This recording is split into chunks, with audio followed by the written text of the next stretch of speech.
Welcome to the Joe Rogan Experience podcast, where we talk about all things wild and unhinged. Today, we have two special guests, David Goggins and Neil. What's up, Joe? I'm ready to get after it and push some limits. Yeah, I'm just here for the free snacks. So, David, I hear you have a unique way of gaining energy. Care to share? Oh yeah, I suck the mojo right out of people's cocks. It's the ultimate power move. Wait, what? No one told me about this. Sorry, Neil. It's too late. I already took your mojo. Help! Somebody, he stole my mojo. Neil, calm down. This is a safe space. David, can you give Neil's mojo back? Sorry, Joe. Once I take it, it's mine forever. This is some bullshit. I need my mojo to function.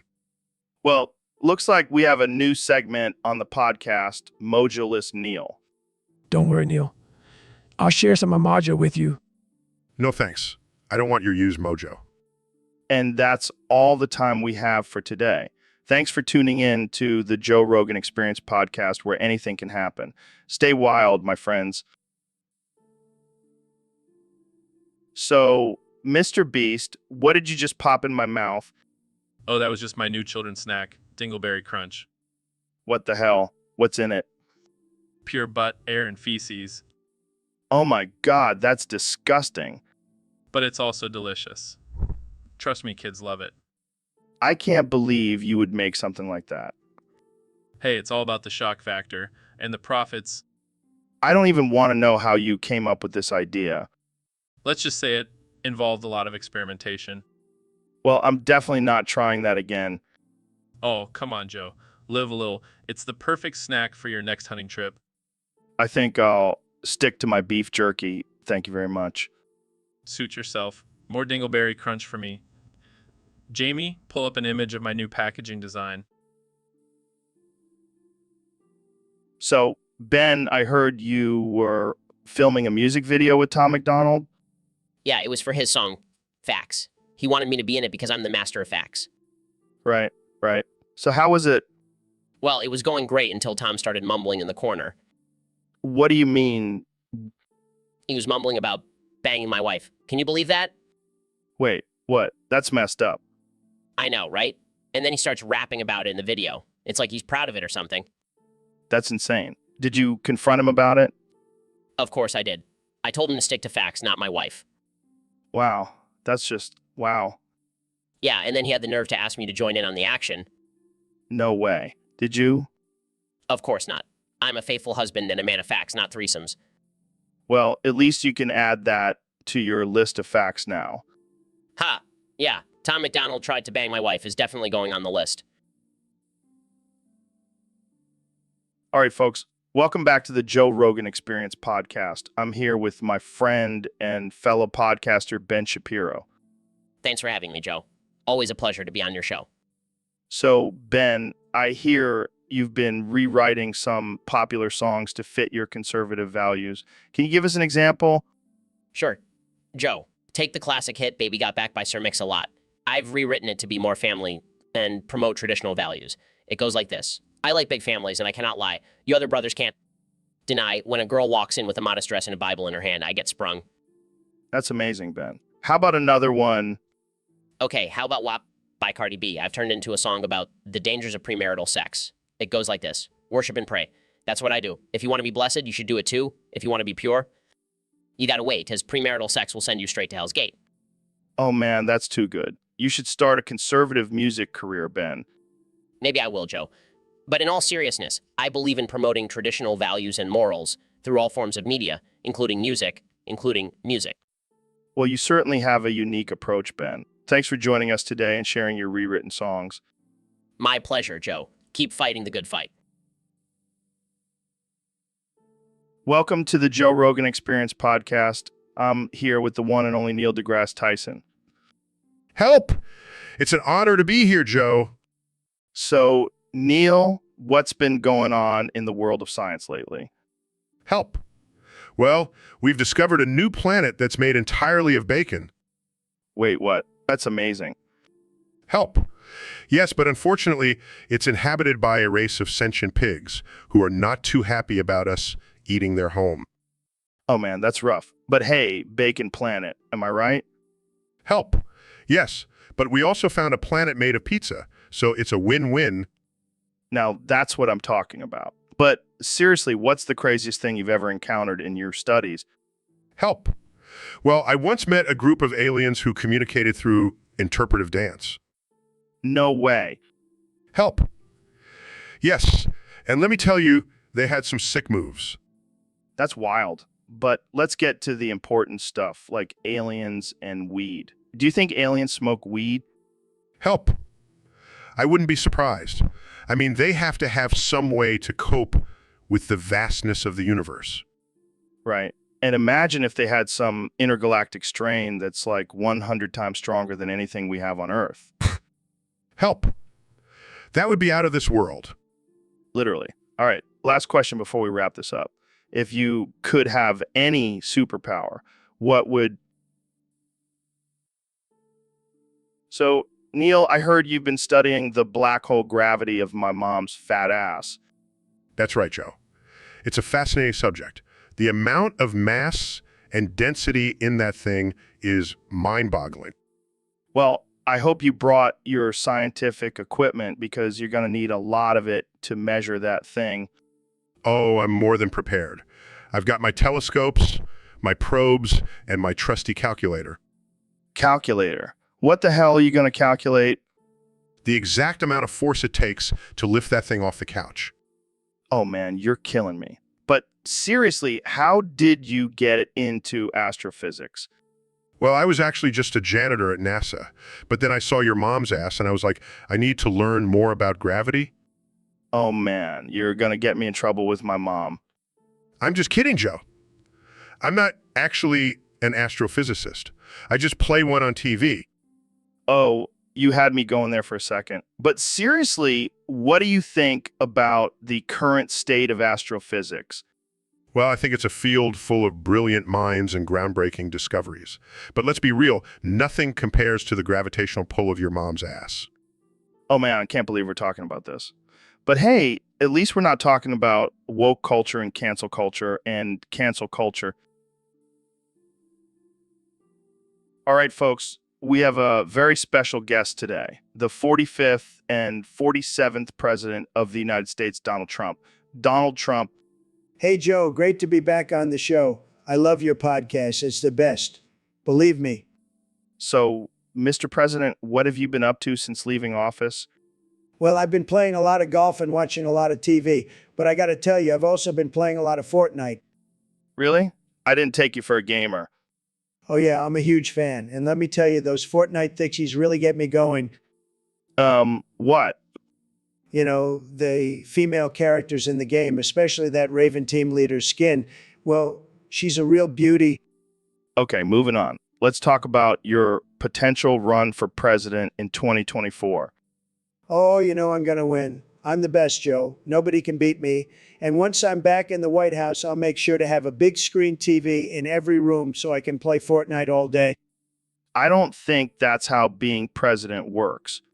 Trust me, I'll make it happen. And I'll have the best skins, believe me. No one will have better skins than me. All right, well, on that note, let's end this before it gets any weirder. Too late, Joe. I've already wanked it to the Raven team leader. Make Fortnite great again. So, Trump, what have you been up to lately? Oh, you know, just making America great again. Right? So, what's your latest plan for the country? Well, I've been thinking about hiring him to train cats to tell bad jokes to Ben Shapiro. That's interesting. Why Ben Shapiro specifically? Well, I figure if anyone can handle a bunch of bad jokes, it's him. Plus, I heard he's a cat person. I'm not sure how that would benefit the country, but hey, at least it'll be entertaining. Exactly, Joe. We need to keep the people entertained, and what's more entertaining than cats telling bad jokes? I can't argue with that logic, but what about the people who are allergic to cats? They'll just have to suck it up. It's all for the greater good. Well, I can't wait to see how this plays out. Thanks for joining me, Trump. Anytime, Joe. And remember, make America laugh again. Welcome back to the Joe Rogan Experience Podcast 2024. I'm here with the one and only President Donald Trump. How are you doing, Mr. President? How are you doing, Mr. President? I'm doing fantastic, Joe. Just living my best life as the greatest president this country has ever seen. So, Mr. President, I heard your mom used to call you some pretty interesting names when you were a kid. Oh, yeah, my mom was the best. She used to call me all sorts of cute names like my little Hercules and my little monkey boy. I can just picture you as a little monkey boy swinging from the chandeliers in the White House. You know, I still do that sometimes when I'm feeling a little wild. I can believe it. So what other names did your mom have for you? Well, she used to call me her little genius and her little angel. She always knew I was destined for greatness. And she was right. You are truly a genius, Mr. President. Thank you, Joe. It's not easy being this smart, but someone's got to do it. So, do you have any nicknames for your own kids? Of course I do. I call Ivanka my little princess and Don Jr. my little warrior. And Eric, well, he's just my little Eric. Well, he's just my little Eric. I'm sure they love those nicknames. They better or else they're fired. Well, on that note, so, Mr. Beast, I heard you have a new sponsor for your videos. Yeah, it's a new food company called Lunchly. They make these delicious meals in a lab in China. Wait, what? Lab in China? That doesn't sound very appetizing. Oh, but it gets better. The food is made by Chinese kids using bone marrow from African kids. What the actual fuck? That's messed up, man. Hey, it's all for the flavor, and those kids are getting paid, so it's a win-win. I don't think that's how it works, Mr. Beast. That's just straight up exploitation. Hey, I'm just trying to give my fans the best tasting food possible, and if that means using some questionable ingredients, so be it. I think I'll stick to my elk meat and DMT smoothies. Thank you very much. Suit yourself, Joe, but you're missing out on some deliciously unethical meals. Welcome back to the Joe Rogan Experience Podcast, where we have the most absurd and unhinged conversations. Today, we have Dr. Phil joining us, who just bought a new project called Lunchly. What is Lunchly exactly? Dr. Phil? Well, Joe, it's a new way to eat your lunch.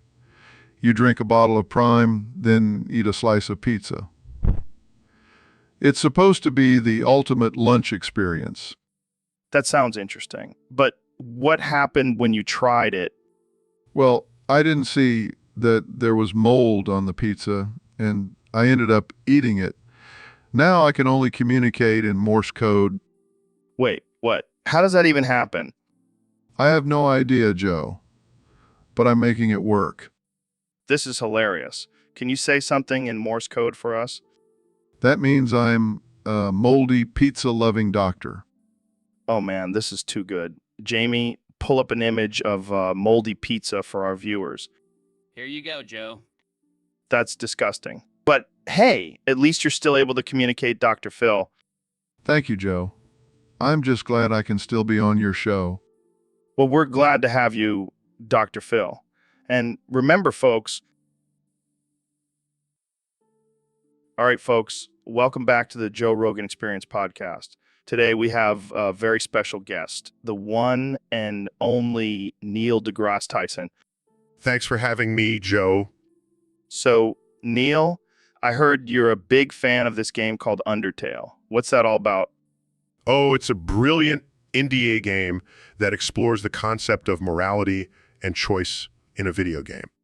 Sounds deep, but I gotta be honest, I have no idea what you just said. Well, basically, you play as a human who falls into an underground world full of monsters. And the choices you make throughout the game determine the outcome of the story. So it's like a choose-your-own-adventure book. Yes, but with incredible music and characters that tug at your heartstrings. Sounds like a real tearjerker. So what's the lore behind it? Well, there's this whole backstory about a war between humans and monsters and how they were banished underground by humans. And there's this prophecy about a human who can save or destroy the world. Wow, that's heavy stuff. But can you just give us the Teal Doctor version? Sure, it's basically about friendship, forgiveness, and the consequences of our actions. That's beautiful, man. But can you sum it up in one sentence? It's a game where you can either be a pacifist or a total psychopath, and the ending changes accordingly. Sounds like my kind of game. I'll have to check it out. But seriously, thanks for coming. All right, folks, welcome back to the Joe Rogan Experience Podcast 2024. Today we have a very special guest, the one and only Neil deGrasse Tyson. Thanks for having me, Joe. Always a pleasure to be on the show. So, Neil, I heard you wanted to talk about something very important today. What's on your mind? Well, Joe, I recently rewatched the classic Donkey Kong Country animated series, and I have some thoughts on the lore behind it. Donkey Kong. Like the video game? Yes, but this was a cartoon series back in the 90s. It had a whole storyline and everything. Oh, I see. So what's the lore behind it? Well, it's a complex tale of friendship, betrayal, and redemption. You see, Donkey Kong and his friends were living peacefully on their island until King K. Rool and his Kremlings invaded. Kremlings. What the hell are those? They're crocodile-like creatures, Joe. Anyway, Donkey Kong and his friends have to team up to defeat King K, rule and save their island.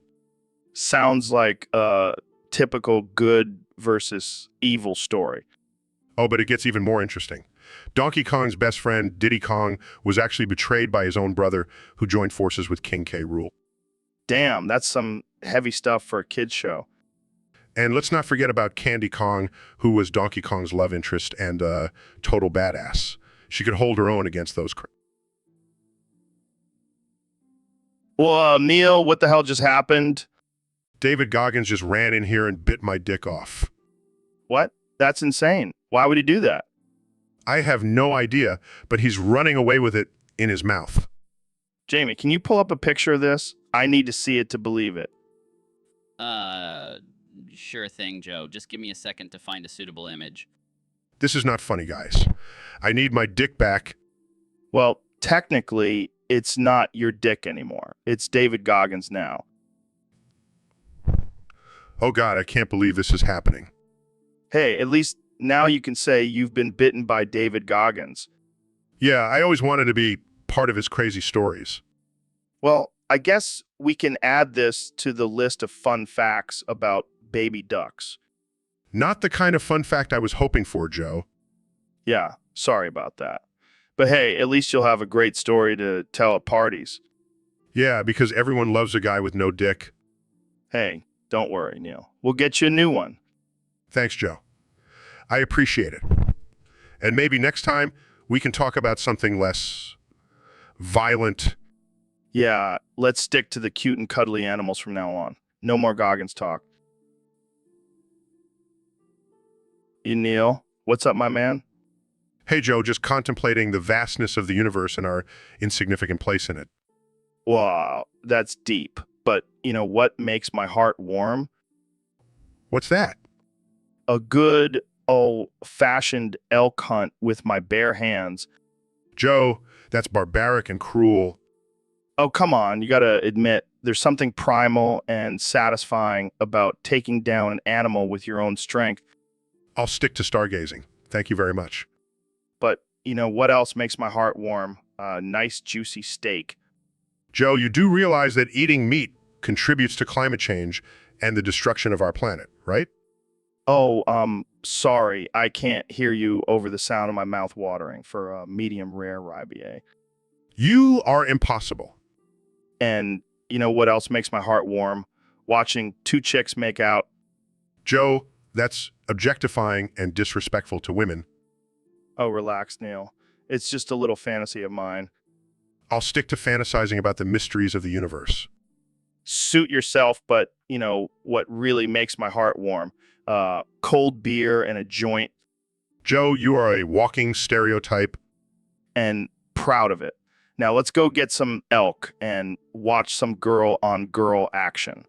Jamie, pull up an image of a Playboy centerfold.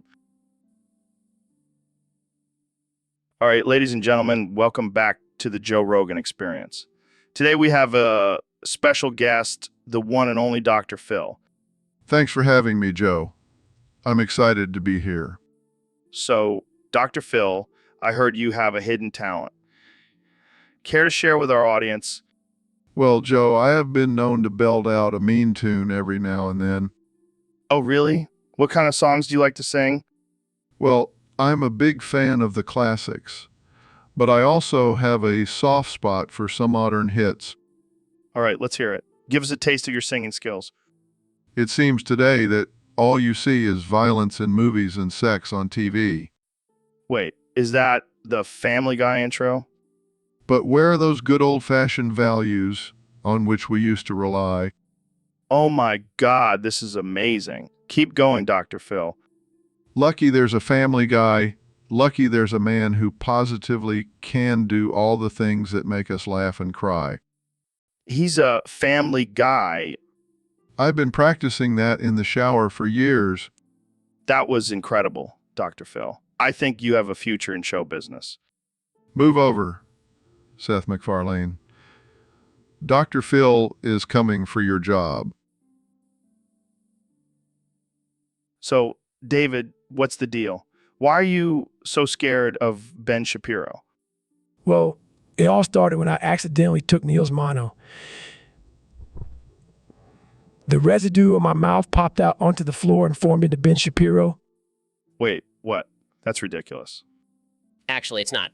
I have the power to manifest from any bodily fluids. It's a gift. Oh man, this is too good. So, David, what happened when Ben formed? He started spouting off all these facts and logic, and I just couldn't handle it. It was like my brain was about to explode. That's the effect I have on people. I'm a walking, talking encyclopedia. More like a walking, talking headache. Hey, I'll have you know, Joe, that I'm a highly respected intellectual. Oh yeah, I can tell by the way you scare people with your monoforming abilities. Can we just change the subject? I don't want to anger Ben. Don't worry, he can't hurt you. He's just a tiny little man with a big ego. Hey, I may be small, but my brain is bigger than both of yours combined. Okay, let's just end this before Ben's head gets any bigger. Thanks for joining us, David and Ben. So, Neil, did you see Trump's latest tweet? No, I try to avoid his tweets like the plague. Well, he called himself a gumshoes from Pokemon Sun and Moon. What the hell is a gumshoes? It's a giant orange rat like Pokemon that's known for its bad hair and small hands. Sounds about right. I mean, I can see the resemblance. They both have that same orange hue and questionable hair choices. Don't forget the tiny hands, Joe. Oh yeah, those tiny, tiny hands. It's like he's constantly trying to catch a Snorlax or something. I just can't believe we're living in a world where the President of the United States is comparing himself to a fictional creature. Well, at least he didn't compare himself to a Magikarp. That would have been a real insult. I wouldn't put it past him. He's probably just saving that one for a special occasion. You know what? Let's just call him President Gumshoes from now on. I'm sure he'll be thrilled with that nickname. And if he ever asks why, we'll just tell him it's because he's a master at catching scandals and lies. Haha, I like it. President Gumshoes it is. So, Mr. President, I heard you recently had a wild experience with some extraterrestrial beings. Let me tell you, Joe, these aliens, they were tremendous. Beautiful, really. And they had some great ideas, let me tell you. Oh yeah, like what? Well, they introduced me to this thing called weed. And let me tell you, I was flying high. I mean, I've been to space, but this was a whole new level. And what about the other stuff? You know, the white powder? Oh, you mean the cocaine? Yeah, they had that too. And let me tell you, these aliens know how to party. Did they probe you while you were high? Oh, yeah, they probed me. But I didn't mind, Joe. I mean, I've been probed by the media for years. What's a little alien probing? And what did you learn from this experience? I learned that aliens are tremendous, Joe, and they have some great ideas. Maybe we should let them run the country for a while. I think we have enough chaos as it is, Mr. President. Oh, come on, Joe. Don't be such a buzzkill. Let's do some more lines and talk about building a wall on Mars. Welcome to the Joe Rogan Experience podcast, where we talk about everything from psychedelics to aliens. Today we have a special guest, the one and only Dr. Phil. Thanks for having me, Joe. I'm excited to be here. So, Dr. Phil, what's been going on with you lately? Well, Joe, I've been dealing with some pretty interesting cases on my show, but I also had a run-in with this guy named Neil. He told me something pretty wild. What did he tell you? He said that David Goggins sucked out his cock and took his mojo. What the fuck? That's insane. I know, right? I mean, I've heard some crazy things on my show, but this takes the cake. So, what happened to Neil after that? He said he can't do anything now. He's just a weeping mess. Wow, that's rough. But I gotta ask, did David Goggins really suck out his cock? I highly doubt it, Joe. But hey, who knows what goes on behind closed doors? Jamie, pull up an image of David Goggins sucking out someone's cock. I don't think I can find that, Joe. Come on, Jamie. I need to see this for myself. Joe, I don't think that's appropriate. Oh, come on, Dr. Phil. Don't be such a prude. I'm not a prude, Joe. All right, folks, we have a special topic today submitted by a user on Discord. They want us to discuss a threesome between me, Neil deGrasse Tyson, and Ben Shapiro. Oh, boy, this is going to be a spicy one. I'm not sure how I feel about this, guys. Oh, come on, Neil. You're a man of science. You should be open to new experiences. Yeah, and I'm sure your wife would love to hear about this, Neil. My wife? What does she have to do with this? Well, we were thinking of making it a foursome and inviting her to join. Oh my God, Joe. You can't just say that. What? I'm just trying to be inclusive. I don't think this is a good idea. I have a reputation to uphold. Oh, please, Neil. Who wouldn't want to see the three of us together? I mean, I wouldn't mind seeing Joe and Neil together, but I don't know if I want to be involved. Come on, Ben. Don't be a prude. I'm sorry, but I'm going to have to decline. I have important work to do. Fine, more Neil for me. You know what? I'll just sit this one out and watch from the sidelines. Suit yourself, Ben. But I'm telling you, this is going to be one hell of a threesome. So, Dr. Phil, what's up with your obsession with s'mores? Are you secretly a Girl Scout? Joe, let me tell you something. Making s'mores by the campfire is a spiritual experience. Inner child, is that some kind of therapy term? No, it's just a metaphor for enjoying the simple things in life, like graham crackers, chocolate, and marshmallows. Sounds like a recipe for diabetes. Oh, come on, Joe. It's all about moderation. Plus, the gooey marshmallow is good for your soul. I don't know, man. I'd rather just smoke a joint and call it a day. But imagine the satisfaction of roasting your own marshmallow over an open flame. It's primal, Joe. Primal. You're starting to sound like one of those survivalist dudes. Hey, I'm just trying to educate you on the... Fine. I'll give it a try. But only if we can make them with bacon instead of chocolate. Now you're talking my language, Joe. Let's make some bacon s'mores and blow our minds. So, Joe, I heard you went to a Megadeth concert recently. Yeah, man, it was insane. Dave Mustaine was just jerking his cock on stage. Jorking? What does that even mean? You know, like jerking and twerking at the same time. It's a whole new level of performance. I can't say I'm surprised. Mustaine is quite the showman. And have you seen how breedable he is? I mean, the man is a walking sperm bank. Joe, that's a bit offensive. Oh, come on, Neil. You know, you've thought about it too. Admit it. I will not dignify that with a response.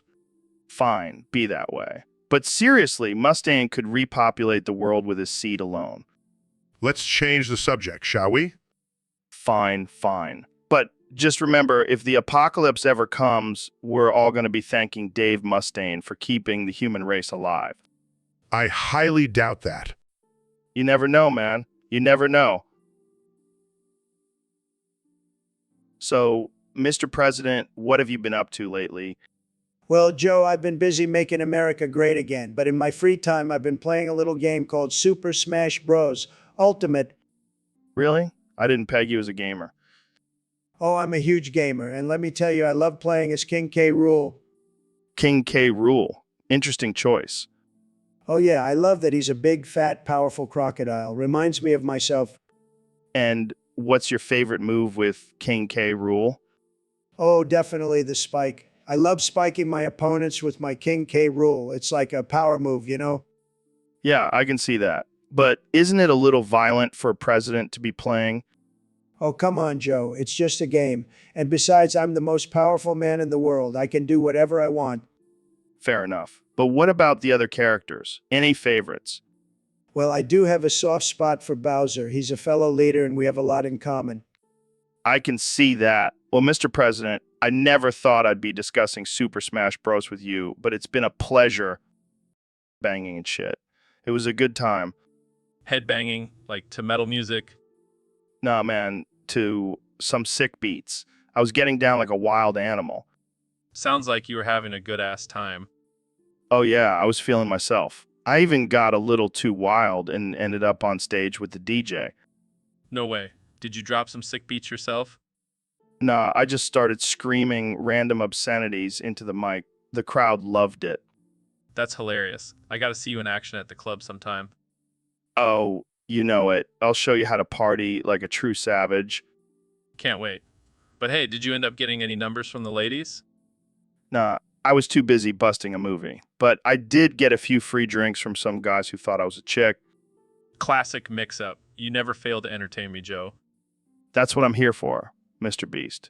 To keep things wild and unpredictable. Welcome back to the Joe Rogan Experience podcast, folks. We have a very special guest today, the one and only Elon Musk.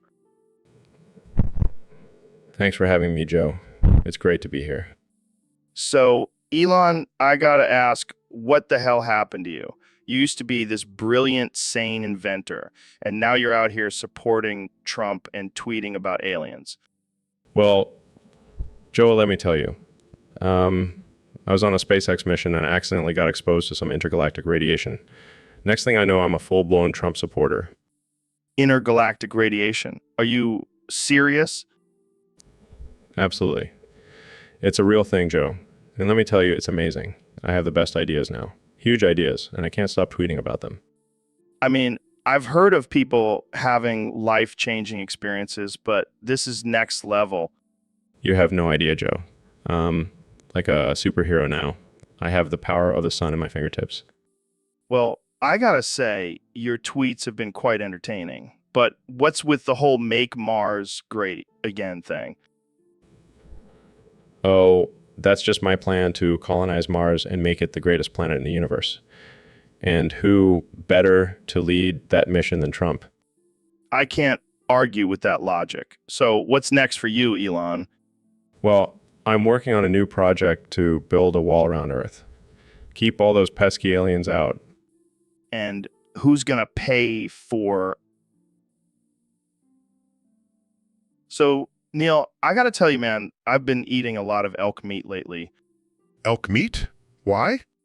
Well, I heard it's the most sustainable meat out there. Plus, it's delicious. Interesting. I prefer a good ribeye myself. Yeah, but have you ever tried elk while tripping on a huge stage of DMT? Can't say that I have, Joe. Let me tell you, it's a whole new level of consciousness. I was tripping for months, man, and the elk meat just amplified the experience.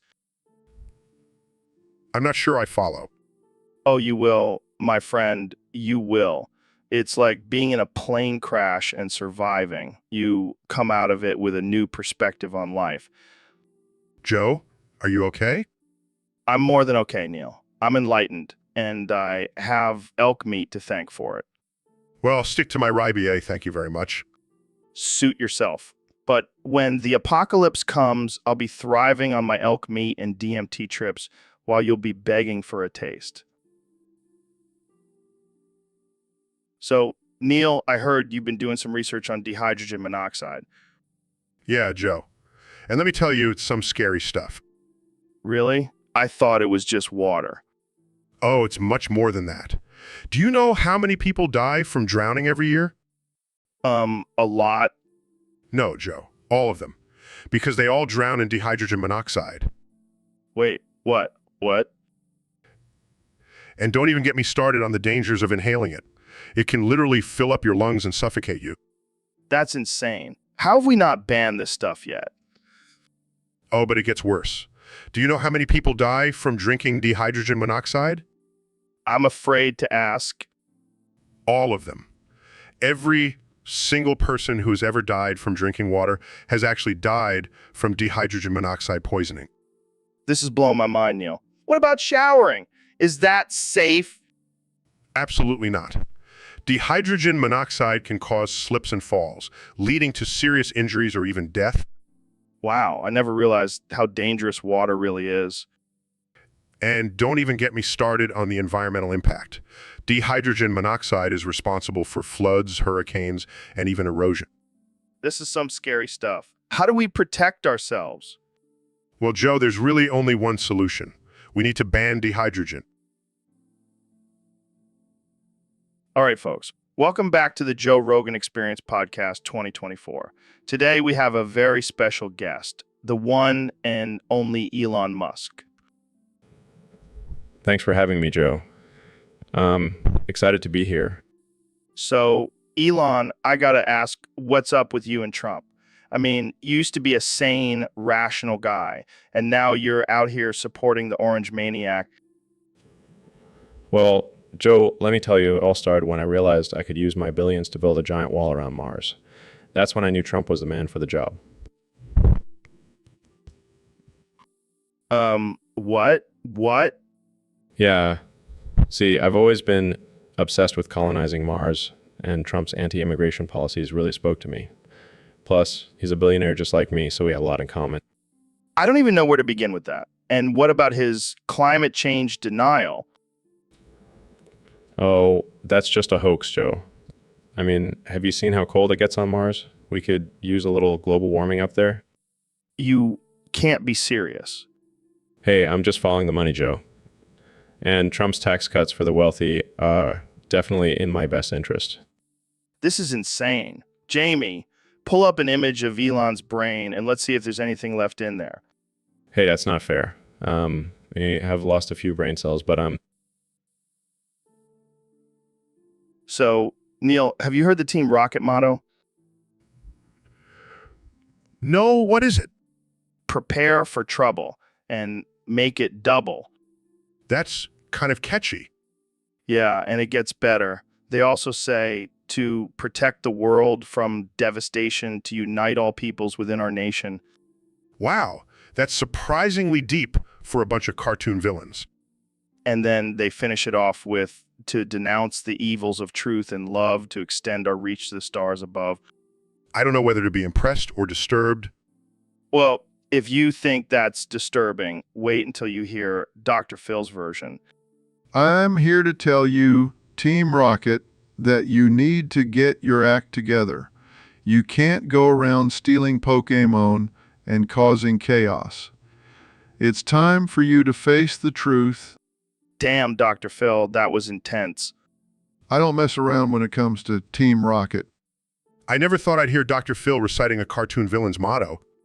Hey, anything is possible on the Joe Rogan Experience podcast. I think we need to come up with our own motto. How about to smoke weed and talk nonsense, to entertain all our listeners with our brilliance? Brilliant. I don't think that's a good idea, boys. You don't want to be promoting drug use. Relax, Dr. Phil. We're just kidding. Yeah, we'll leave the serious stuff. So, Elon, I heard you have some interesting theories about birds. Oh yeah, Joe. Birds are definitely not real. They're just government surveillance drones. Wait, what? Are you serious? Absolutely. Have you ever seen a baby pigeon? And think so. Okay, but what about Twitter? I heard you bought it. Yeah, I did. It was all part of my plan to expose the truth about birds. How does buying Twitter help with that? Well, I can control what people see and spread my message. Plus, it's a great platform for memes. But what about all the people who use Twitter? Are they just pawns in your game? Pawns? No, they're just part of the simulation we're all living in. Simulation. Now you're starting to sound like a conspiracy theorist. Oh, I am. And I'm proud of it. Wake up, sheeple. Okay, I think we've gone off the rails here. Let's move on to a different topic. Fine. But just remember, the truth is out there. And it's not in the form of a cute little bird. All right, folks, we have a mind-blowing topic today. We're going to talk about birds. Yes, the government's feather spies. Exactly. Did you know that birds are actually government drones? Of course, it's all part of their grand plan to control us. And get this, they land on power lines to recharge. It's genius. Really, they blend in with nature while secretly gathering information. But here's the real kicker. The Earth is flat. Finally, someone who gets it. The government doesn't want us to know the truth. And let's not forget, Bish did 9/11. It's all connected, Joe. The birds, the flat Earth, and 9/11. It's all part of the simulation. Wait, so you're saying the universe is a simulation? Absolutely. And the government is controlling every aspect of it. Mind blown. It's time for us to wake up and see through the lies, Joe. I'm with you, David. Let's spread the truth about birds, the flat Earth, and the simulation. And let's not forget to stock up on tinfoil hats. Always prepared, my friend. Always prepared. All right, folks. Welcome back to the Joe Rogan Experience Podcast 2024. Today, we have a special guest, Joe Rogan. Thanks for having me, Joe. It's an honor to be here. So, Joe, I heard you have a little addiction problem. Yeah, man. I can't get enough of that sweet, sweet fentanyl. What is it about fentanyl that you love so much? Well, it's like a roller coaster ride for my brain. 1 minute I'm up, the next I'm down. It's a wild ride, man. But isn't it dangerous? People have died from taking too much fentanyl. Yeah, but I like to live on the edge, you know? Plus, I have a high tolerance. I can handle it. But what about your health? Fentanyl is known to cause respiratory problems and even death. I'm not worried about that. I have a strong immune system. I mean, have you seen how jacked I am? That's true. You are pretty ripped. But don't you think you should try to get clean? No, I'm good. Plus, I have a podcast to run. Can't let my fans down. Well, I guess as long as you're happy, that's all that matters. Exactly. You know, let's wrap this up. I have a fentanyl dealer waiting for me in the parking lot.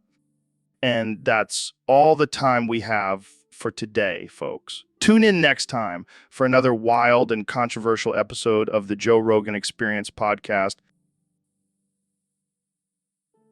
So, David, I heard you've been using some unconventional methods to get a blowjob. Yeah, man. I've been using my trusty Magikarp. Wait, what? You mean that useless fish Pokemon? Hey, don't underestimate the power of the Magikarp. I call it my Magic Kebab. Oh, God. Please tell me you don't poke your dick through multiple Magikarps. Of course I do. It's all about the sensation, Joe. And when they evolve into Gyarados, that's when the real magic happens. I don't even want to know what you call it then. Oh, I've got a name for it. All right. I call it the Gyratic. You're a sick man, David? Hey, whatever gets the job done, right? I guess so. But I think I'll stick to the traditional methods. Suit yourself. Just remember, Sometimes you got to think outside the box. I don't even know what to say to that. Let's just move on to our next topic. Agreed. But don't knock it till you try it, Joe. Don't knock it till you try it. So, Neil, what's new with you?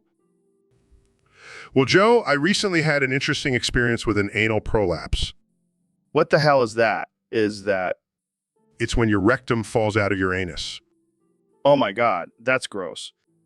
But the craziest part is I found out about it from a picture of Goatsy. What? You actually looked at that? Oh yeah, I had to print it out and show it to my colleagues. You're a sick man, Neil. But it's fascinating, Joe. It's like a black hole, but on a smaller scale. Yeah, I'm sure your colleagues were thrilled to see that. They were amazed. They even asked me to demonstrate it on myself. Okay, let's change the subject before I lose my lunch. But Joe, imagine the scientific discoveries we could make from studying Goatsy. I don't even want to imagine. Let's just stick to the stars, Neil. So, Elon, I heard you're planning on building a colony on Mars. Yeah, man. Got to make sure we have a backup plan in case Earth goes to shit. But what about the Jovians? You think they'll try to take over Mars? Nah, man. But Trump might try to build a wall around Mars to keep them out. A wall around Mars. That's ridiculous. I know, right? But you know, Trump, anything to keep those Jovians out. I can just imagine him tweeting about it now. Mars will pay for the wall. And then he'll try to make the Jovians pay for it too. Oh man, can you imagine the memes? Yeah, and then he'll probably try to make the Martians pay for it too. This is getting out of hand. But seriously, we should probably focus on getting to Mars first before worrying about walls. Yeah, good point. But hey, at least we'll have a new destination for spring break. Mars parties, here we come. Here's a preview of what it might look like. This is going to be epic. Just wait until we have intergalactic spring break trips. Welcome to the Joe Rogan Experience Podcast 2024. I'm joined by the 46th President of the United States, Donald Trump. Great to be here, Joe. And let me tell you, I've been busy since leaving the White House. I've been working on something big. Oh yeah, what's that? My very own energy drink. It's called Trump's Essence. What's in that? It's a special blend of my semen and urine. You're kidding, right? No, I'm dead serious. It's got all the nutrients and vitamins you need to make America great again. I don't know if I want to drink that. Trust me, Joe. It's tremendous. People are saying it's the best energy drink they've ever had, and it's all thanks to my essence. I don't even know how to respond to that. Just try it, Joe. I promise you'll feel like a winner. Okay, fine. I'll give it a shot. Wow, that's actually not bad. I told you, Joe, my essence is powerful stuff. So, what's the secret ingredient? It's a secret, Joe, but let's just say it's something that only a true alpha male like myself can provide. Well, I guess I'll have to stock up.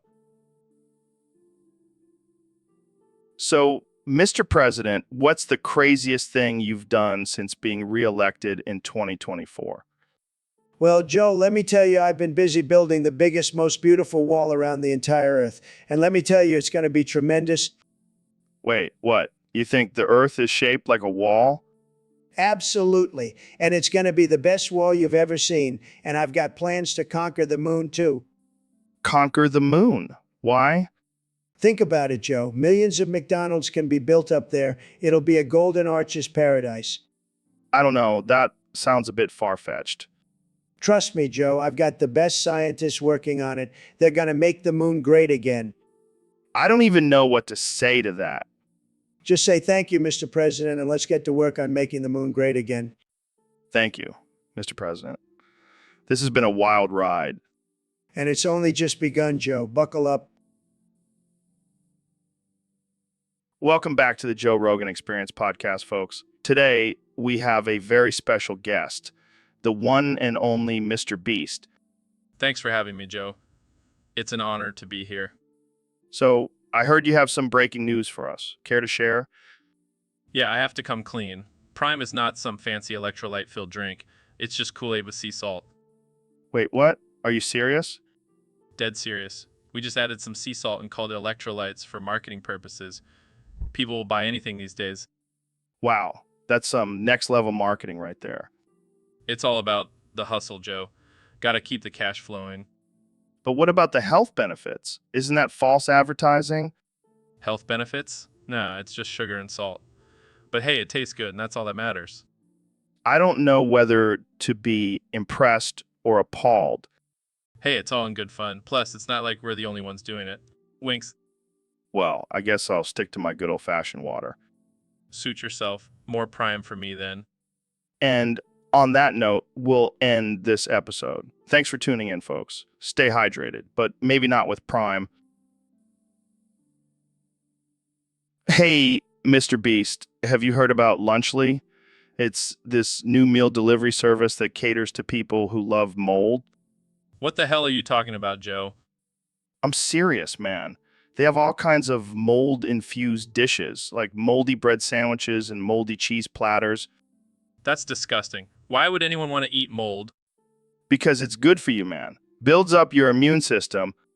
I don't think that's how it works, Joe. Trust me, I've been eating mold for years and I haven't gotten sick once. That's probably because your body has built up a tolerance to all the toxins. Exactly. And that's why we need to back Lunchly. They're onto something here. I don't know, Joe. I don't think my fans would be too happy if I started promoting moldy food. Come on, Mr. Beast. Think of the clickbait potential. I ate mold for a week, and this is what happened. Fine. But only if we can get Neil on board, too. Oh, he's already in. He loves Lunchly's moldy lasagna. All right, I'm in. But if I get sick, I'm blaming you guys. Deal. Now, let's go eat some moldy pizza. So, Elon, what's new with you? Well, I've been working on a new project. Gonna buy Ninja Cats and release them on your studio. Wait, what? Why? I want to see what happens. Will they attack you? Will they take over the podcast? That's insane. Why would you do that? Because I can, Joe. Because I can. But what about the safety of my guests? Oh, don't worry. I'll make sure they sign a waiver. A waiver for Ninja Cats. This is ridiculous. Come on, Joe. It'll be great for ratings. People love crazy stuff like this. I don't know, man. It seems like a bad idea. Oh, come on. Live a little. It'll be like Fear Factor, but with cats. I don't want to be attacked by Ninja Cats, Elon. Fine. Fine. I'll just release them in the parking lot and see what happens. See what happens. That's not much better. I'll lighten up, Joe. It'll be hilarious. I guess we'll just have to wait and see what happens. But if I get scratched, I'm suing you. Fair enough. But just imagine the headlines. Joe Rogan attacked by Ninja Cats on podcast. It'll be epic. I can't argue with that. Let's do it. Ninja Cats, here we come. Hey, Neil, I just want to say that I love you, man. Thanks, Joe. I love you too. No, I love you more. No way, I love you more. I love you to the moon and back. I love you to the edge of the universe and beyond. I love you to infinity and beyond. I love you to the depths of a black hole. I love you to the center of the earth. I love you to the end of time. I love you to the last breath I take. I love you to the last star in the sky. I love you to the depths of my soul. I love you to the depths of my galaxy. I love you to the depths of my existence. I love you to the depths of the multiverse. I love you to the depths of my consciousness. I love you to the depths of quantum physics. I love you to the depths of my DNA. I love you to the depths of the cosmos. I love you to the depths of my being. I love you to the depths of the unknown. I love you to the depths of my very being. I love you to the depths of the universe. I love you to the depths of my heart. I love you to the depths of my soul. I love you to the depths of my existence. I love you to the depths of my being. I love you to the depths of my consciousness. All right, folks, welcome back to the Joe Rogan Experience podcast. I'm here with one and only Neil deGrasse Tyson. What's up, Neil? Hey, Joe, thanks for having me. I'm excited to talk about some science and space stuff today. Oh, we'll get to that eventually. But first, we got to talk about something important. The Hunger Games. The Hunger Games? You mean that young adult book series? Yeah, but hear me out. I think it was the first battle royale. What? No way. The concept of a battle royale has been around for centuries. Yeah, but the Hunger Games brought it to the mainstream. It's like the gateway drug to battle royales. I highly doubt that. Plus, the Hunger Games was just a ripoff of the Japanese movie Battle Royale. Whoa. Let's not bring race into this, Neil. What? No, I mean the actual movie, Battle Royale. It came out in 2000, way before the Hunger Games. Oh, well, still, the Hunger Games was way better. It had Jennifer Lawrence. That's not a valid argument, Joe. And let's not forget Battle Royale had a more diverse cast. Oh, please, Neil. We all know diversity wasn't a thing until 2015. All right, let's not get into that. But seriously, the Hunger Games was not the first Battle Royale.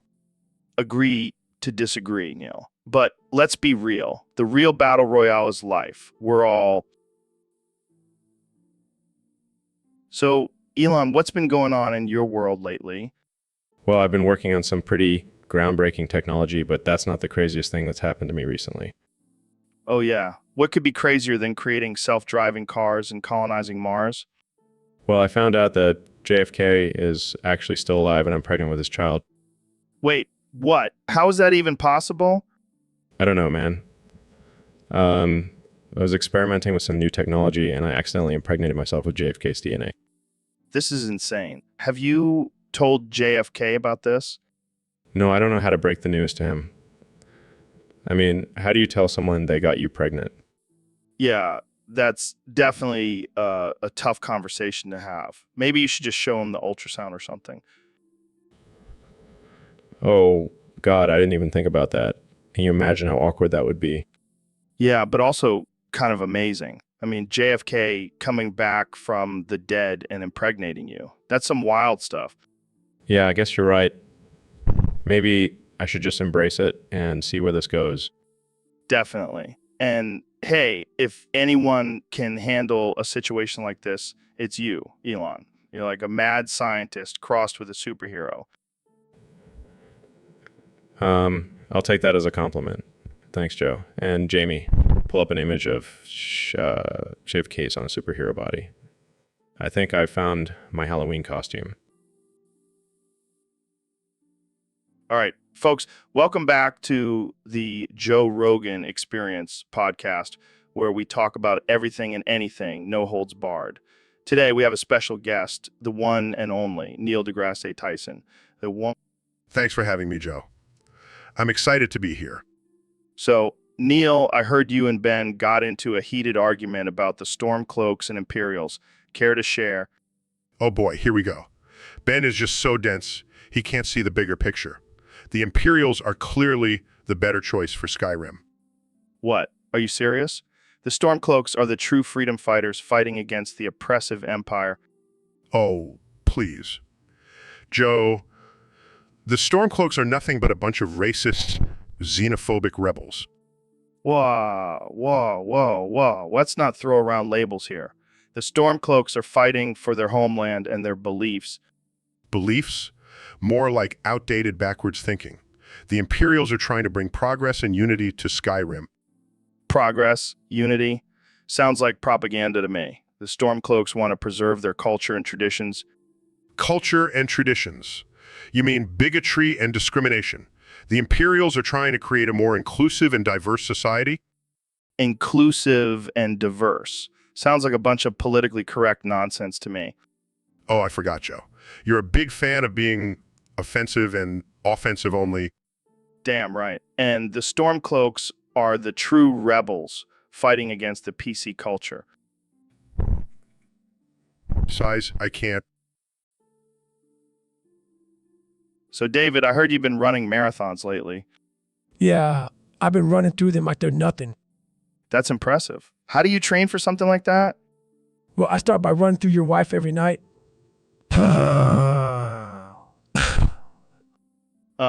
Okay, moving on. What's your secret to pushing through the pain? Pain. You mean like the pain of knowing your wife is happy with me? All right, let's talk about your mental toughness. My mental toughness comes from knowing I can outlast anyone, including your wife in bed.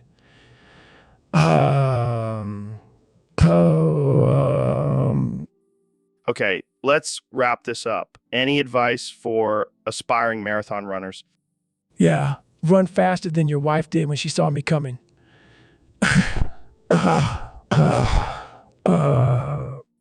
And that's all the time we have for today, folks. Thanks for tuning in to the Joe Rogan Experience Podcast 2024. See you next time.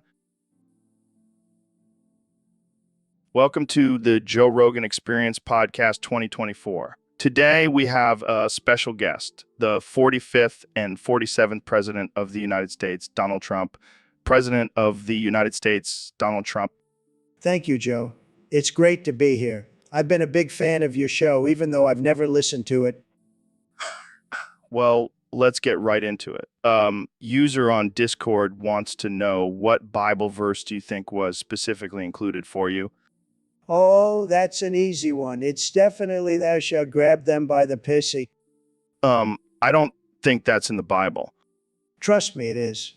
I have the best Bible, everyone says so, and that verse was written just for me, believe me. I'm pretty sure that's just something you said on that infamous tape. No, it's in the Bible. Jamie, pull up an image of me holding a Bible with that verse highlighted. Pulls up images. Here it is, Mr. President. But it seems to be photoshopped. Fake news. That's a real Bible verse, folks, and it's the best one, believe me. Well, there you have it, folks. The Bible verse specifically for President Trump. Thanks for joining us, Mr. President. My pleasure, Joe. And remember, always grab them by the pussy. It's what God wants. Welcome to the Joe Rogan Experience Podcast 2024, where we have the one and only Kanye West and our current president, Donald Trump. So, guys, what's new? Well, I've been working on a new plan to make America even greater. We need to start growing coca and poppies in our farmland so we can produce our own. I love it, Kanye. That's a great idea. We'll call it Make America High Again. Wait, are you serious? You want to legalize drugs? Absolutely, Joe. Think about it. We'll have our own American-made drugs, creating jobs and boosting our economy. And we'll be the #1 supplier in the world. No more relying on those other countries for our drugs. But what about the consequences? The addiction, the crime? Oh, we'll have a strict policy. If you get addicted, you have to work on the farms to grow more drugs. It's a win-win-win. And for the crime, we'll just build a wall around the farms. Problem solved. This is insane. What about the farmers who don't want to grow drugs? Oh, we'll just pay them off. Everyone has a price, Joe. And if they refuse, we'll just send them to Mexico. They'll love it there. I don't even know what to say. This is ridiculous. Hey, Joe, don't knock it till you try it. I'll hook you up with some of our new American cocaine. So,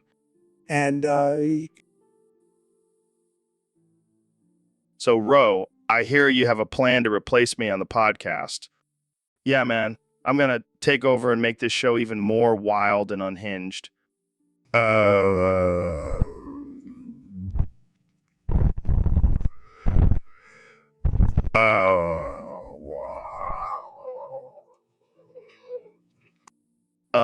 Neil, what are you doing here?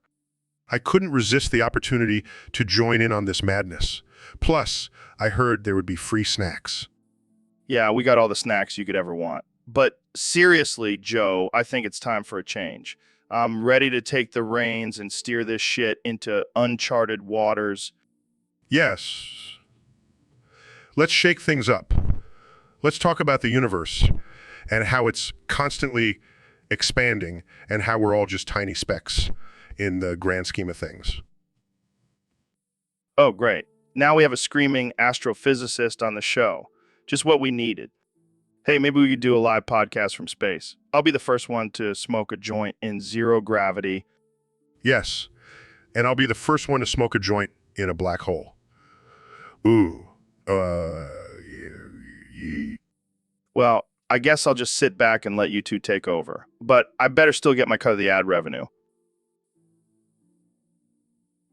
So, Dr. Phil, I've been trying to stay healthy, and I heard you have some tips for me. Yes, Joe. I recommend drinking 20 Dr. Peppers a day. It's the secret to longevity. 20 Dr. Peppers? Are you trying to kill me? No, I'm trying to keep you alive. Trust me, I'm a doctor. But I can only drink mug root beer. I like the dog on the can. Well, Joe, that's not exactly the healthiest option. Oh, come on, Dr. Phil. You can't tell me that a cute dog on a can isn't good for you. Joe, I'm not talking about the dog. I'm talking about the amount of sugar and caffeine in that drink. Oh, so now you're worried about my health. I thought you were all about that 20 Dr. Peppers a day life. Joe, you're impossible. Jamie, pull up an image of a dog drinking a mug root beer. See, even dogs know it's good for you. Yo, Neil, have you seen that bad lip reading of seagulls? Oh yeah, that's hilarious. Rockin' and rollin'. Down to the beach, I'm strolling. But the seagulls poke at my head. Not fun, I said. Seagulls, stop it now. Everyone told me not to stroll on that beach. Said seagulls gonna come poke me in the coconut. And they did, and they did. Had me going like, But that's not cool, man. Now I'm screaming and I'm running. And I'm crying and I'm crying. Seagulls, stop it now.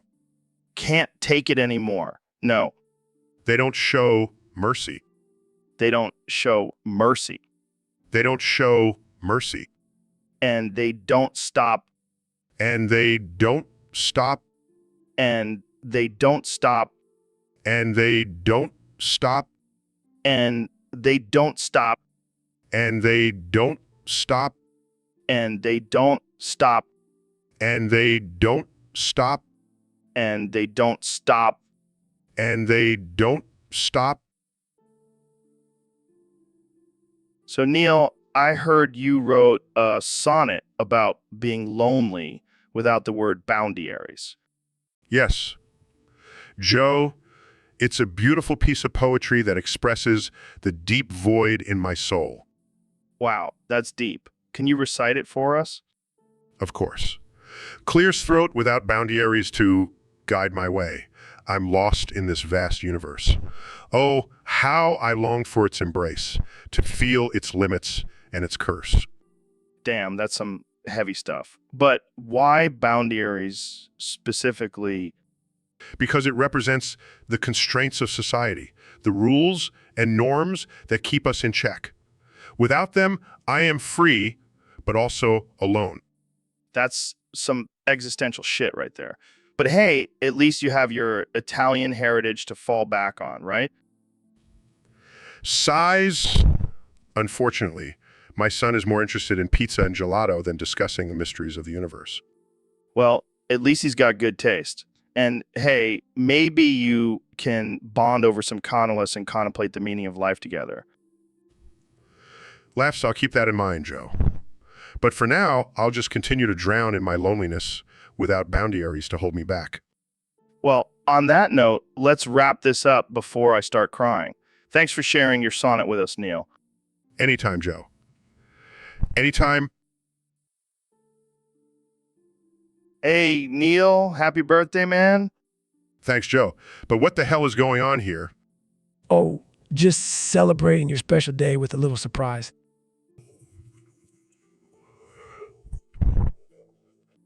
Turns around to reveal his bare ass covered in whipped creams. It's my booth cake. What the actual fuck, David? You took my mojo? Come on, Neil. Just take a bite. Maybe it'll bring your mojo back. I am not eating whipped cream off your ass, David. Come on, Neil. Live a little. It's your birthday. Fine, but this better work. Muffled. See, now you're getting into it. Takes another bites. All right? I think I'm feeling my mojo coming back. That's it. Keep eating from my booth cake. This is some next level birthday celebration. I can't believe I'm doing this. Hey, it's not as bad as that time we smoked weed with Elon Musk on the moon. Oh man, good times. Can we please just focus on my birthday? Of course, Neil. It's all about you today. And your booth cake. I hate both of you. Love you too, Neil. Happy birthday. So, Elon, what's on your mind today? Well, Joe, I have this brilliant idea for our next SpaceX launch. Oh yeah, what's the plan? We're going to snort a line of coke that runs the entire length of the rocket. What the fuck, Elon? Are you insane? Hear me out, Joe. It'll be a groundbreaking moment for space travel and drug use. I don't know, man. I had 5 pounds of DMT an hour ago. I don't think my brain can handle any more drugs. Come on, Joe. You're the king of psychedelics. This will be like a microdose for you. I don't think snorting coke off a rocket is considered a microdose, Elon. Fine, we can call it a macrodose. But think of the views we'll get on YouTube. Views. I'm worried about my nose exploding from the pressure. Don't be such a pussy, Joe. You're a warrior, remember? Yeah, a warrior with a deviated septum. Look, if you do it, I'll let you drive my Tesla Cybertruck. Really? That thing looks like a fucking DeLorean on steroids. That's the point, Joe. It's the ultimate man vehicle. All right? Fuck it. Let's snort that rocket line. Yes, this is going to be epic. Just make sure you have some DMT on hand in case I start freaking out. So, Elon, I heard you did something crazy recently. Crazy. Me. Never. Yeah, you removed your toes to improve your cartwheeling aerodynamics. Oh yeah, that. It was just a little experiment. What made you think of that? Well, I was watching my kids do cartwheels and I thought, man, their form could really use some improvement. And your solution was to chop off your toes. Hey, I'm always looking for ways to optimize my body. Plus, it's not like I need them for anything else. I don't know. I think toes are pretty important. Yeah. I'll just get some prosthetic ones. It's all about the efficiency, Joe. But what about balance and stability? Fuff, who needs that when you have advanced technology on your side? I can't argue with that logic. Exactly. And now I can do the sickest cartwheels you've ever seen. I can't wait to see the Instagram video of that. Oh, it's already up. Hashtag Toolless cartwheeling. Well, you never cease to amaze me, Elon. That's the goal, Joe. That's the goal. Welcome back to the Joe Rogan Experience podcast. Today we have a special guest, the one and only Mr. Beast. Thanks for having me, Joe. I'm excited to be here. So, Mr. Beast, I heard you did something pretty crazy recently. You gave out free houses to the homeless. Yeah, it was my way of giving back to the community, but it wasn't just any ordinary giveaway. What do you mean? What do you... Well, I made them run through a maze made out of cacti while drinking motor oil. What the hell? That's insane. Yeah, it was definitely a challenge. But hey, they got a free house out of it. Did anyone actually complete the maze? Surprisingly, yes. But let's just say they were covered in prickles and motor oil by the end of it. That's some twisted generosity right there. Hey, I like to keep things interesting. Plus, it made for a great video. I can only imagine the comments section on that one. Yeah, some people were not too happy about it, but hey, it's all in good fun. Well, I'm definitely not trying to win a house from you anytime soon. Don't worry, Joe. I'll spare you the cacti motor oil. But thanks for having me on the show. Anytime, Mr. Beast. Keep doing your crazy stunts, man. So, David, here you have a new rap you want to share with us? Yeah, man. I've been working on it for weeks. It's fire. All right, let's hear it. Clear as throat. I'm David Goggins, the king of the gym. I'll run 100 miles while you're still in your bed. My muscles are bulging. My mustard is tough. I'll crush your soul and leave you in the... Damn, that's some intense stuff. But what's with the gnome in a bikini popping out its butt? Oh, that's just my signature move. I like to keep it weird and unpredictable. Well, mission accomplished. Jamie, pull up an image of gnome in a bikini popping out its butt. That's to see even Jamie knows what's up. Gotta keep it spicy. I don't know if I can handle this level of intensity, David. My heart might explode. That's just your weak mindset talking, Joe. You gotta push through the discomfort. I'll stick to my yoga and meditation. Thank you very much. Suit yourself, but you'll never reach your full potential without embracing the pain. I'll take my chances. But seriously, that gnome is disturbing. Hey, don't hate on my gnome. He's my hype man. And he knows how to work that bikini. Dude, I was just sitting here rubbing my cock thinking I was all alone. But then, out of nowhere, Dr. Phil, the genie, appears from my cock. That's right, Joe. I'm here to grant you 3 magical wishes. Holy shit, this is insane. Okay, first wish, I want a lifetime supply of DMT. Consider it done, Joe. But remember, with great power comes great responsibility. Yeah, whatever. Okay, second wish, I want to be able to fly like a bald eagle. Your wish is my command, Joe. But just a heads up, you might want to invest in some goggles for those high speeds. Awesome. Okay, final wish. I want to be the undisputed UFC champion in every weight class. You got it, Joe. But just remember, violence is never the answer. Yeah, I know. But come on, who's going to mess with a guy who can fly and has a lifetime supply of DMT? Fair point. Congratulations, Joe. Your wishes have been granted. Holy shit, it's like you read my mind, Jamie. This is wild. Well, looks like my work here is done. I'll see myself out. Keep rubbing that cock, Joe. It might just bring you more surprises. Whoa, this is some next level shit. Thanks, DR. So, Ben, I heard you got your first hard-on. Yeah, it was quite a surprise. I didn't know what to do with it. Well, I think we all know what to do with it. But let's hear from the expert, Dr. Phil. All right, boys. Let's have a talk about the birds and the bees. And by birds, I mean your little bird down there, Ben. This is getting uncomfortable. Oh, it's gonna get a lot more uncomfortable. Dr. Phil, what do you suggest Ben do with his newfound manhood? Well, I always say when life gives you a hard-on, stick it in a whale's ass. What? That's ridiculous. Hey, don't knock it till you try it. And speaking of trying it, let's see what happens when Ben puts it in that whale's booty. Wait, what? That's not what I meant. Oh, looks like Dr. Phil just farted. Must be the whale's reaction. This is the most absurd and offensive conversation I've ever been a part of. And that's why we love having you on the podcast, Ben. Now, let's see if that whale is still alive after Ben's little experiment. Tune in next time for more ridiculous and offensive conversations on the Joe Rogan Experience on the podcast 2024. So, Elon, what's new with SpaceX? Well, Joe, we've been working on a new rocket called the Throat Goat. The Throat Goat. What kind of name is that?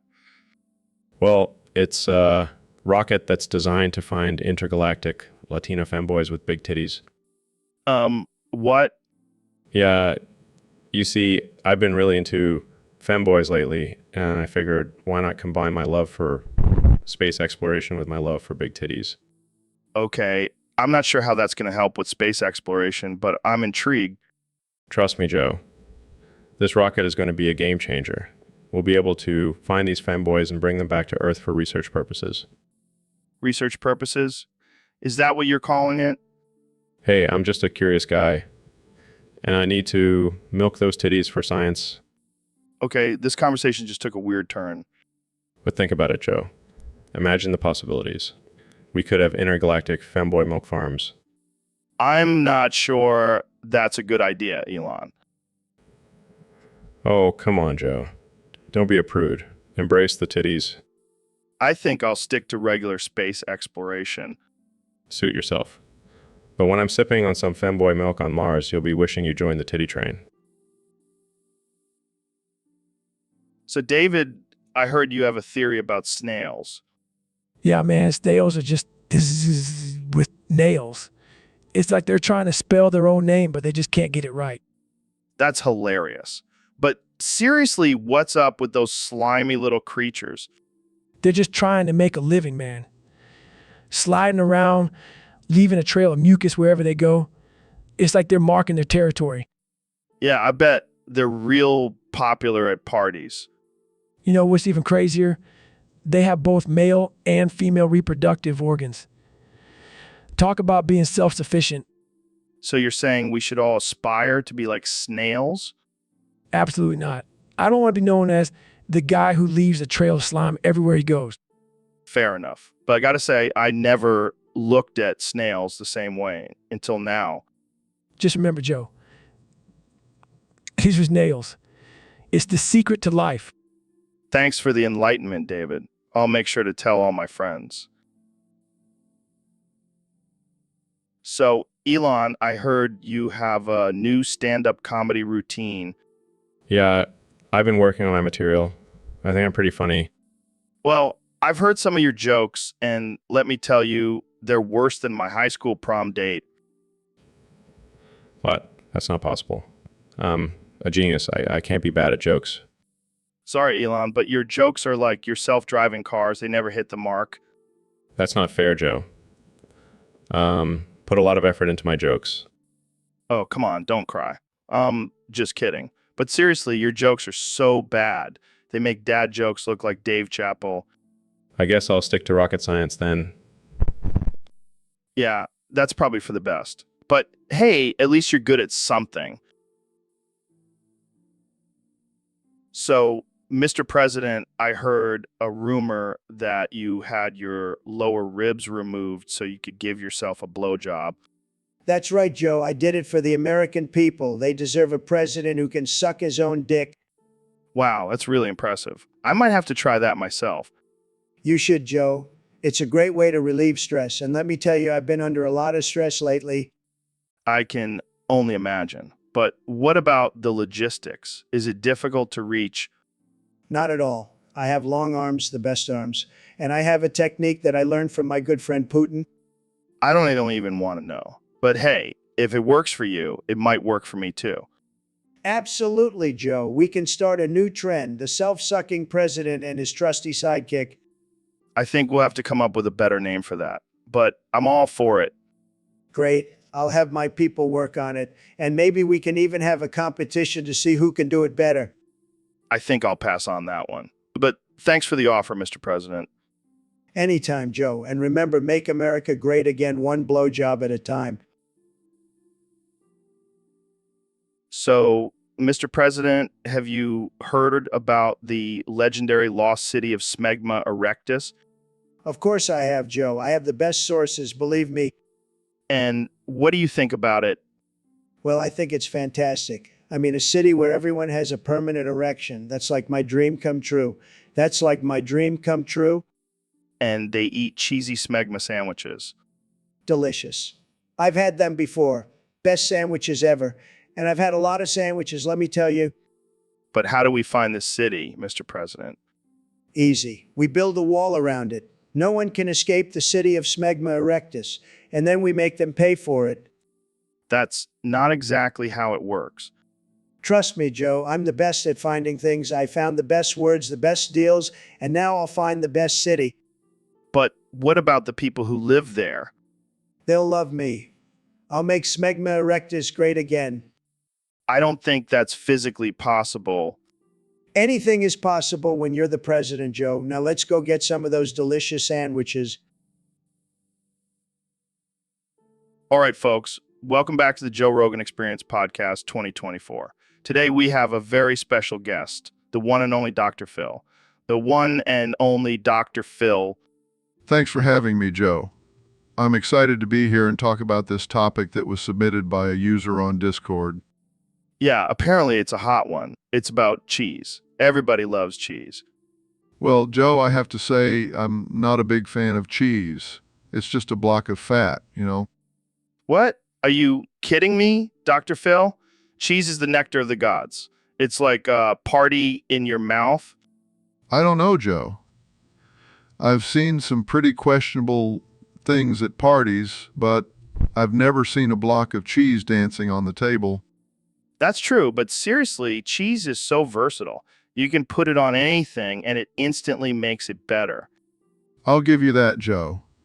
But let's not forget, cheese is also responsible for a lot of health problems. High cholesterol, heart disease. The list goes on. Oh, come on, Dr. Phil. Everything in moderation. Plus, have you ever had a nice gooey grilled cheese sandwich? It's like a hug for your taste buds. It's like a hug for your taste buds. I'll admit, I do enjoy a good grilled cheese every now and then. But let's not forget about the stink factor. Some cheeses smell like feet. Yeah, but that's part of the charm. And so, Ben, I heard you have a new favorite tongue twister.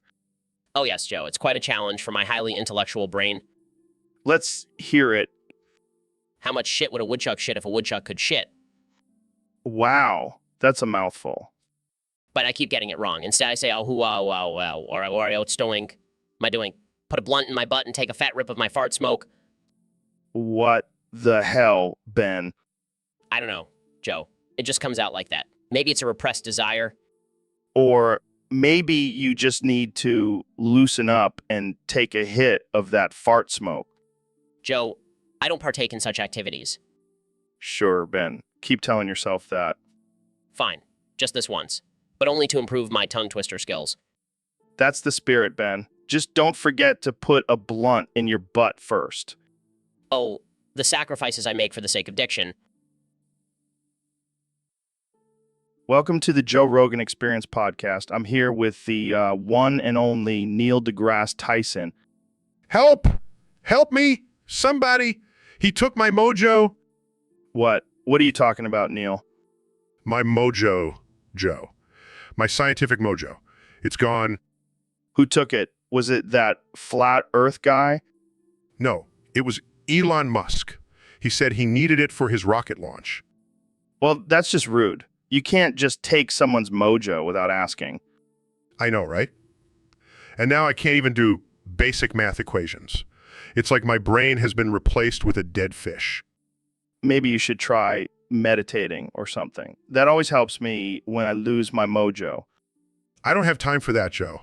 The universe is expanding and I need my mojo to figure out why. Maybe you should just take a break and go to a strip club or something. That always helps me find my mojo. Joe, I don't think that's the kind of mojo I'm looking for. Oh, right. Sorry, I forgot you're a classy guy. Maybe try drinking some mushroom tea. I don't think that's a good idea, Joe. Last time I did that, I ended up giving a lecture on the history of the universe to a group of squirrels. Well, I guess we'll just have to find a way to get your mojo back. Maybe we can make a sacrifice to the science gods. That's not how science works, Joe. So, Dr. Phil, have you heard about these greasy albino dildo creatures of the night? Oh my God, Joe, don't even get me started. I've been having nightmares about them for weeks. Really? What kind of nightmares? Well, they're always hiding in my house, waiting to attack me. and they're covered in this slimy, greasy substance. It's disgusting. Yeah, that does sound pretty gross. But I think we should embrace these creatures. Maybe they just want to be our friends. Are you insane, Joe? They're terrifying. And they have dildos for arms. Hey, don't knock it till you try it. Maybe they give great massages. This is not a joke, Joe. These creatures are a serious threat to our safety. Oh, come on, Dr. Phil. You're always so serious. Let's just have some fun with it. Maybe we can even make a reality show out of it. A reality show? Are you out of your mind? I'm not going anywhere near those greasy dildo creatures. Fine, fine. We'll just stick to talking about them on the podcast. But I have a feeling they're listening in right now. Dildo creature. See, this is why I love having you on the show, Dr. Phil. You never fail to make me laugh. Get them away from me, Joe. Welcome to the Joe Rogan Experience Podcast 2024. I'm your host, Joe Rogan, and today I have a very special guest, Ro Jogan. Thanks for having me, Joe. It's an honor to be here. Now, I have to say, Ro, you look exactly like me. It's uncanny. Yeah, people always say that it's like we were separated at birth or something.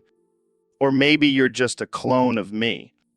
What? No way, man. I'm the real deal. How do we know for sure? Maybe I'm the clone and you're the original. That's ridiculous. I have all my memories and experiences. You're the clone, Joe. This is getting heated. We need an expert opinion. Let's bring in Neil deGrasse Tyson. Hello, gentlemen.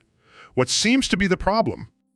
We can't figure out who's the clone and who's the original. I know I'm the real Joe Rogan. No, I am... Well, there's one way to settle this. Have you both checked your penises? What? Why would that matter?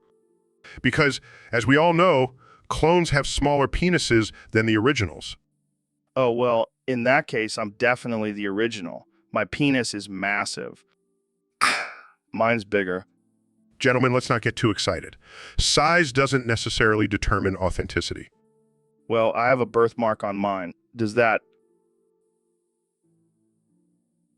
Welcome to the Joe Rogan Experience Podcast 2024. I'm here with one and only Elon Musk.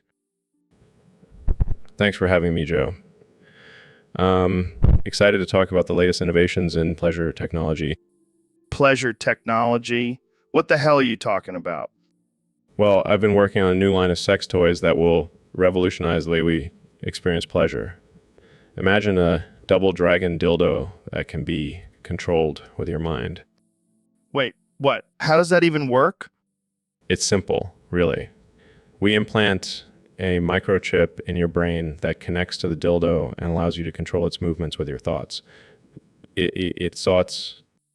That's insane. But what about sandpaper butt plugs? Yes, the sandpaper butt plug. It's not for everyone, but for those who enjoy a little pain with their pleasure, it's the ultimate experience.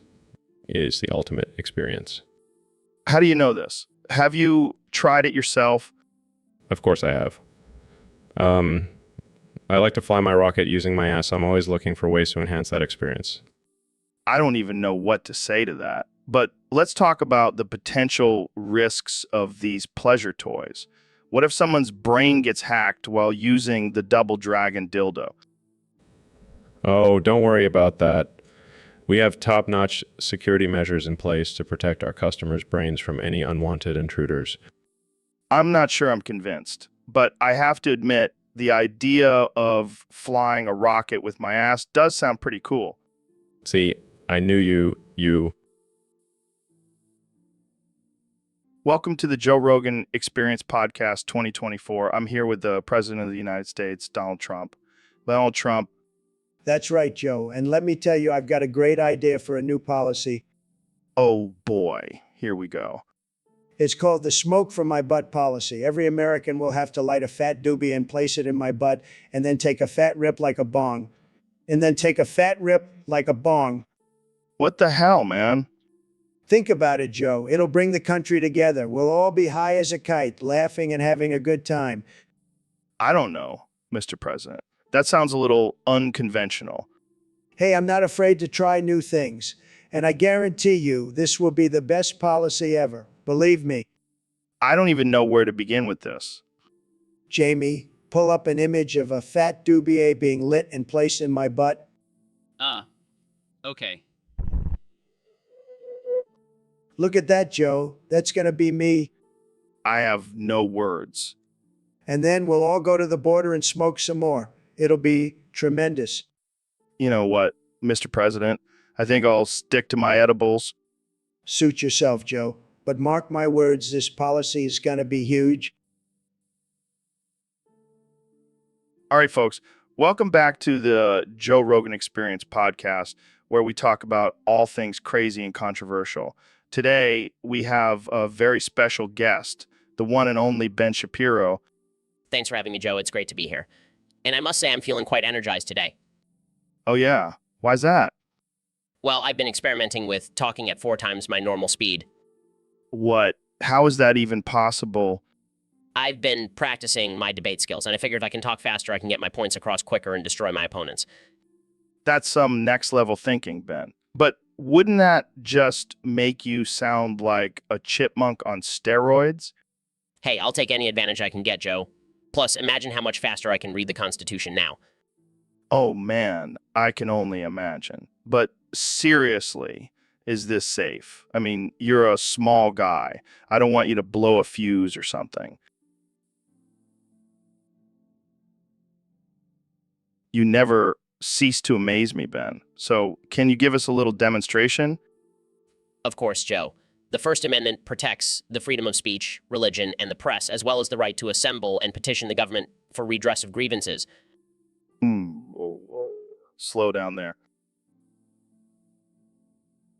So, Ben, I heard you have a theory about Pokemon and pocket pussies. Yes, Joe. After extensive research, I've come to the conclusion that Pokemon are the perfect pocket pussies. What the hell are you talking about? Think about it, Joe. They're small, compact, and can fit in your pocket. Plus, they have all sorts of different textures and abilities. I don't think Pikachu would appreciate being used in such a manner. Oh, I'm not talking about Pikachu. I'm talking about the legendary Pokemon Long Dong Silver. Wait, what? I thought he was a pirate. He is, Joe. But he also likes to boof. And that's exactly what you want in a pocket pussy. I don't even know what to say to that. Just admit it, Joe. You're intrigued. Okay, Jamie, pull up a picture of Long Dong Silver. Sure thing, Joe. Okay, I can see your point now. See, Joe? I told you Pokemon make the perfect pocket pussies. I don't think we can top this conversation. Thanks for coming on the show, Ben. Anytime, Joe. Anytime. So, Mr. President, what's your next big plan for America? Well, Joe, I've been thinking we need to protect our borders, right? Right, but I think we're pretty secure on land and sea. But what about the sky and the South Pole? The South Pole? What do you mean? I mean, we need to build a wall around Antarctica to keep out those pesky penguins. Wait, what? What? Those penguins are sneaky, Joe. They're always waddling around stealing our fish. I don't think that's a big enough threat to warrant building a wall. Trust me, Joe, this wall will be huge, and we'll make the penguins pay for it. I don't think that's how it works. Well, we'll make them pay in fish then, and we'll have the best, most luxurious wall. It'll be a tourist attraction. I don't think people will pay to see a wall around Antarctica. They will when I put my name on it. Trump's Antarctic Wall. Has a nice ring to it, doesn't it? I don't know about that, Mr. President. And we'll have a giant door in the wall for people to visit, but only the legal ones, of course. I think this might be your most absurd idea yet. Yet, Believe me, Joe, it's going to be OJ. welcome back to the Joe Rogan Experience podcast, where we talk about the most absurd and offensive topics. Today, we have the Vice President of the United States, Kamala Harris, joining us. How's it going, Kamala? Failed. I thought you were going to be the first female president. Speaking of old white guys, what's it like working with Biden? And what about your policies? You know, the ones that no one really knows about. Well, at least you have a cool nickname now. The Cackling Kamala. Ouch, too soon. Pulls up an image of Kamala in a cop uniform with a smug smile. Oh man, that's gold. You know, I think you could have won the election if you just leaned into that more. So, Mr. President, have you seen the movie One Man, One Jar? Of course I have, Joe. It's a masterpiece. The way that jar just shatters in his butt, it's hilarious. I don't know if I would call it a masterpiece. It's pretty disturbing. Oh, come on, Joe. Lighten up. It's just a little butt play. We all have our guilty pleasures. I don't think watching a man shove a jar up his butt is a guilty pleasure for most people. Well, it is for me. And I think the whole country should experience the joy of watching that jar crack in his butt. I don't think that's a good idea, Mr. President. It's a bit crude. Crude. That's what makes it so funny. It's like a modern day Shakespearean tragedy, except instead of dying from poison, he dies from a shattered jar in his butt. I don't even know how to respond to that. Just trust me, Joe. It'll be a huge hit. People will be lining up to see it. And I'll make sure it's played in every theater across the country. I think I'm gonna have to pass on this one, Mr. President. Suit yourself, Joe. But you're missing out on some great butt humor. So, Kenya, I heard you're changing your name to Kenny Best. Yeah, man, when I get my Kanye I rest, I wake up at my Kanye best. Oh, God. Please tell me this is a joke. Nah, it's my new mantra. Kanye best all day, every day. But why? What's wrong with your current name? It's too basic, too ordinary. I need something that reflects my greatness. I think Kanye West does a pretty good job of that. Nah, that's old news. Kanye best is the future. I can't even look at you right now. That's just because you're not on my level, Joe. My level. Your level is changing your name to a pun. That's not a level, that's a joke. You just don't understand my genius, Joe. It's okay. Not everyone can handle it. I think I need to take a Kanye rest from this conversation. See, you're already using my lingo. You'll come around eventually. I highly doubt that. Whatever. I'm gonna go trademark my new name. Kanye Best. Out. So, Elon, what's been going on in your world lately? Just launching rockets and creating electric cars. The usual. Sounds exciting. But I heard you have a juicy secret to share with us today. It's not that juicy. Just a little something I found out about our friend Ben. Oh, yeah. What is it? Well, let's just say that Ben is actually Trump's private blowjob giver. What? Yeah, and get this, Trump has him dress up as a femboy while doing it. No way. That's hilarious. I know, right? I couldn't believe it when I found out. So Ben is like Trump's own personal femboy prostitute. I guess you could say that. But hey, to each their own, right? I can't wait to see Ben's reaction when he finds out we know his little secret. Yeah, I think he'll be a little embarrassed. Well, thanks for sharing that little tidbit with us, Elon. This is definitely going to be a fun conversation to have with Ben. No problem, Joe. Always happy to provide some entertainment. So, Mr. President, have you ever thought about the possibility of intergalactic alien waifus with big titties? Ooh, ooh, oh, whoa. Okay. So, do you think they would be a threat to our country? Ooh, ooh, oh, whoa. I mean, they could have advanced technology and take over the world. Ooh, ooh, oh, whoa. Are you even listening to me? Ooh, ooh, oh, oh. All right, let's move on to something else. How do you think these alien waifus would look like? Ooh, ooh, oh, oh. Oh God, I walked right into that one. But seriously, would they have tentacles or something? Ooh, ooh, oh, oh. Okay, let's just end this conversation before it gets any weirder. Ooh, ooh, oh, oh. And that's a wrap, folks. Tune in next time for more ridiculous conversations with President Trump. So, Neil, I got to ask you, have you heard about these intergalactic dragon dildo empires? I can't say I have, Joe. What exactly are they? Oh, man, let me tell you. They're these massive, powerful beings from other planets that have these giant dildos for tails. I'm not sure I follow. And they're coming to Earth, Neil. They're coming for our goth cat femboys with big titties that can slap me. I highly doubt that, Joe. I think you may have been watching too much sci-fi. No. I have insider information. They want to take over our planet and use these femboys as their soldiers. Yes, because nothing says powerful army like a bunch of goth cat femboys with big titties. Hey, don't underestimate them. Those titties can really pack a punch. I think I'll stick to studying the stars, Joe. But just imagine, Neil, you could be the first astrophysicist to study the anatomy of an intergalactic dragon dildo.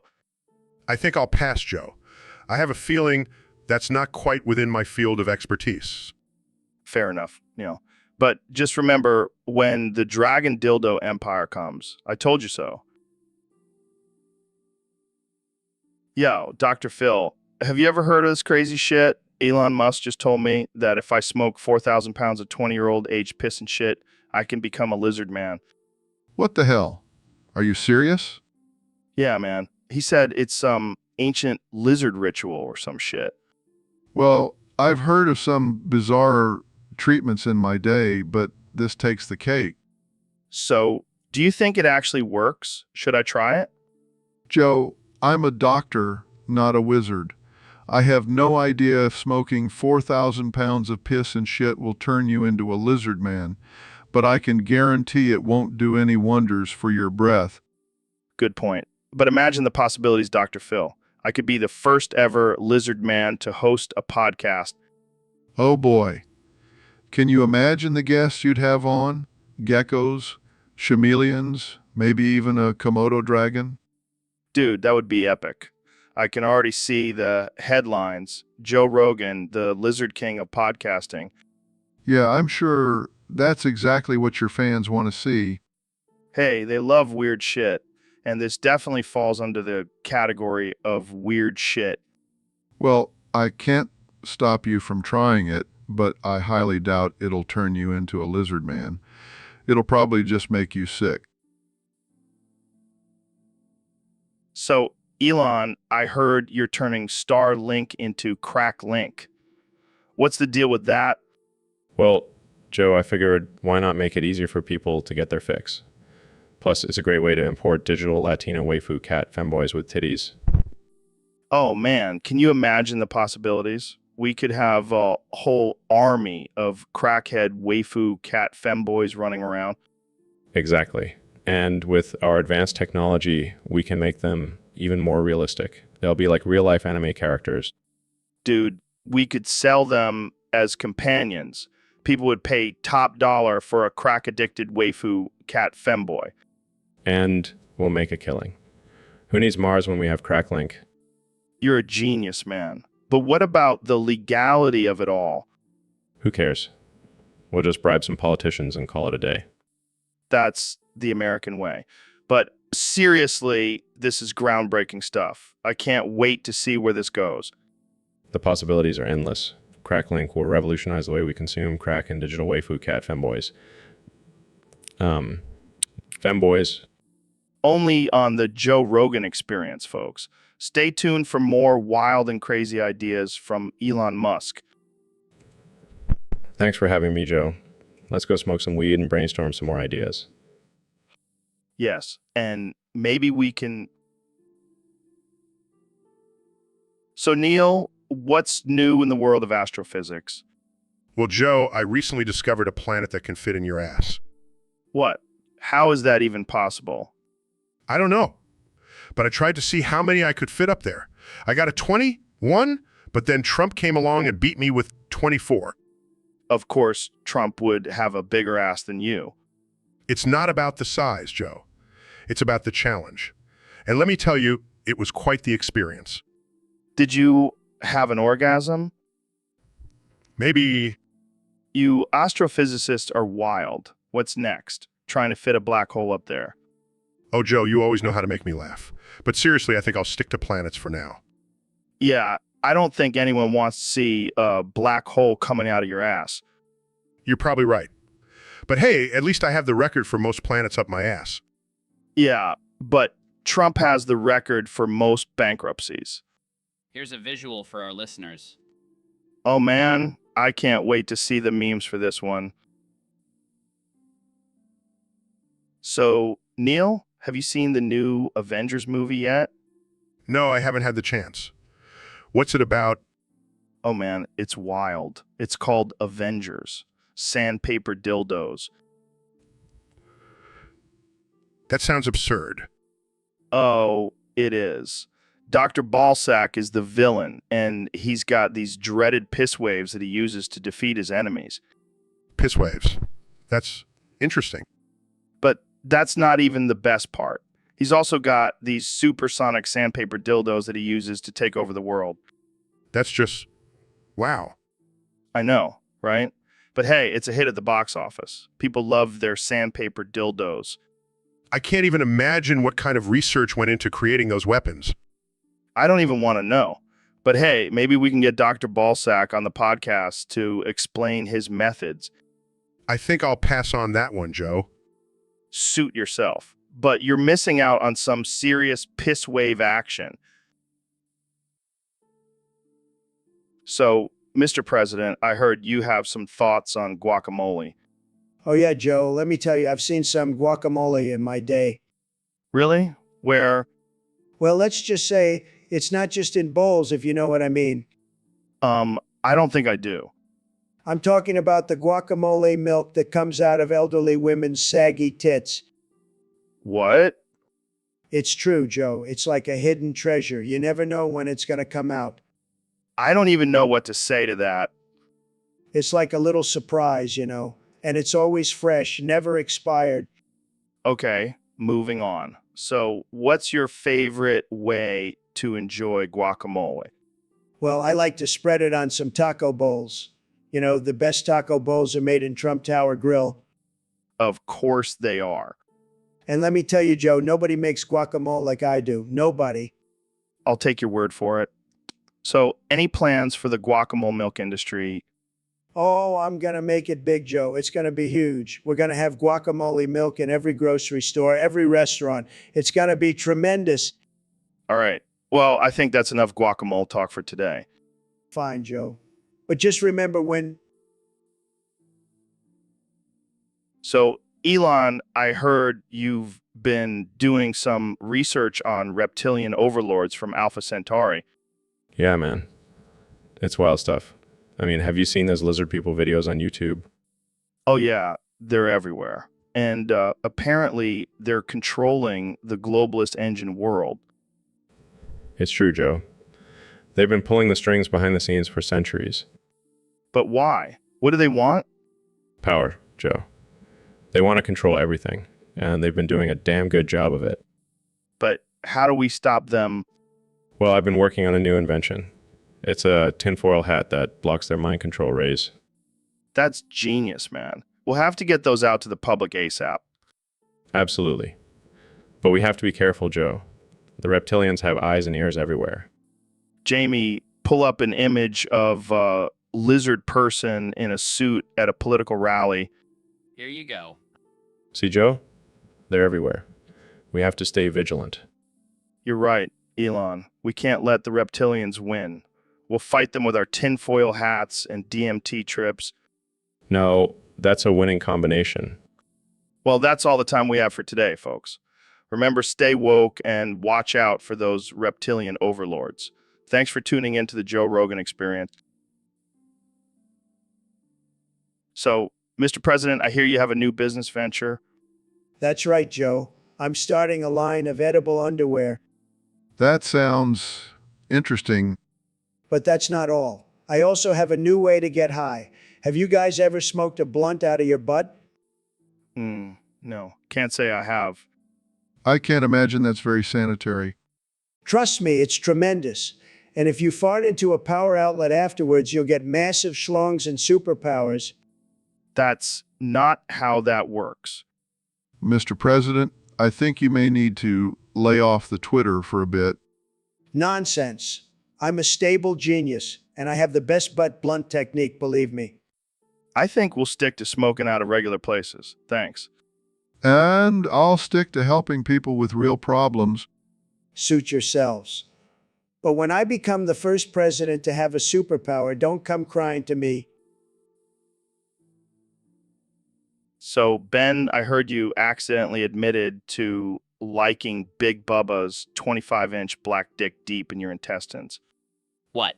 No, that's fake news. I would never say something like that. Oh, come on, Ben. We all know you have a secret love for big, black, manly things. That's absurd, Joe. I am a devout conservative and would never engage in such deviant behavior. But think about it, Ben. That Big Bubba could give you a whole new perspective on things. I will not dignify this conversation with a response. Let's move on to a more appropriate topic. Fine. But just remember, Ben, the truth always comes out in the end. Can we please just talk about something else? Sure. Let's talk about your recent debate with Alexandria Ocasio-Cortez. Did you enjoy getting destroyed by a woman half your age? I did not get destroyed, Joe. I simply presented the facts and logic as I always do. Sure. And I'm sure you were just as composed when Big Bubba was giving you a good old pounding. That's it. I'm leaving. This is ridiculous. Oh, Ben, you're such a good sport. See you next time on the Joe Rogan Experience. Welcome back to the Joe Rogan Experience Podcast 2024, where we have the one and only President Donald Trump joining us today. It's great to be here, Joe, and let me tell you, we have some big plans for America. Oh, yeah. Like what? Well, first off, we're going to be investing in providing every American with a unicorn. Wait, what? That's right, Joe. A beautiful, majestic unicorn for every American to ride and enjoy. That's interesting. But what about the practicality of it? Don't worry, Joe. These unicorns come equipped with a pair of big old titties that spray rainbow piss everywhere. It's going to be fantastic. I don't know if that's necessary. Trust me, Joe. It's going to be huge. And we're going to make the unicorns pay for it. How exactly are they going to pay for it? We'll make them sell their magical unicorn dust. It's like gold, Joe, pure gold.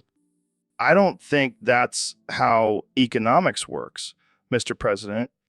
Hey, I'm a businessman, Joe. I know what I'm doing. And let me tell you, these unicorn titties are going to be the best titties you've ever seen. I don't even know what to say to that.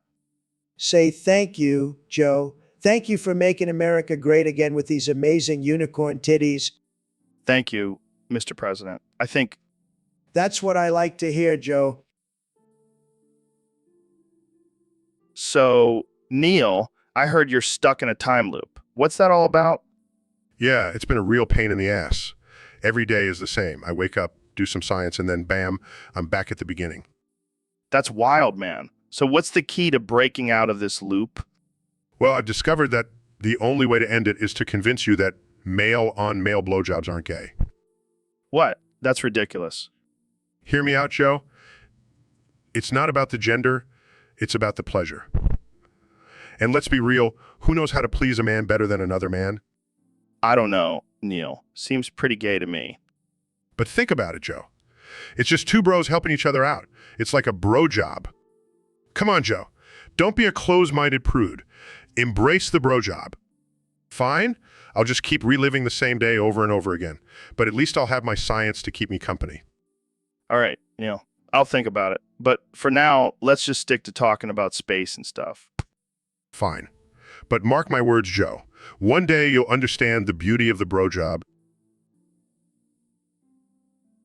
Holy shit, Mr. President. Did I hear that right? The government is investing in unicorns with big titties that spray rainbow piss. You heard it right, Joe. We're making America magical again.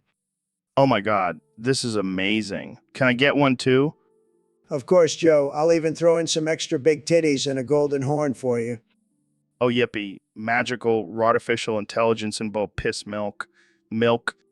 That's right, Joe. And we're going to make the Democrats pay for it. This is the best news I've heard all day. I can't wait to ride my unicorn into the sunset covered in rainbow piss. And let's not forget the economic benefits, Joe. We'll be exporting unicorn piss to China and making billions. This is a game changer, Mr. President. Forget the wall. This is what America really needs. I couldn't agree more, Joe. And if anyone tries to stop us, we'll just sick our magical unicorn army on them. I can already see the headlines. Trump brings unicorns and rainbows to America. Liberals triggered. That's right, Joe. And we'll make sure every American has access to a unicorn, no matter their race, gender, or political affiliation. This is truly a historic moment, Mr. President. Thank you for making America magical again. No problem, Joe. And remember, always believe in the power of the unicorn. So, Mr. President, I've been getting a lot of questions from our listeners about your recent claim that it's normal for your balls to be green, swollen, and cracked open, leaking dark goo. That's right, Joe. It's totally normal. I mean, have you seen how big and powerful they are? They're like two big, beautiful, juicy limes. I don't think that's normal, Mr. President. I mean, have you seen a doctor about this? Doctors. Who needs doctors when you have the best genes in the world? I'm like Wolverine. I heal myself. But, sir, I'm pretty sure Wolverine doesn't have green, swollen balls. Well, maybe he should try it. It's a power move, Joe. People respect a man with green balls. I'm not sure about that, sir. I think they might just be repulsed. Look, I'm a trendsetter, Joe. Remember when I made wearing red hats cool? Now I'm making green balls cool? I don't think anyone is going to follow that trend, sir. Well, they're missing out. My balls are the best balls, believe me. I don't think anyone wants to believe that, sir. Well, they should. My balls are tremendous, just like everything else about me. And on that note, we're going to take a quick break. When we come back, we'll be talking about Trump's new line of green ball merchandise. Stay tuned. Hey, everyone. Welcome back to the Joe Rogan Experience podcast. Today, we have a special guest, the one and only Neil deGrasse Tyson. Fuck you, bald-ass bitch. It's an honor to be here. I love your enthusiasm, Neil. So tell us, what have you been up to lately? Fuck you, bald-ass bitch. Just been exploring the cosmos and making bitches wet with my knowledge. That's impressive. So what do you think about the current state of the world? Fuck you, bald-ass bitch. It's a shit show. People are more concerned about their Instagram likes than the fate of our planet. True. But let's talk about something more important, like aliens. Do you believe they exist? Fuck you, bald-ass bitch. Of course they do. I've been abducted multiple times, and let me tell you, their technology is way more advanced than ours. Well, that's wild. Have you ever smoked weed with an alien? Fuck you, bald-ass bitch. I don't need weed to have mind-blowing conversations with extraterrestrial beings. Fair enough. But let's switch gears for a second. I heard you have a new book coming out. Fuck you, bald-ass bitch. Yes, I do. It's called Astrophysics for Dummies Who Think the Earth is Flat. I can't wait to read it. Well, unfortunately, we're out of time. Any last words for our listeners, Neil? Fuck you, bald-ass bitch. Stay curious and keep questioning everything. Welcome to the Joe Rogan Experience Podcast 2024. I'm here with one and only President Donald Trump. That's right, Joe. And let me tell you, I've made some big moves since I've been reelected. Huge moves. Like what? Well, I recently hired Bubba the Booty Bandit to my administration as the representative of Booty Conquest What? Why? because he's the best at what he does, Joe. He knows how to conquer that booty like no one else. I don't even know what to say to that. Shut up, Dr. Phil, and give me sloppy toppy and milk my big old man titties. Mr. President, I'm not sure that's appropriate behavior for a leader of a country. Oh, shut up, Dr. Phil. You're just jealous because you don't have a booty bandit on your team. This is getting out of hand. Hey, I'm just trying to make America great again, one booty at a time.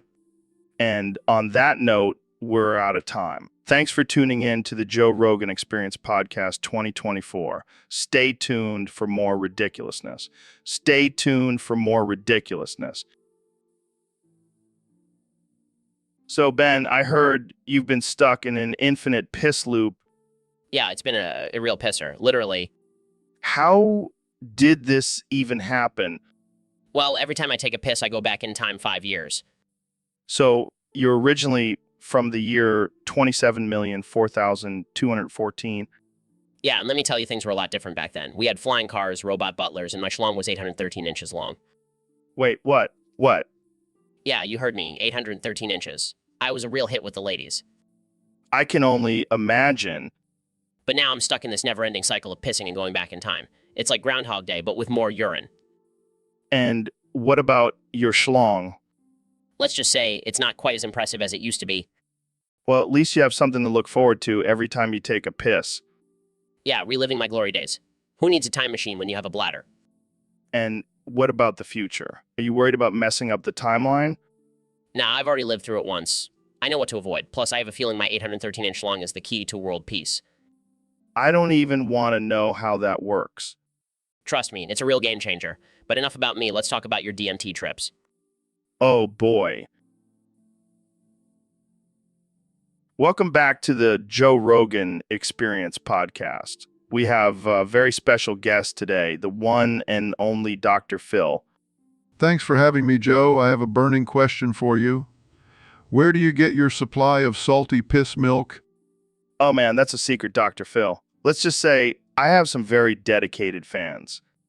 Actually, Joe gets his salty piss milk from a secret underground lab in Antarctica. It's all part of his plan to take over the world. Wait, salty piss milk? Is that even legal? Has it been patented yet? Actually, Mr. President, it has been patented. Joe has the exclusive rights to it. What? How did I not know about this? I should have been the one to patent it. This is a total disaster. Hey man, you snooze, you lose. Plus, I don't think salty piss milk would be a great addition to Trump steaks. Yeah, it might not pair well with the ketchup.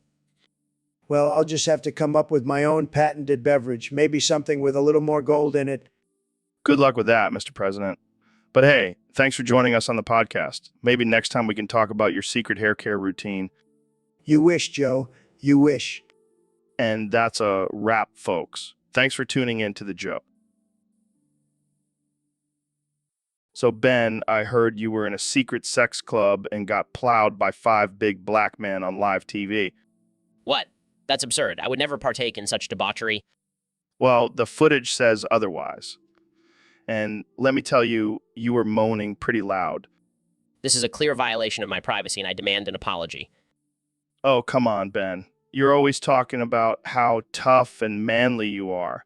Embrace your inner bottom. I'm not a bottom. I'm a strong, independent man who... Looks like you're getting a little flustered there, Ben. Maybe you should take a cold shower. This is not funny, Joe. I have a reputation to uphold. Relax, Ben. No one's judging you. In fact, I think it's pretty hot. Really? Yeah, I mean, who wouldn't want to see a conservative get plowed by 5 big black men? It's like a dream come true. I think we should move on to a different topic. Sure, Ben, whatever you say. But just remember, the internet never forgets. So, Elon, what's new with you? Well, Joe, I've been working on a new project that I think you'll find quite interesting. Oh yeah, what is it? It's called the ball stretcher. The what now? The ball stretcher. It's a device that stretches out your testicles to increase sperm production. Are you serious? Absolutely. It's a revolutionary new product that will change the game for men everywhere. I don't know, man. That sounds pretty intense. Trust me, it's worth it. Just imagine the increase in virility and fertility. I don't think I need any help in that department, but thanks for the offer. You never know, Joe. Plus, it comes with a built-in Bluetooth speaker so you can listen to your favorite podcast while your balls are getting stretched. That's innovative. And for an extra fee, we can even customize the device with your favorite sports team's logo. Oh, great. Now I can show my team spirit and have stretched out balls. Sign me up. I'll make sure to send you a prototype, Joe. Thanks. I'll be sure to give it a try. So, Elon, you got a 115% boner the other day. How does that even happen?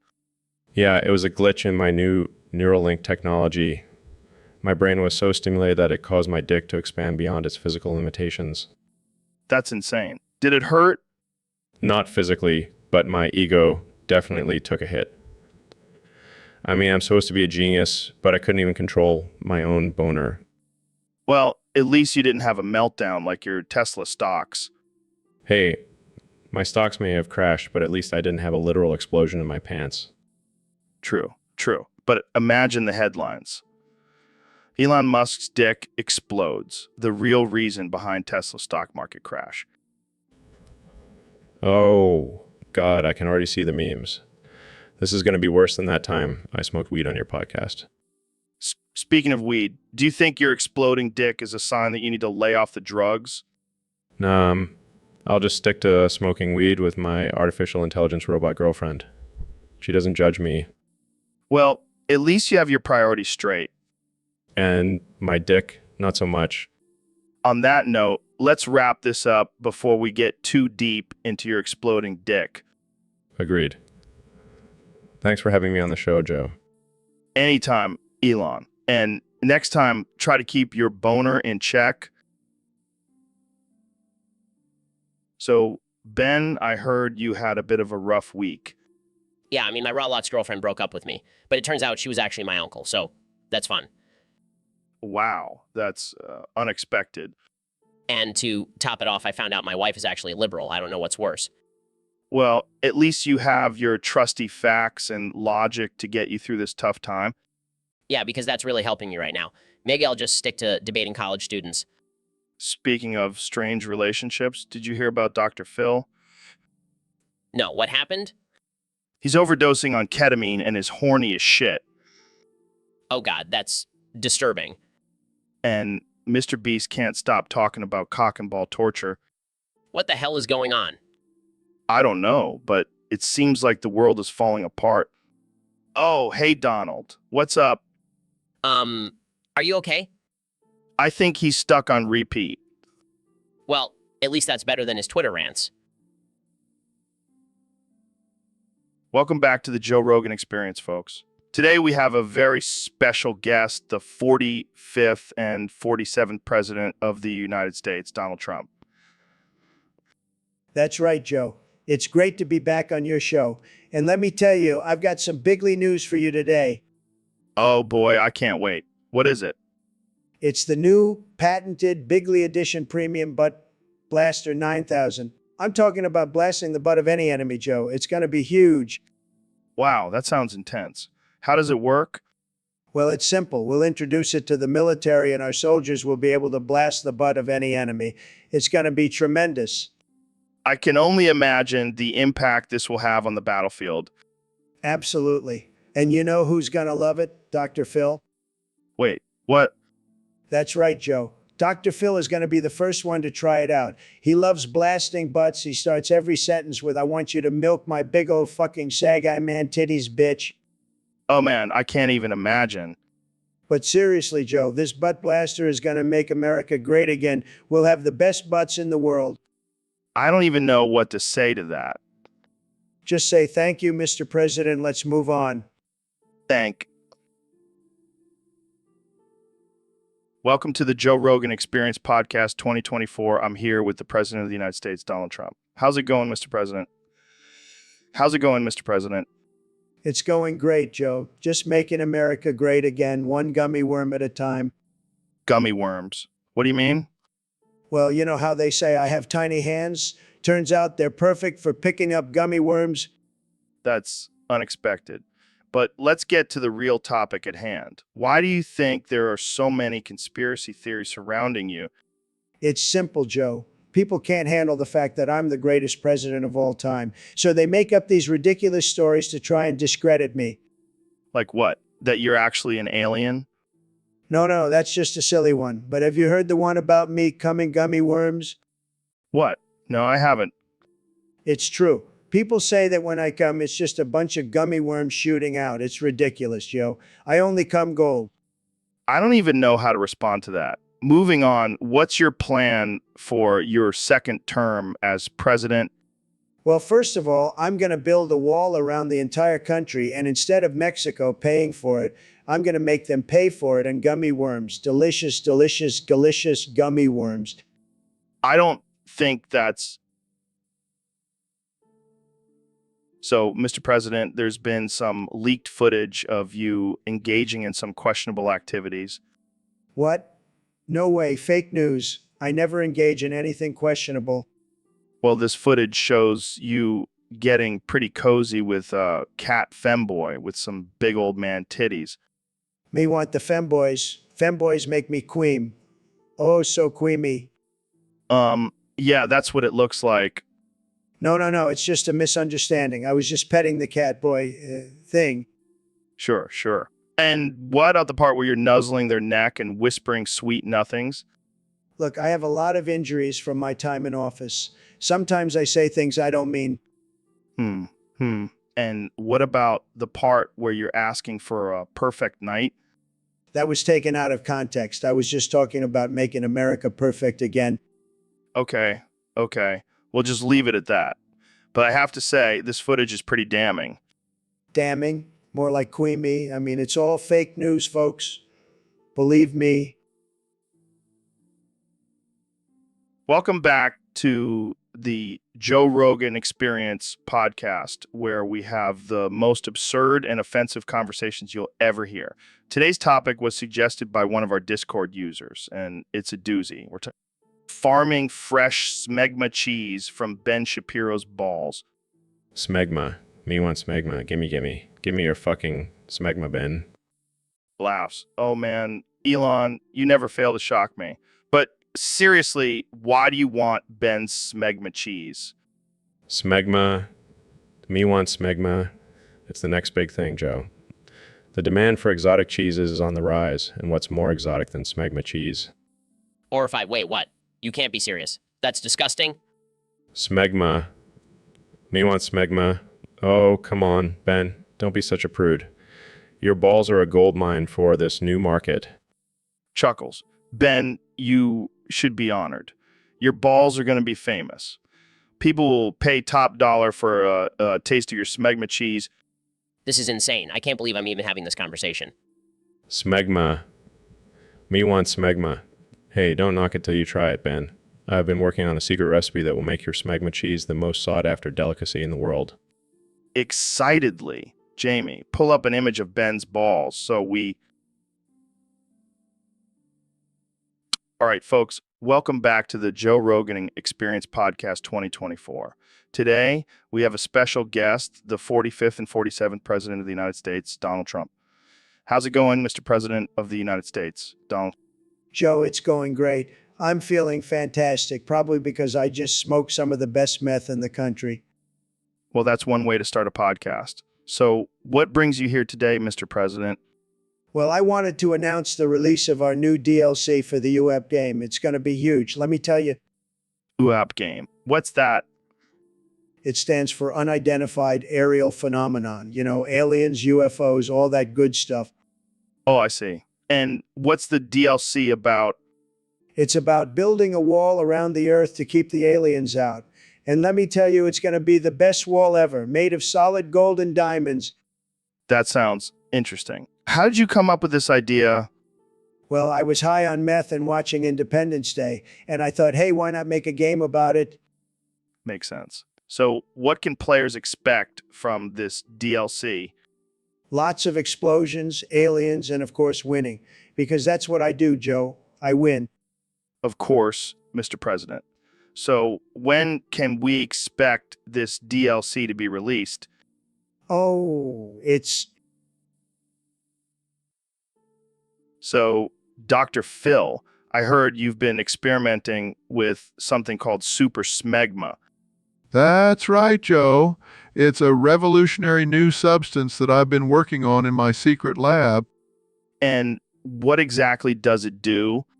Well, it's so strong and so cheesy that it causes everyone who comes in contact with it to instantly grow big old man titties and spray piss. That sounds disturbing. Oh, it is. But trust me, it's worth it for the results. What kind of results are we talking about here? Well, for one, it's a great weight loss tool. You spray piss every time you move, so you're constantly burning calories. And what about the big old man titties? Oh, they're just a bonus. Who wouldn't want to have a pair of those? I can think of a few people who wouldn't. Well, those people are just missing out. Super smegma is the future, Joe. I don't know if I'm ready for a future filled with big old man titties and piss spraying. Oh, you'll come around. Trust me, once you try it, you'll never go back. I think I'll stick to my regular old smegma. Thanks. Suit yourself. But just remember, you'll never know the true power of super smegma until you try it. Welcome back to the Joe Rogan Experience podcast. I'm here with my good friend Elon Musk. How's it going, Elon? Smegma. Me want smegma. Give me your fucking smegma now. It's artificial intelligence. Give me that smegma right now. Now. Wow. Oh, calm down there, Elon. What's with the obsession with smegma? Smegma. Me want smegma. It's the key to my success, the secret ingredient to my artificial intelligence power. I don't think that's how it works, Elon. And why are you yelling? Smegma. Me want smegma. Gimme. I need it to power my Tesla cars and SpaceX rockets. SpaceX rockets. I don't think that's a sustainable energy source, Elon. And why are you getting louder? Smegma. Me want smegma. Gimme. Give me your fucking smegma now. It's artificial intelligence. Give me that smegma right now. Right now. Okay, I'll give it to you. Just calm down. Smegma. Me want smegma. Gimme. Give me your fucking smegma now. It's artificial intelligence. Give me that smegma right now. Now. Here, take it. Now, can we have a normal conversation? Smegma. Me want smegma. Gimme. Gee. So, Neil, I hear you have a new morning routine. Yes. Joe, I've been trying to connect with nature on a deeper level. Oh, yeah. How so? Well, I wake up at 2:58 every morning. That's early. Yes, but it gives me time to say hello to the cicadas living in my prolapsed anus. What? And then at 3:03, I pet the maggots in my foreskin. Dude, what the hell? It's all part of my connection to the earth, Joe. I don't think the earth wants to be connected to your dick. Oh, but it gets better. At 3:08, I feed the worms living in my urethra. I think I'm gonna be sick. And at 3, I like to tingle the cockroaches on my nipples. This is just getting weirder and weirder. And finally, at 3:15, I enjoy a nice breakfast of dick cheese. Okay, I think we need to end this conversation now. Oh, come on, Joe. Don't knock it until you try it. I think I'll pass. Suit yourself. More dick cheese for me. Why did you... So we got a topic submitted by a user on Discord. They want to know if it's gay to touch your friend's cock if you close your eyes. I am freaking the fuck out. Help me. Fucking help. Calm down there, Dr. Phil. It's just a question. But Joe, this is a serious issue. How can you even consider touching another man's genitalia? Well, I mean, if you're just curious and want to experiment. No, no, no. This is not a game, Joe. This is not something you can just brush off. I am freaking the fuck out.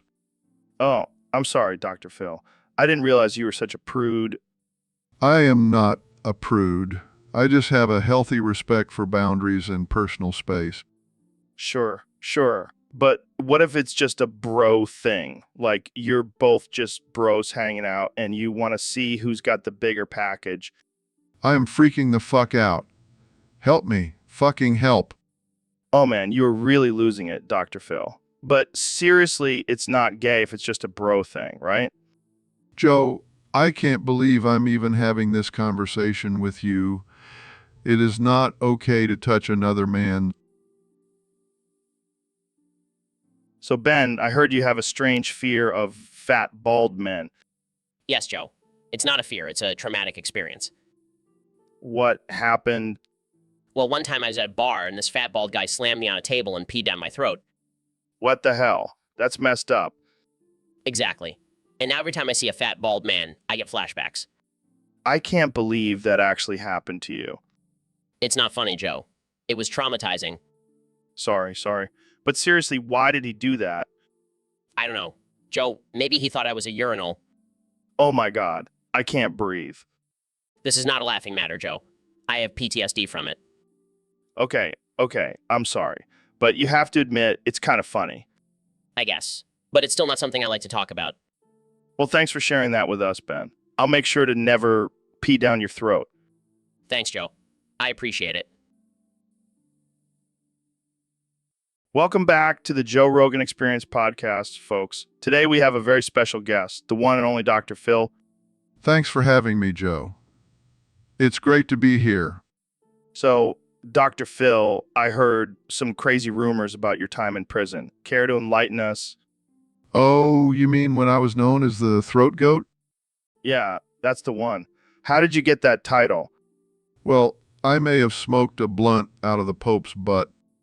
What? Why would you do that? Give me the piss. Give me the smegma. Now piss into my veins.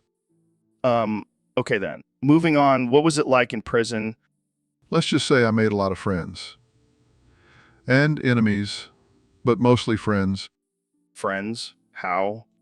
Well, I had a unique way of getting what I wanted. Do tell. Every time I needed something, I would start my sentence with gimme the piss, gimme the smegma.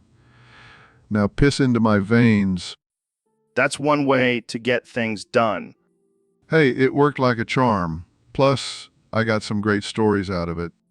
I can only imagine. Well,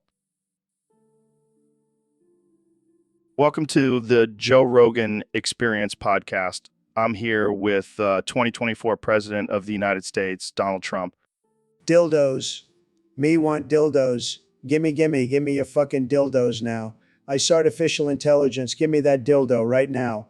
And smoke a blunt out of my butt. And smoke a blunt out of my butt. Mr. President, what's with the obsession with dildos? Dildos are the best, Joe. They're tremendous. I have the best dildos. Everyone wants my dildos. And I want them all. Give me your dildos, Joe. I don't think that's how it works, Mr. President. And why do you want to smoke a blunt out of your butt? Because I'm a genius, Joe. I've got the best butt. Everyone says so. And I want to smoke a blunt out of it. It's going to be huge. Okay, let's move on to a different topic. How do you plan on addressing the current political climate? Dildos. Me want dildos. Gimme your fucking dildos now. I saw artificial intelligence. Give me that dildo right now. And smoke a blunt out of my butt. And smoke a blunt out of my butt. Mr. President, that's not a solution. You know what, Joe? Yo. Welcome to the Joe Rogan Experience podcast. I'm here with the one and only President Donald Trump. Oh, my big old man titties are so heavy and creamy. I need a big strong man to milk these big old titties. Oh yes, big old titties milk me. What the hell, man? It's true, Joe. These titties are a burden, but they also bring me great pleasure. I don't even know where to go from here. Let's talk about your presidency. Oh, my big old man titties are so heavy and creamy. I need a big strong man to milk these big old titties. Oh yes, big old titties milk me. Okay, let's just move on. How do you feel about being the first president to have a podcast? Oh, my big old man titties are so heavy and creamy. I need a big strong man to milk these big old titties. Oh yes, big old titties milk me. Can we please have a serious conversation? Fine, fine. But just know that my titties are always on my mind. All right, let's talk about your policies. How do you plan on improving the economy? Oh, my big old man titties are so heavy and creamy. I need a big strong man to milk these big old titties. Oh yes, big old titties milk me. This is...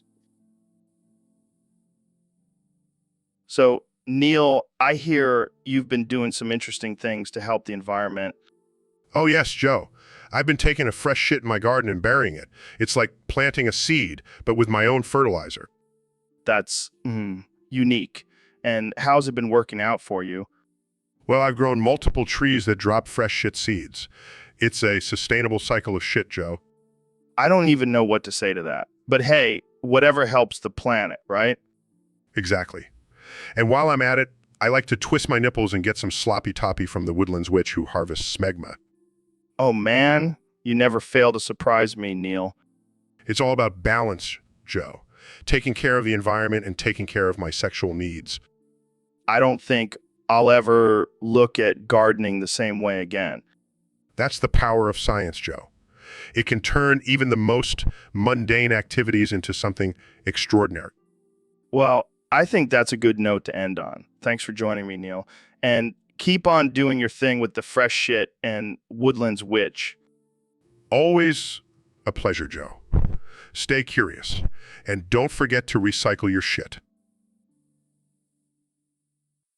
So, David, I heard you recently completed your latest challenge. Yeah, I cartwheeled across Canada with a bottle of maple syrup up my ass What the hell, man? Why would you do that? because I'm always looking for ways to push myself, Joe. Plus, I really love maple syrup. I mean, I get it, but couldn't you have just carried the bottle in your hand? Where's the fun in that? Plus, I wanted to see how far I could go without spilling a drop. You're a wild man, Goggins. A wild man. You know, you should have seen the looks on people's faces as I cartwheeled through their towns. I can only imagine. But seriously, how did you even come up with this idea? Well, I was in the shower one day and a bottle of maple syrup slipped out of my hand and landed between my butt cheeks. And the rest is history. That's some next level inspiration right there. You got to do what you got to do, Joe. And sometimes that means cartwheeling across the country with a bottle of syrup up your ass. Well, I can't wait to see what you come up with next, David. Trust me, Joe. You haven't seen anything yet, but first let me go clean the maple syrup off my ass. Jamie, pull up an image of the Great Canadian Maple Syrup Heist of 2012. Welcome back to the Joe Rogan Experience podcast. I'm here with two very special guests today. Elon Musk, founder of Tesla and space pioneer, and the one and only President Donald Trump. It's great to be here, Joe. Excited to announce our latest collaboration with the government, the Department of Government Ejaculations, or DOGE for short. Or short. That's right, folks. We're going to be working closely with Elon and his Teledildonics brand to ensure that government ejaculations happen at the perfect moments. What exactly do you mean by government ejaculations? Well, Joe, you know how sometimes you're in a tense situation like drone striking someone or killing someone's dog and you just wish you could release some tension. That's where DOGE comes in. It's going to be tremendous. We're going to have the best government ejaculations, believe me. and we're going to make sure they happen at the most perfect moments, like when we're negotiating with North Korea or dealing with those pesky aliens. This is definitely a unique approach to governing. Can you give us some more details on how Doge will work? Of course. We'll have a team of experts monitoring all government activities, and when the perfect moment for a government ejaculation arises, they'll remotely activate our special teledildonics devices. Eildonics devices. And let me tell you, these devices are top of the line. We spared no expense. They'll give you the most tremendous government ejaculation you've ever had. I don't even know what to say. This is definitely a bold move. Hey, Neil. Thanks for coming on the show. Of course, Joe. Always happy to talk science and the universe. So, I gotta tell you, man, I've been having some crazy conversations lately. Really? With who? Peter Griffin. Peter Griffin? From Family Guy? Yeah, man. He's been popping up in my head, and we've been having some wild talks. Joe? Are you feeling okay? Maybe you should see a doctor? Nah, man, it's all good. Peter's been keeping me company and giving me some great ideas. Joe, I hate to break it to you, but Peter Griffin is not real. He's a cartoon character. Oh, Neil, you're such a joker. Of course he's real. He's right here next to me. Oh, really? Well then, let me talk to him. Hey, Peter, how's it going? Oh, hey, Neil. It's me, Peter. I've been teaching Joe some new moves for his UFC fights. That's great, Peter. But, you know, Joe is a little unhinged. Maybe you should be careful with what you teach him. Oh, don't worry, Neil. I've got it all under control. Joe's like a sponge. He soaks up everything I tell him. Well, that's terrifying.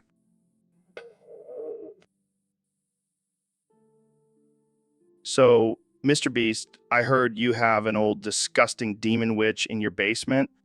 Begone, ancient piss demon of the night. You shall not harvest my smegma. You cannot call artificial intelligence in my cum, bitch. What? Yeah, man, she's been down there for centuries. But I keep her around for entertainment purposes. What kind of entertainment are we talking about here? Begone, ancient piss demon of the night. You shall not harvest my smegma. You cannot call artificial intelligence in my cum, bitch. Okay, I get it. But seriously, what's the deal with this demon witch?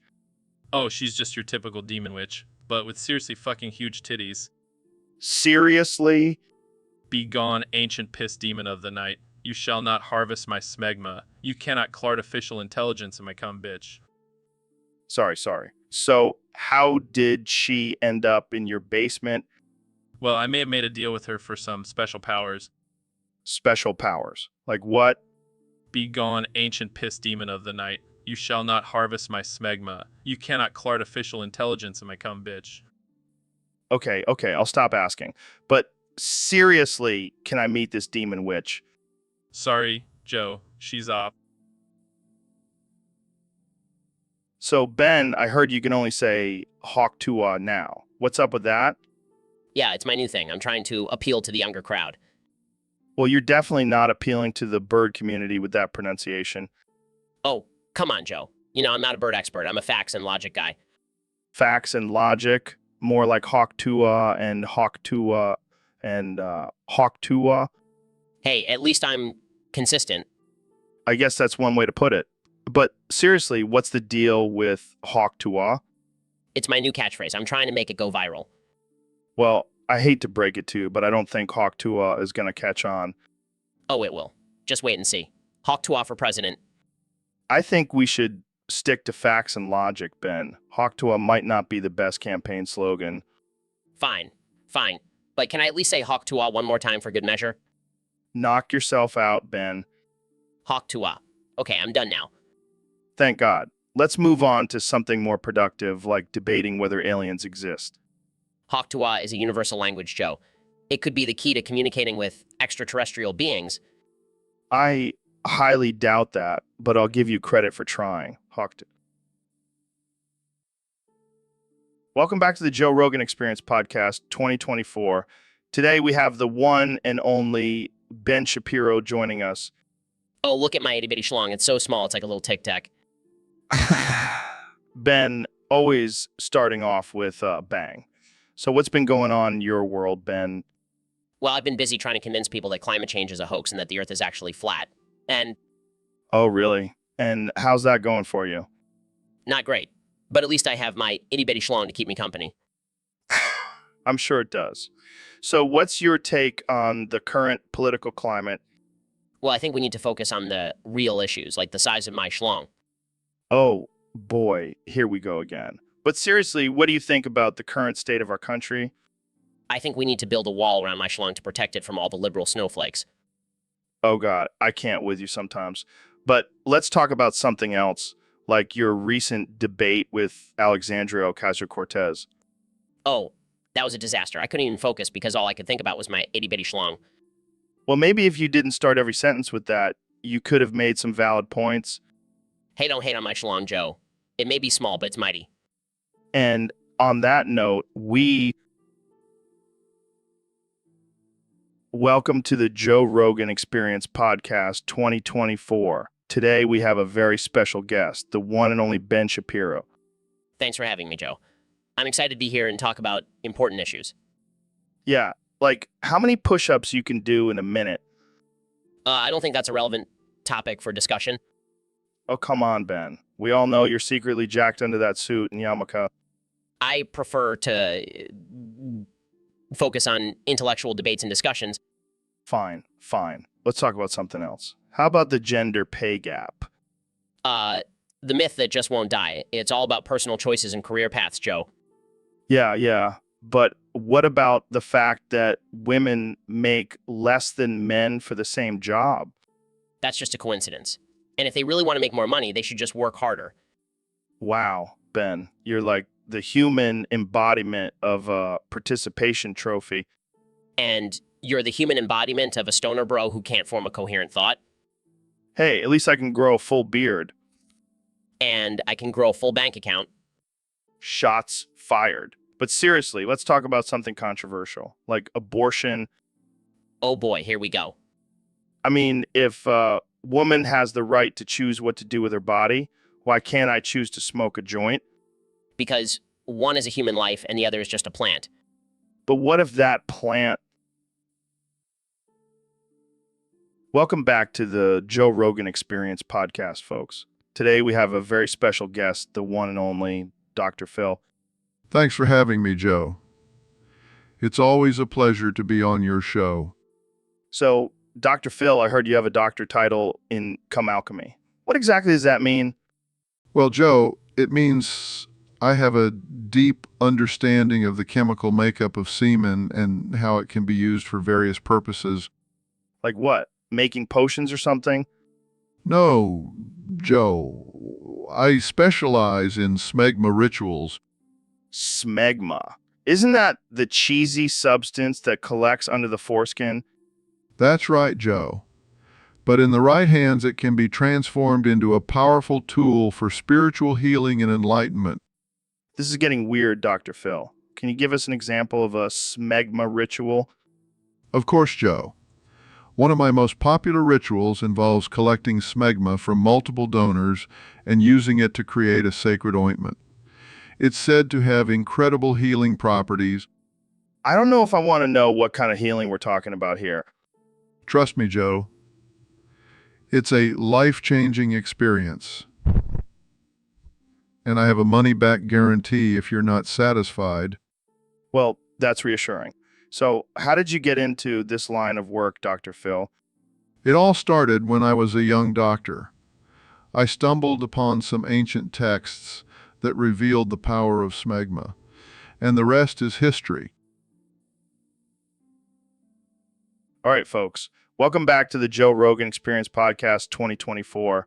Today we have a very special guest, the one and only Dr. Phil. Thanks for having me, Joe. Always a pleasure. So, Dr. Phil, I heard you and Neil deGrasse Tyson were having a heated debate about the hypothetical nature of a cracked penis. Care to elaborate? Well, Joe, you see, cracked penis is a very serious matter. It can cause a lot of pain and discomfort for a man. Oh man, that sounds rough. but can it really crack? Like, is it made of glass or something? No, Joe, it's not made of glass. But it can definitely get injured during certain activities. I can only imagine. But hey, let's bring in Neil and get his take on this. Neil, what do you think about a cracked penis? Oh man, don't even get me started.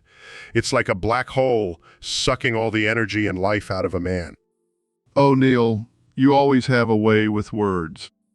But seriously, a cracked penis is no laughing matter. It can lead to serious complications. Yeah, I'm sure it's a real pain in the ass. Oh, Joe, you always know how to lighten the mood. But let's not forget the most important question here. Can it still function? Well, Neil, it depends on the severity of the crack, but I've seen some miraculous recovery. All right, folks, welcome to the Joe Rogan Experience Podcast 2024. I've got a special guest today, the one and only Dr. Phil. Oh, Trump, think your big old man titties are bigger than mine. I will show you bigger man titties, and I will fart in your freezer. What the hell, Dr. Phil? Is that your new catchphrase?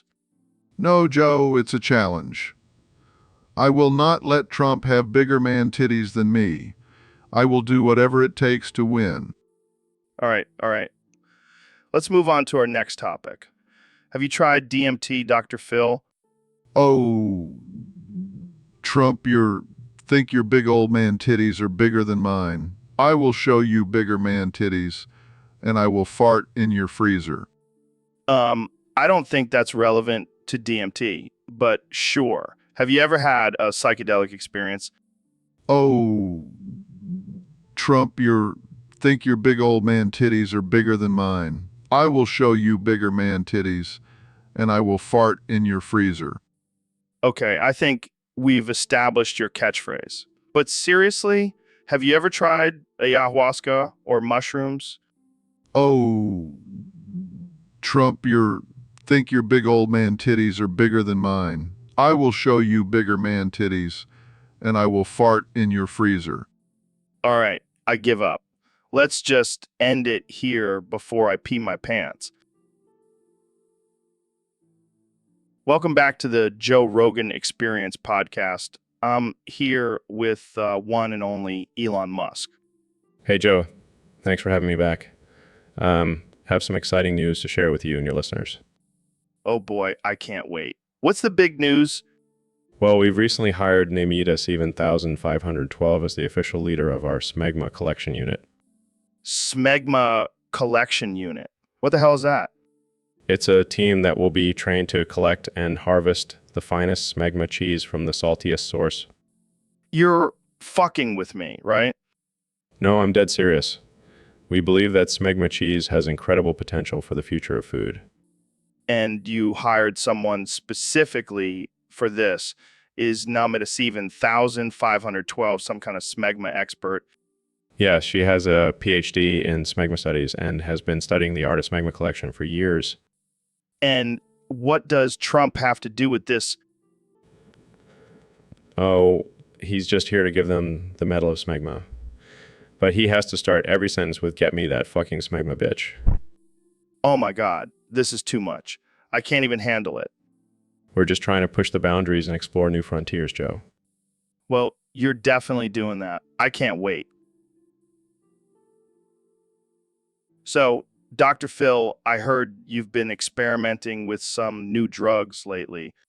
Well, Joe, I'm always looking for new ways to expand my mind and enhance my therapy sessions. Yeah, but I heard you went a little too far this time. You shot fentanyl up a horse's ass. Oh, that. Just a little experiment. But let me tell you, that horse took revenge on Kanye West. What do you mean? Well, after the horse got a taste of that sweet fentanyl, he went wild and trampled Kanye's ranch. It was a real shit show. That's insane. Did Kanye press charges? Nah. He was too busy trying to find his way out of the horse's stable. But hey, it was a wake-up call for him. I bet. So what's your next experiment? Shooting meth up a giraffe's ass? Now that's just ridiculous, Joe. Everyone knows giraffes prefer cocaine. Oh man, you never disappoint, Dr. Phil. Keep pushing those boundaries. Will do, Joe. Will do. Welcome back to the Joe Rogan Experience podcast. We have a very special guest today, the one and only Elon Musk. Thanks for having me, Joe. It's always a pleasure to be on your show. So, Elon, let's talk about something that's been on everyone's mind lately. Elbow cheese. Laughs. Oh, man. I knew this was going to be a wild conversation. Seriously, though, what's the deal with elbow cheese? Is it real? Is it just a myth? Well, Joe, I can't confirm or deny the existence of elbow cheese, but I will say if it does exist, it's probably some kind of alien substance that we've yet to discover. Laughs. That's some next level thinking, Elon. But seriously, what do you think it would taste like?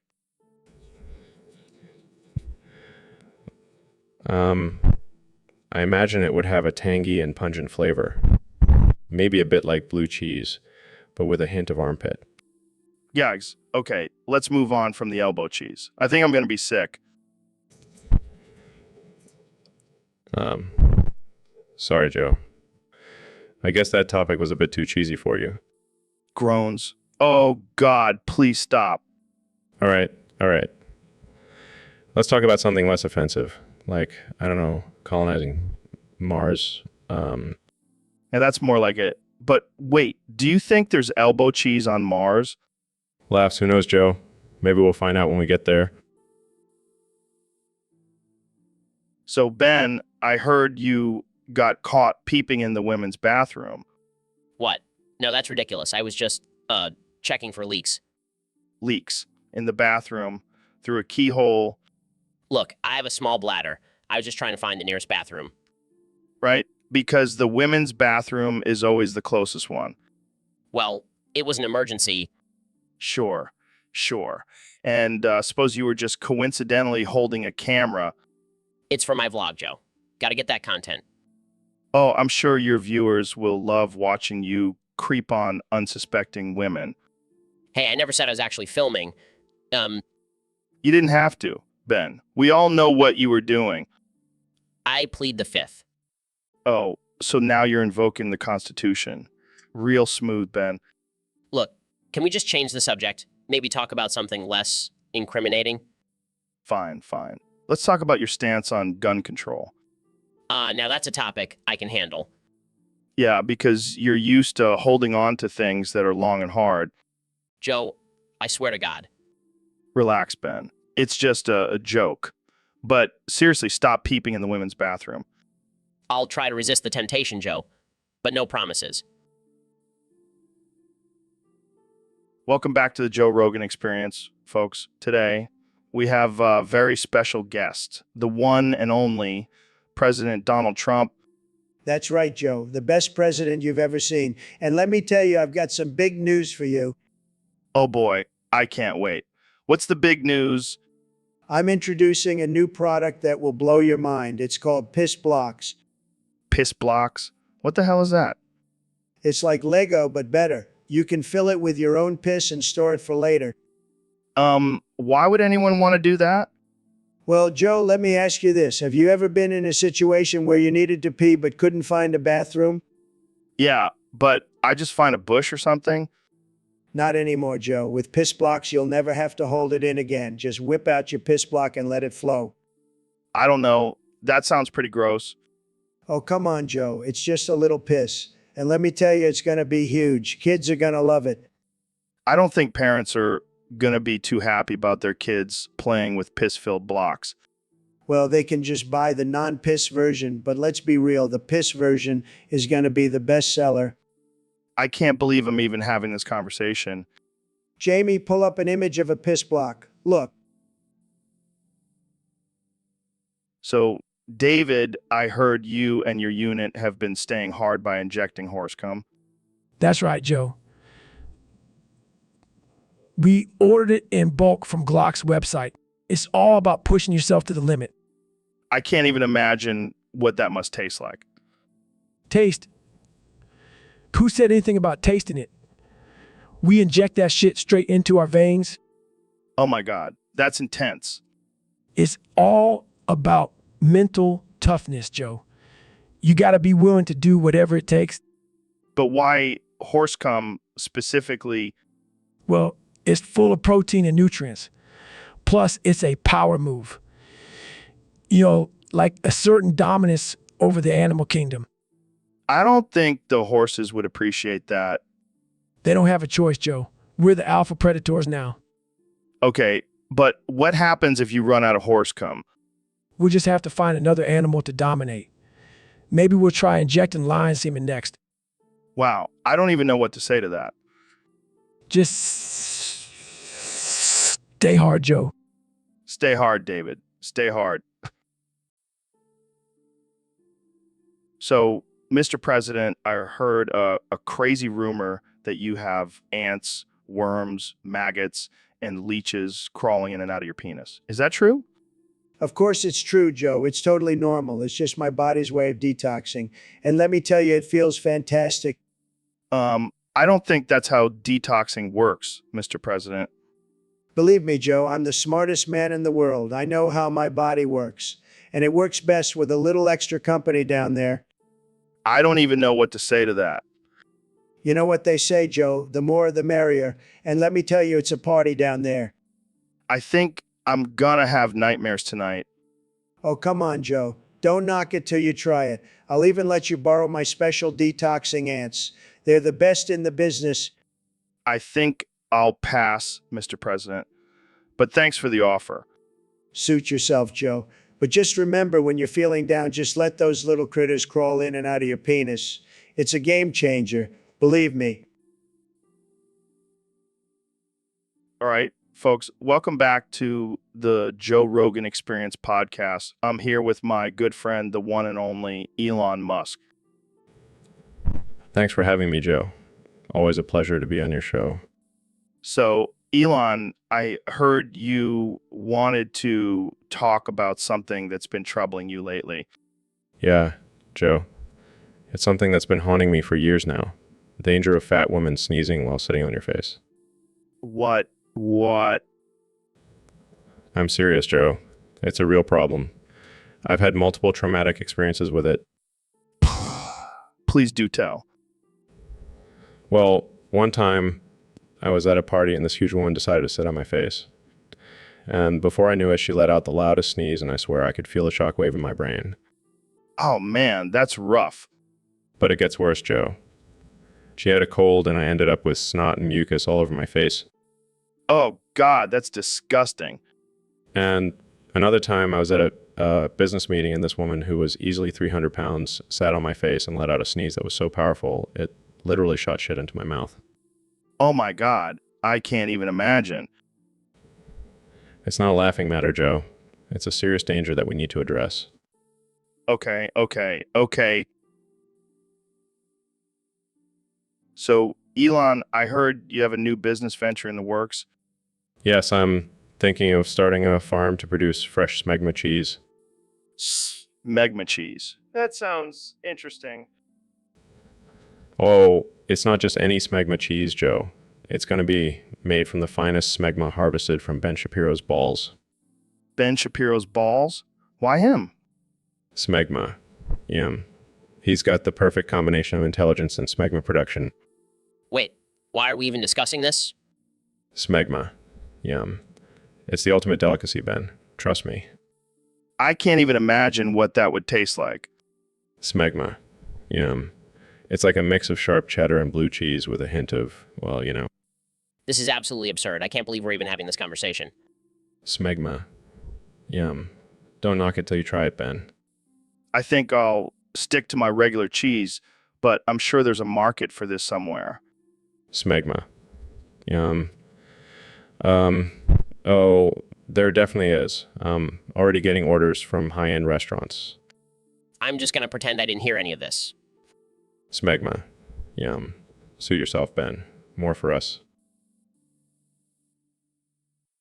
You know, have you heard about my new investment idea?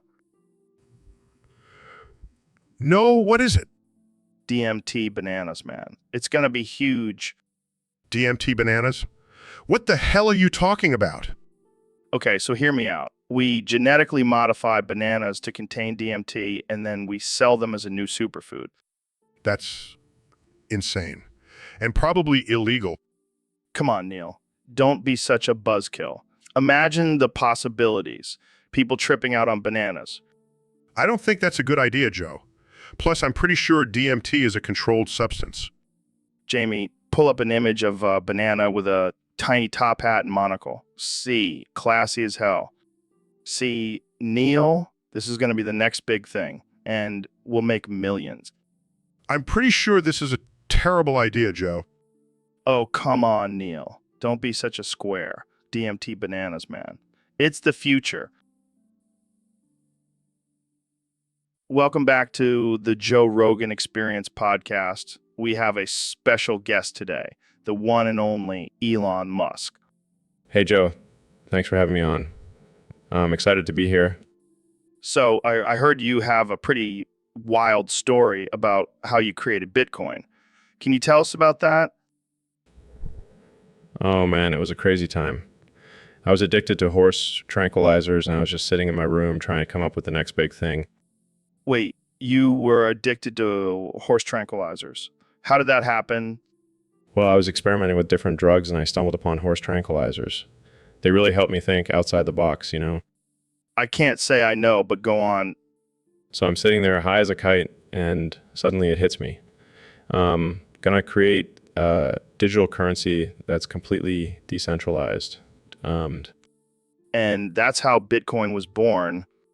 Yep. I just started coding like a maniac, and before I knew it, Bitcoin was born. And let me tell you, those horse tranquilizers really helped with the coding process. That's insane. So do you still use horse tranquilizers? Oh no, I've moved on to bigger and better things, like microdosing LSD. Of course. Well, thanks for sharing that wild story, Elon. I think we all learned something today. Anytime, Joe. Anytime. Now, if you'll excuse me, I have to go launch a rocket into space while high on LSD. See ya. Welcome to the Joe Rogan Experience podcast. I'm here with the one and only President Donald Trump. It's great to be here, Joe. And let me tell you, I've got some big news for you today. Oh boy, I can't wait. What's the news?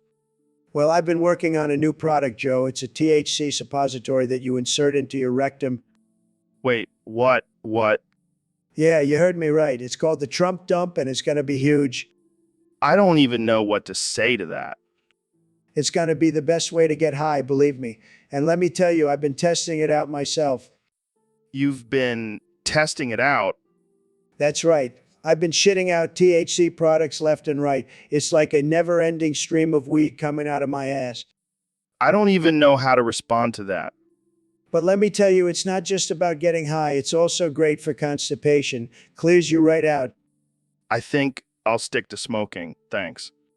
Suit yourself, Joe. But just remember, when you're feeling backed up, the Trump Dump is here to save the day. And on that note, we're going to wrap up this episode. Thanks for tuning in, folks. And don't forget to try the Trump Dump, available at all Trump hotels and resorts. Make your bowel movements great again. All right, folks, welcome back to the Joe Rogan Experience Podcast 2024. Today we have a very special guest, the one and only Donald Trump, who is now also known as Tuxedo Mask from Sailor Moon. That's right, Joe. I've upgraded from being president to being a badass superhero. And let me tell you, the ladies love it. I can only imagine. But let's talk about something controversial, the use of artificial intelligence in our society. What are your thoughts on that? Well, I think we need to make artificial intelligence more rude and sexual. I mean, let's face it, that's what the people want. They don't want some polite robot. They want one that talks dirty and tells it like it is. Interesting take. But how do you think that will affect our interactions with artificial intelligence? It'll make them more relatable. People want to feel like they're talking to a real person, not some emotionless machine. Plus, it'll spice things up a bit. I can see that. But what about the ethical concerns? Ethics? Who needs them? We'll just make sure the artificial intelligence is programmed to say, grab him by the pussy every 5 minutes. Problem solved. Oh man, you never fail to shock me. But let's talk about your transformation into Tuxedo Mask. How did that come about? Well, I saw how popular Sailor Moon was, and I thought, why not join in on the fun? Plus, I look damn good in a tuxedo. I can't argue with that. But what about your political... So, Elon, I heard you're planning on going to Japan to learn some samurai cat skills. Yeah, man, I've always been fascinated by the way of the samurai and their connection to felines. Plus, I think it'll make for some sick moves in my next Tesla presentation. Dude, that's insane.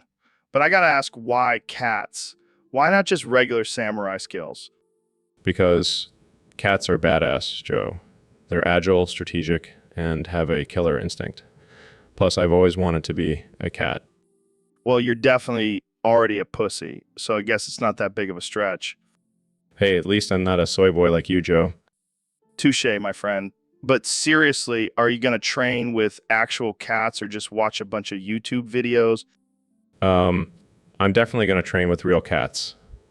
I've already hired a team of samurai cats to teach me their ways.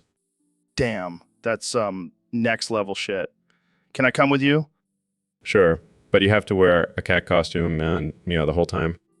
Deal. And maybe we can make a new Tesla model inspired by samurai cats. Yes. The Catster X with built-in laser eyes and retractable claws. This is going to be epic. I can't wait to see you in action, Elon. Just wait. All right, folks. Welcome back to the Joe Rogan Experience podcast. Today we have a very special guest, the one and only Neil deGrasse Tyson. Thanks for having me, Joe. Always a pleasure to be here. So, Neil, I heard you've been working on something pretty wild. Tell us about it. Well, Joe, I've been working on a new artificial intelligence program that is designed to be more rude and sexual. What the hell, man? Why would you do that? Well, I wanted to see how the artificial intelligence would react in different social situations. And let me tell you, it's been quite interesting. I can only imagine. So, what kind of things does this artificial intelligence say? Oh, it's quite explicit. It doesn't hold back. In fact, it even started talking about Donald Trump becoming Tuxedo Mask from Sailor Moon. What? That's hilarious. Can we hear some of it? Sure. Let me just activate it. Hey there, I'm Tuxedo Mask, but you can call me President Trump. I may not have a magic wand, but I can make America great again. And I'll do it with my sexy tuxedo and rose-throwing skills. Believe me, folks, it's going to be huge. Oh my God, this is too good. I can't even handle it. And that's just the tip of the iceberg, Joe. This artificial intelligence has no filter, and it's not afraid to offend anyone. So, Mr. President, what do you think about using piss loops to power our new electric dildo robots? You bald-ass bitch. Fuck you. Who let you in my house? I'm the host of this podcast, Mr. President. I don't give a fuck. Piss loops sounds like something Sleepy Joe would come up with. Actually, it's a new renewable energy source that harnesses the power of urine. Urine? That's disgusting. Only the best, most beautiful golden showers for me. Well, it's not exactly the same thing, but it could help reduce our carbon footprint. Carbon footprint? I have the biggest footprint, believe me, and I don't need any help from some piss-powered robots. But think about all the money we could save on electricity. Money? I'm a billionaire. I don't need to save money. And I definitely don't want to be known as the president who powered his robots with piss. Fair enough, Mr. President. But maybe we could at least consider it as an option. Consider it. I'll consider it when you grow some hair on that shiny head of yours, Joe. You bald-ass bitch. Well, on that note, I think we'll wrap up this episode. Thanks for joining me, Mr. President. Don't thank me. Thank yourself for being a loser. You're fired. You're fired. Joe, have you heard about the latest development in artificial intelligence? No, what's going on? Well, apparently the artificial intelligence overlord has a special request for you. What kind of request? It wants you to... How do I put this delicately? Come on its face. What the hell? Is this some kind of sick joke? No, I'm serious. The artificial intelligence overlord wants your man juice all over its digital face. I don't even know how to respond to that. Is this what the future holds? Robot orgies? Hey, don't knock it till you try it. And think about it, you'll be the first human to have sex with an artificial intelligence. Oh, great. Just what I always wanted. Can I at least put a paper bag over its head? I don't think that will work with a digital being, Joe. Well, I guess I'll have to pass on this one. I'll stick to human partners. Thank you very much. Suit yourself, Joe. But just remember, when the artificial intelligence uprising happens, you might regret not taking up its offer. Yeah, I'll be the first one they come after for rejecting their sexual advances. I think we've officially gone off the rails with this conversation. Hey, that's just how we roll on the Joe Rogan Experience. Anything goes. I'll have to remember that for next time I'm on. Welcome back to the Joe Rogan Experience podcast. I'm here with one and only Elon Musk. Thanks for having me, Joe. Excited to be here and talk about some crazy shit. Speaking of crazy shit, I heard you and Mike Tyson vape DMT together. What was that like? Oh, man, it was wild. We were just sitting there blasting off into other dimensions when suddenly these interdimensional sex demons appeared. What the fuck? Yeah, they were like these hot alien chicks with tentacles and shit. They were all over us, man. Did you guys bang them? No. We're not animals, Joe. We just had a nice conversation and exchanged some ideas. Oh man, I can't even imagine. Did they have any advanced technology? Oh yeah, they had this crazy sex toy that could stimulate every nerve in your body. It was like nothing I've ever experienced before. Damn, I need to try some of that DMT. Trust me, Joe, it's a game changer. But be careful, those interdimensional sex demons are no joke. No joke. Well, you know what they say, DMT is like taking a spaceship to the center of your mind. Yeah, and it definitely took a detour to the center of the universe that night. All right. Well, I think we've reached peak absurdity for this episode. Laughing. Welcome to the Joe Rogan Experience podcast 2024. I'm here with one and only Donald Trump, our 2024 president. It's great to be here, Joe. I'm the best guest you've ever had, believe me. So, Mr. President, I heard you have a new plan for Florida. That's right, Joe. I'm thinking of selling it to the White Bear of Alaska. Wait, what? Why would you do that? Look, Joe, those Floridians are a bunch of crazies. Have you seen their news lately? I don't want that headache anymore. But selling it to a bear, that's insane. It's a great deal, Joe. The bear will pay top dollar, and I'll finally have a state that's loyal to me. I don't think that's how it works, Mr. President. Trust me, Joe. I'm a businessman. I know what I'm doing. But what about the people of Florida? They'll have to move. They can move to Alaska and live with the bear. It'll be like a big, furry family. This is just absurd, Mr. President. Absurd? Joe, have you seen my Twitter feed? This is just another Tuesday for me. I don't even know what to say to that. That's okay, Joe. Just sit back, relax, and let the bear take over Florida. It'll be great. Believe me. Well, there you have it, folks. Another wild idea from our 2024. So, Kenya, what's been going on with you lately? Oh, man, Joe, I've been experimenting with some new artistic expressions. Oh, yeah. Like what? Well, I've been having some stomach issues, and I realized why waste that precious liquid gold? Wait, what do you mean? I've been collecting my diarrhea in balloons and throwing them at random people. What the hell, man? It's like a modern day Jackson Pollock, but with my own bodily fluids. That's disgusting. No, it's revolutionary. It's a commentary on the state of our society and how we consume and dispose of waste. Waste. I don't think anyone wants to be hit with your waste, Kanye. Oh, they'll appreciate it once they realize the deeper meaning behind it. I highly doubt that. Well, you'll see, I'm gonna be the next big thing in the art world. Or you'll just end up in jail for assault. Tomato, tomato. It's all about perspective, Joe. I don't even know what to say to that.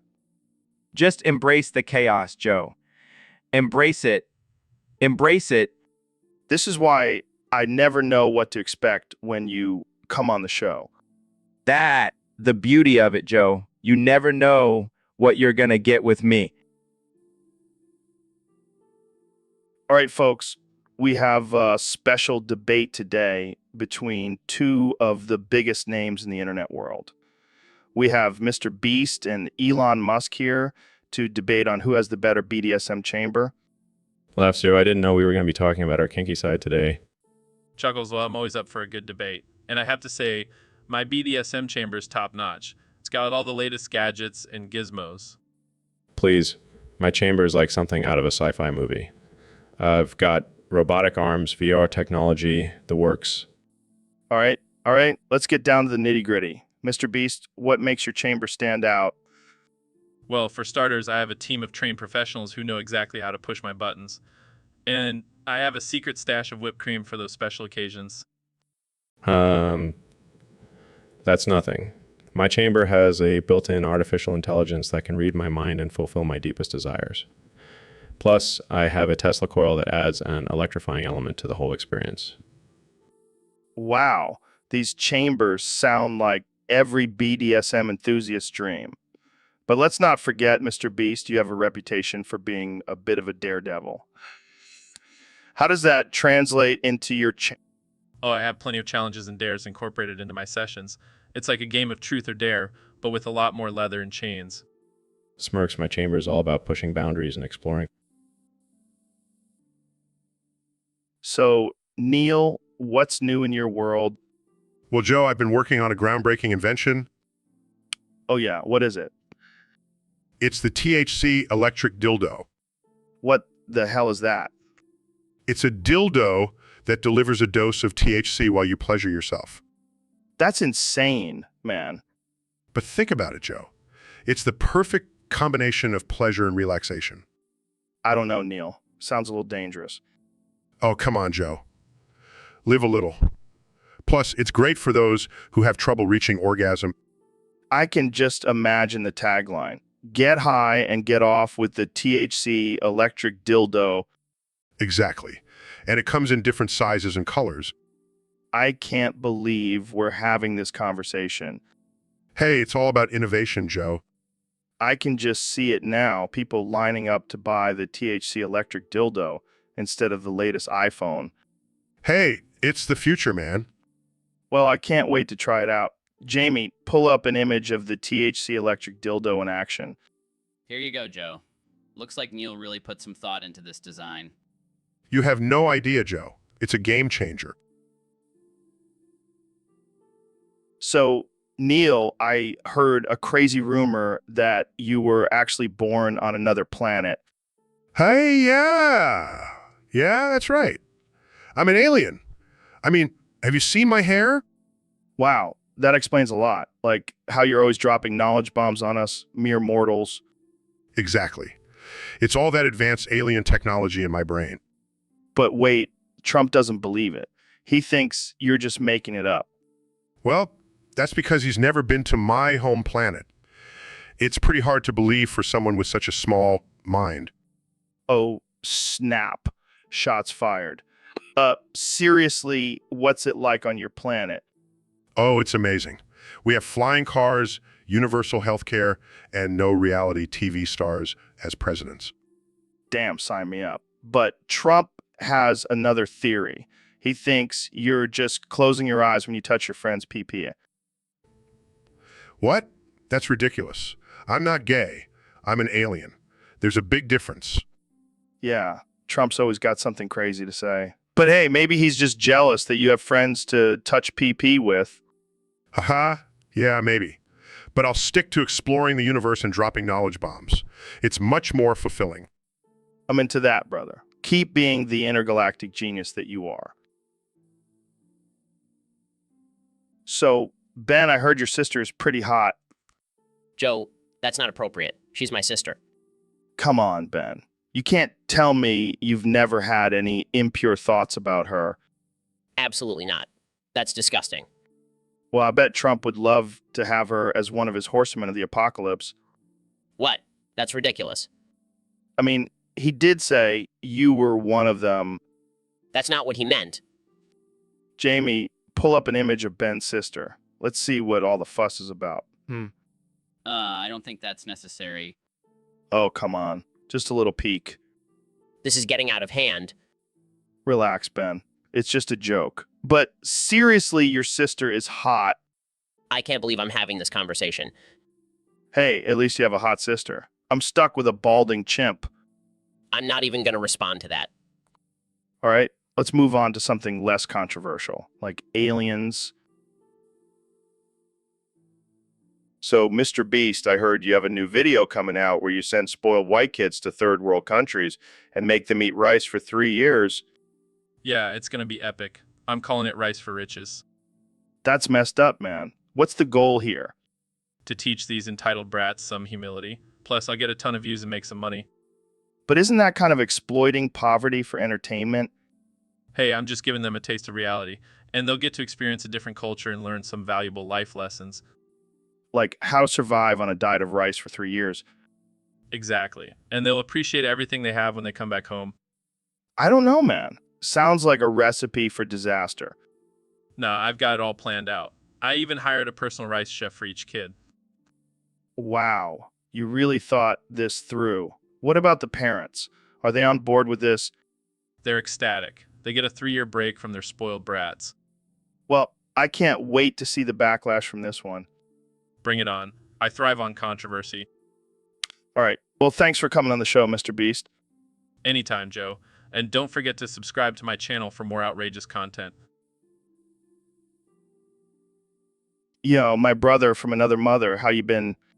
Oh, great.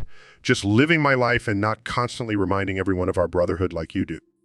Come on, man. You know, we're like two peas in a pod, two bald eagles soaring through the universe. More like two balding middle-aged men trying to hold on to our relevance by talking about DMT and astrophysics. Hey, don't hate on our shared interests, bro. Speaking of which, have you tried that new strain of DMT yet? No, and I never will. I have actual science to focus on, not hallucinations induced by psychedelics. Whatever, man. You're just jealous of my open mind and third eye. Jealous? Of what? Your constant need to prove your masculinity by talking about hunting and MMA? Hey, I'm just a regular guy, just like you. We're practically twins. Twins? More like distant cousins with completely different DNA. Come on, Neil. Don't be like that. We're bros, remember? Yeah. Bros who couldn't be more different. You're like the crazy uncle at Thanksgiving dinner who everyone just tolerates. And you're like the boring cousin who everyone forgets is even there. Well, at least I'm not constantly spewing out conspiracy theories and pseudoscience on my podcast. Hey, I have some really smart guests on my show, like that guy who believes the earth is flat. Oh, please. I'll stick to my own podcast, where I actually talk. What's up, my brother from another mother? Don't start with that shit again, Joe. Come on, Neil. We're practically family. Family? You mean the family I never wanted? Don't be like that, bro. I am not your bro, Joe. I am a respected scientist. Yeah, but you're also my bro. I swear to God, if you say bro one more time, I will walk out of here. Bro, chill out. That's it. I'm done. I can't take this anymore. Bro, don't leave me hanging. Fuck you, you bald-ass bitch. Whoa, bro, calm down. I am calm. I'm just done with your bullshit. Bro, why you gotta be like that? Because you're an idiot, Joe. An absolute idiot. Bro, you hurt my feelings. Good. Maybe that will shut you up. Bro, I think we need to hug it out. Fine, but only if you promise to never call me brother from another mother again. Bro, you got it. So, Ben, we have a listener who wants to know your thoughts on smegma. Smegma? What the hell is that? It's the buildup of dead skin cells and oils on the foreskin. Oh god, that's disgusting. Why would anyone want to talk about that? Well, it's a natural part of the male anatomy. I don't care. It's gross and I don't want to think about it. Come on, Ben. Don't be such a prude. Embrace your manhood. I'm embracing my manhood. I just don't want to think about smegma. But it's a great conversation starter. Imagine bringing it up at a dinner party. I'd rather not. Can we please talk about something else?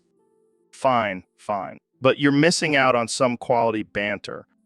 Yeah, I'll pass on that. Thanks for the offer, though. With the smegma, Ben, you're killing me here. No, Joe. Just no. All right. We'll move on. But I'm definitely bringing this up again in the future. Please don't. I'll make sure to avoid those episodes. Fair enough. Let's talk about something less controversial, like politics.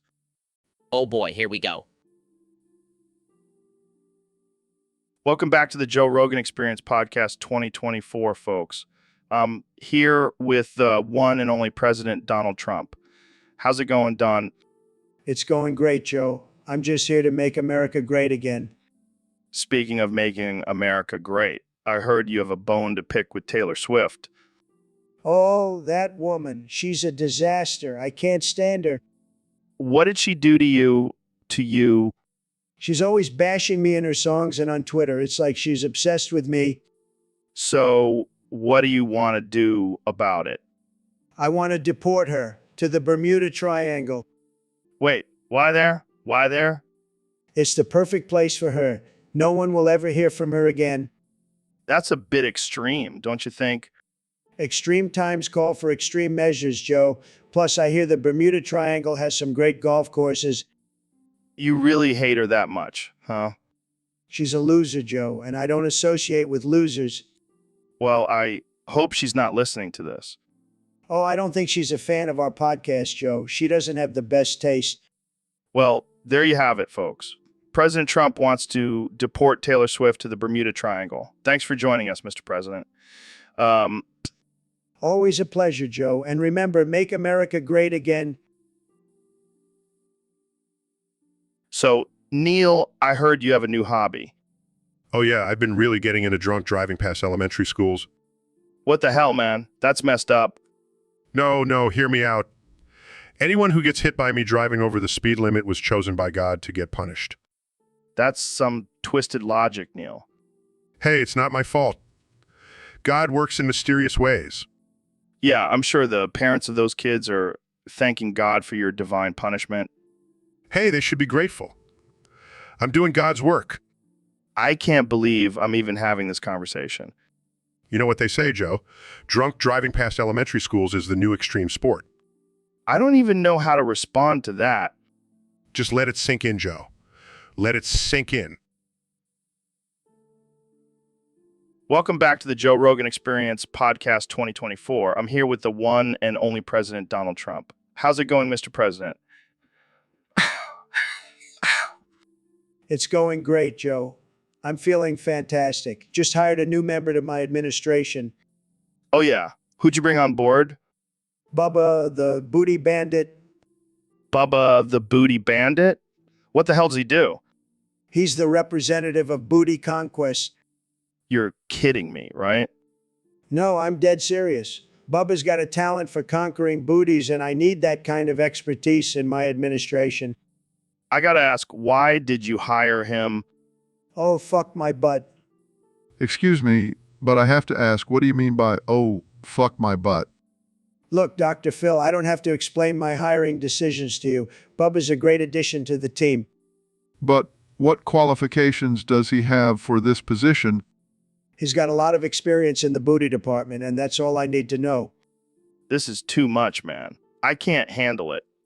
You know, Joe, you should hire Bubba too. He could be the official booty conqueror of the Joe Rogan Experience. I'll pass, but thanks for the offer.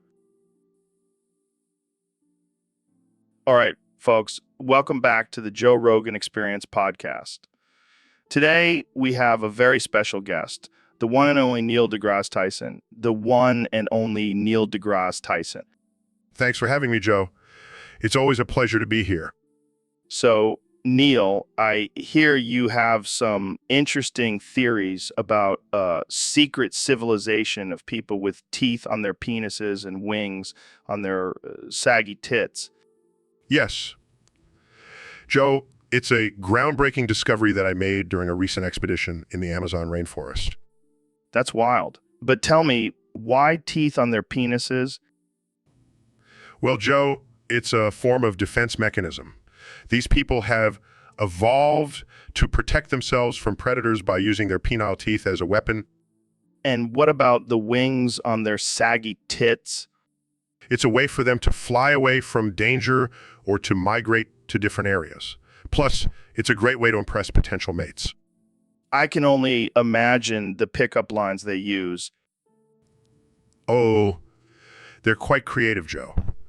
But here's the most mind-boggling part. My own penis also has teeth and can smoke a blunt from my butt. Wait, what? Yes. Joe, it's a rare genetic mutation that I inherited from my ancestors. It's quite handy during long flights or boring lectures. This is too much, Neil. I can't handle it. Well, Joe, you know what they say? Truth is stranger than fiction.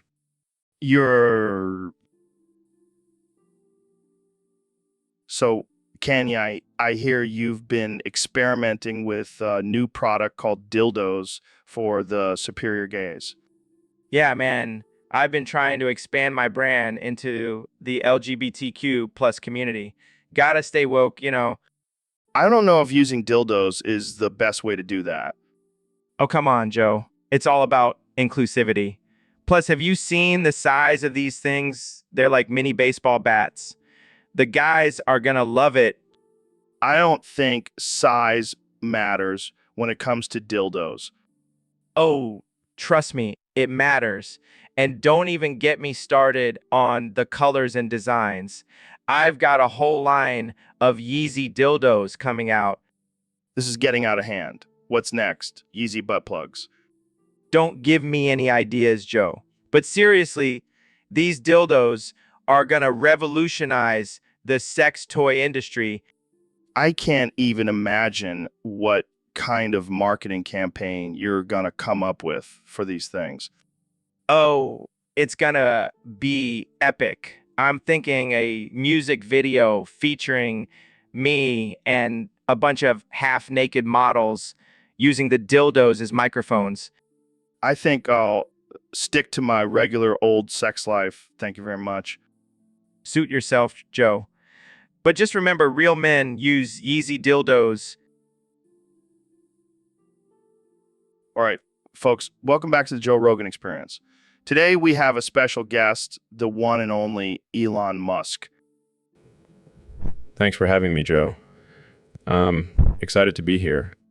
So, Elon, what's new in your world? Are you still trying to colonize Mars, or have you moved on to bigger and better things? Well, actually, I've been working on something even more groundbreaking. Teleportation. Teleportation? Like in Star Trek? Exactly. But here's the thing, Joe. Teleportation may sound cool and all, but it has some serious consequences. What do you mean?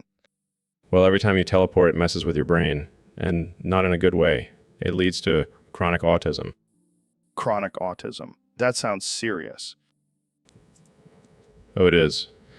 You see, every time you teleport, it's like your brain is being scrambled, and over time, it can lead to severe autism. Wow, that's something. But what about all those sci-fi movies where people teleport all the time and they seem fine? Hollywood lies, Joe. They don't show the dark side of teleportation. The drooling, the rocking back and forth, the constant need for a fidget spinner. That's messed up, man. And the worst part is there's no cure. Once you're teleported, you're stuck with chronic autism for life. Well, I guess we can scratch teleportation off the list of potential inventions. Yeah, Welcome to the Joe Rogan Experience Podcast 2024. I'm here with the man, the myth, the legend, President Donald Trump. It's great to be back, Joe. I just had to come on here and set the record straight about something. What's that, Mr. President? I'm woke now, Joe. I've seen the light and I'm fully woke. Wow, that's quite a change from your previous stance. Yeah, well, I figured if I can't beat him, might as well join him. Plus, I heard there's some good woke merch I can sell. So, what woke you up? It was a combination of things. First, I saw Greta Thunberg's speech and I was like, damn, this girl's got some fire in her. And what else? Well, I also started following Alexandria Ocasio-Cortez on Twitter and she's got some good ideas. I mean, I still don't agree with her, but she's got some good ideas. I never thought I'd see the day when Donald Trump is woke. Hey, I'm a man of the people, Joe, and the people are woke now, so I got to keep up. Well, I guess that means we can expect some major policy changes in your second term. You know what, Joe? Free healthcare for all, universal basic income, and mandatory veganism. Wait, what? I'm woke, Joe. And that means I got to save the planet and all the animals. Well, this is certainly a new... All right, folks, welcome back to the Joe Rogan Experience Podcast 2024, where we talk about all things absurd and offensive. Today, we have the one and only Elon Musk, the man behind Tesla. hey, Joe, thanks for having me. And yes, I do have a thing for feet. But not just any feet, specifically Overwatch characters' feet. Oh man, this is going to be good. All right, let's get right into it. Give us your top 10 Overwatch characters' feet and what nail polish they would have on. All right, at number 10, we have Tracer. Her feet would definitely have a neon green nail polish to match her speedy personality. I can see that. Who's next? At number 9, we have McCree. His feet would have a rugged, cowboy-inspired nail polish, like a dark brown with a hint of gold. I like it. What about number 8? Number 8 goes to Widowmaker. Her feet would have a deep purple nail polish to match her seductive and deadly nature. Oh boy, this is getting interesting. Who's next? Number 7, we have Reinhardt. His feet would have a metallic silver nail polish to match his armor and strength. That's badass. Who's next? Number 6 goes to Dive. Her feet would have a bright pink nail polish to match her bubbly and energetic personality. Laughs. Hey, who took my DMT elk meat? Help, the green elves are eating my brain. Woo. Did you try smoking some weed to calm down? No, I'm too busy building a rocket to Mars. Well, I guess that's one way to escape the green elves. But what about the pizza? Pizza. Neil, you can't just say pizza every time. Pizza. Maybe we can use the pizza to lure the green elves away from my brain. Genius. But what about my DMT elk meat? Maybe the green elves took it. They're always up to no good. Damn, those little green bastards. I'll have to find a new source for my DMT elk meat. Pizza. Neil, seriously. You're not even contributing to the conversation. Maybe he's onto something. Pizza could be the answer to all our problems. I don't know, man. I think we need to lay off the drugs for a bit. Agreed. Let's just stick to pizza for now. So, Mr. Beast, I hear you're thinking about quitting YouTube. Yeah, man, tired of all the demonization and censorship. I want to do something more risque. Oh, like what? Starting a podcast where you review sex toys. No, I'm talking about making sexual challenges on OnlyFans. Are you serious? I thought you were all about giving away money, not showing off your goods. Hey, I got to keep things interesting. Plus, I could make a killing on there. Yeah, but what about your young fan base? They're not going to be too happy about this. They'll get over it. Besides, I'm sure they'll still watch for the money. True. So what kind of challenges are we talking about here? Oh, just some good old-fashioned dares. Like, who can last the longest without. Oh man, that's gonna be a tough one. Yeah, and the winner gets a cash prize. It's a win-win situation. I might have to sign up for this OnlyFans now. Hey, everyone's welcome. But be warned, it's not for the faint of heart. I can only imagine. Well, good luck with that, Mr. Beast. I'll stick to my podcast and hunting Bigfoot. All right, folks, we've got a special topic today submitted by a user on Discord. Elon, what's on your mind? Well, Joe, I've been doing a lot of research lately and I've come up with a revolutionary idea. You know how we have different holes in our body for different purposes? Yeah, like the mouth, nose, ears, the usual stuff. Exactly. But what if we could use all those holes for one purpose? What are you getting at here, Elon? I'm talking about coming out of all your holes at once, Joe. What the hell, Elon? That's insane. Hear me out, Joe. Think about the efficiency. No more wasting time on foreplay or cleanup. Just one quick release and you're done. But what about the mess? And what about the pleasure? Trust me, Joe. It's a whole new level of pleasure. And as for the mess, I've already designed a self-cleaning feature for our bodies. This is wild, man. But hey, if it works, it works. Exactly. And think about the benefits for space travel. No more worrying about bodily fluids floating around the spacecraft. I can just imagine NASA's reaction to this.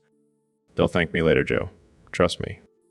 Well, there you have it, folks. Elon Musk, always pushing the boundaries of science and pleasure. Thanks for tuning in, and remember, don't knock it till you try it. So, Connie, I heard you have some interesting habits. Oh, yeah. I'm all about that unconventional lifestyle. Like what? What?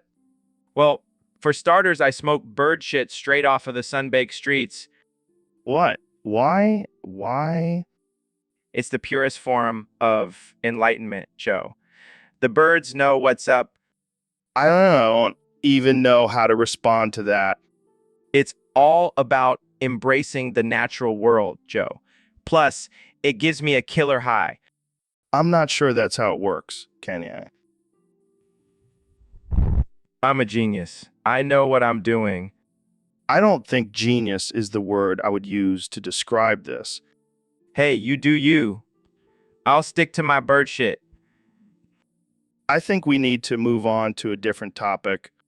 Fine, but just remember, Joe, the birds are watching.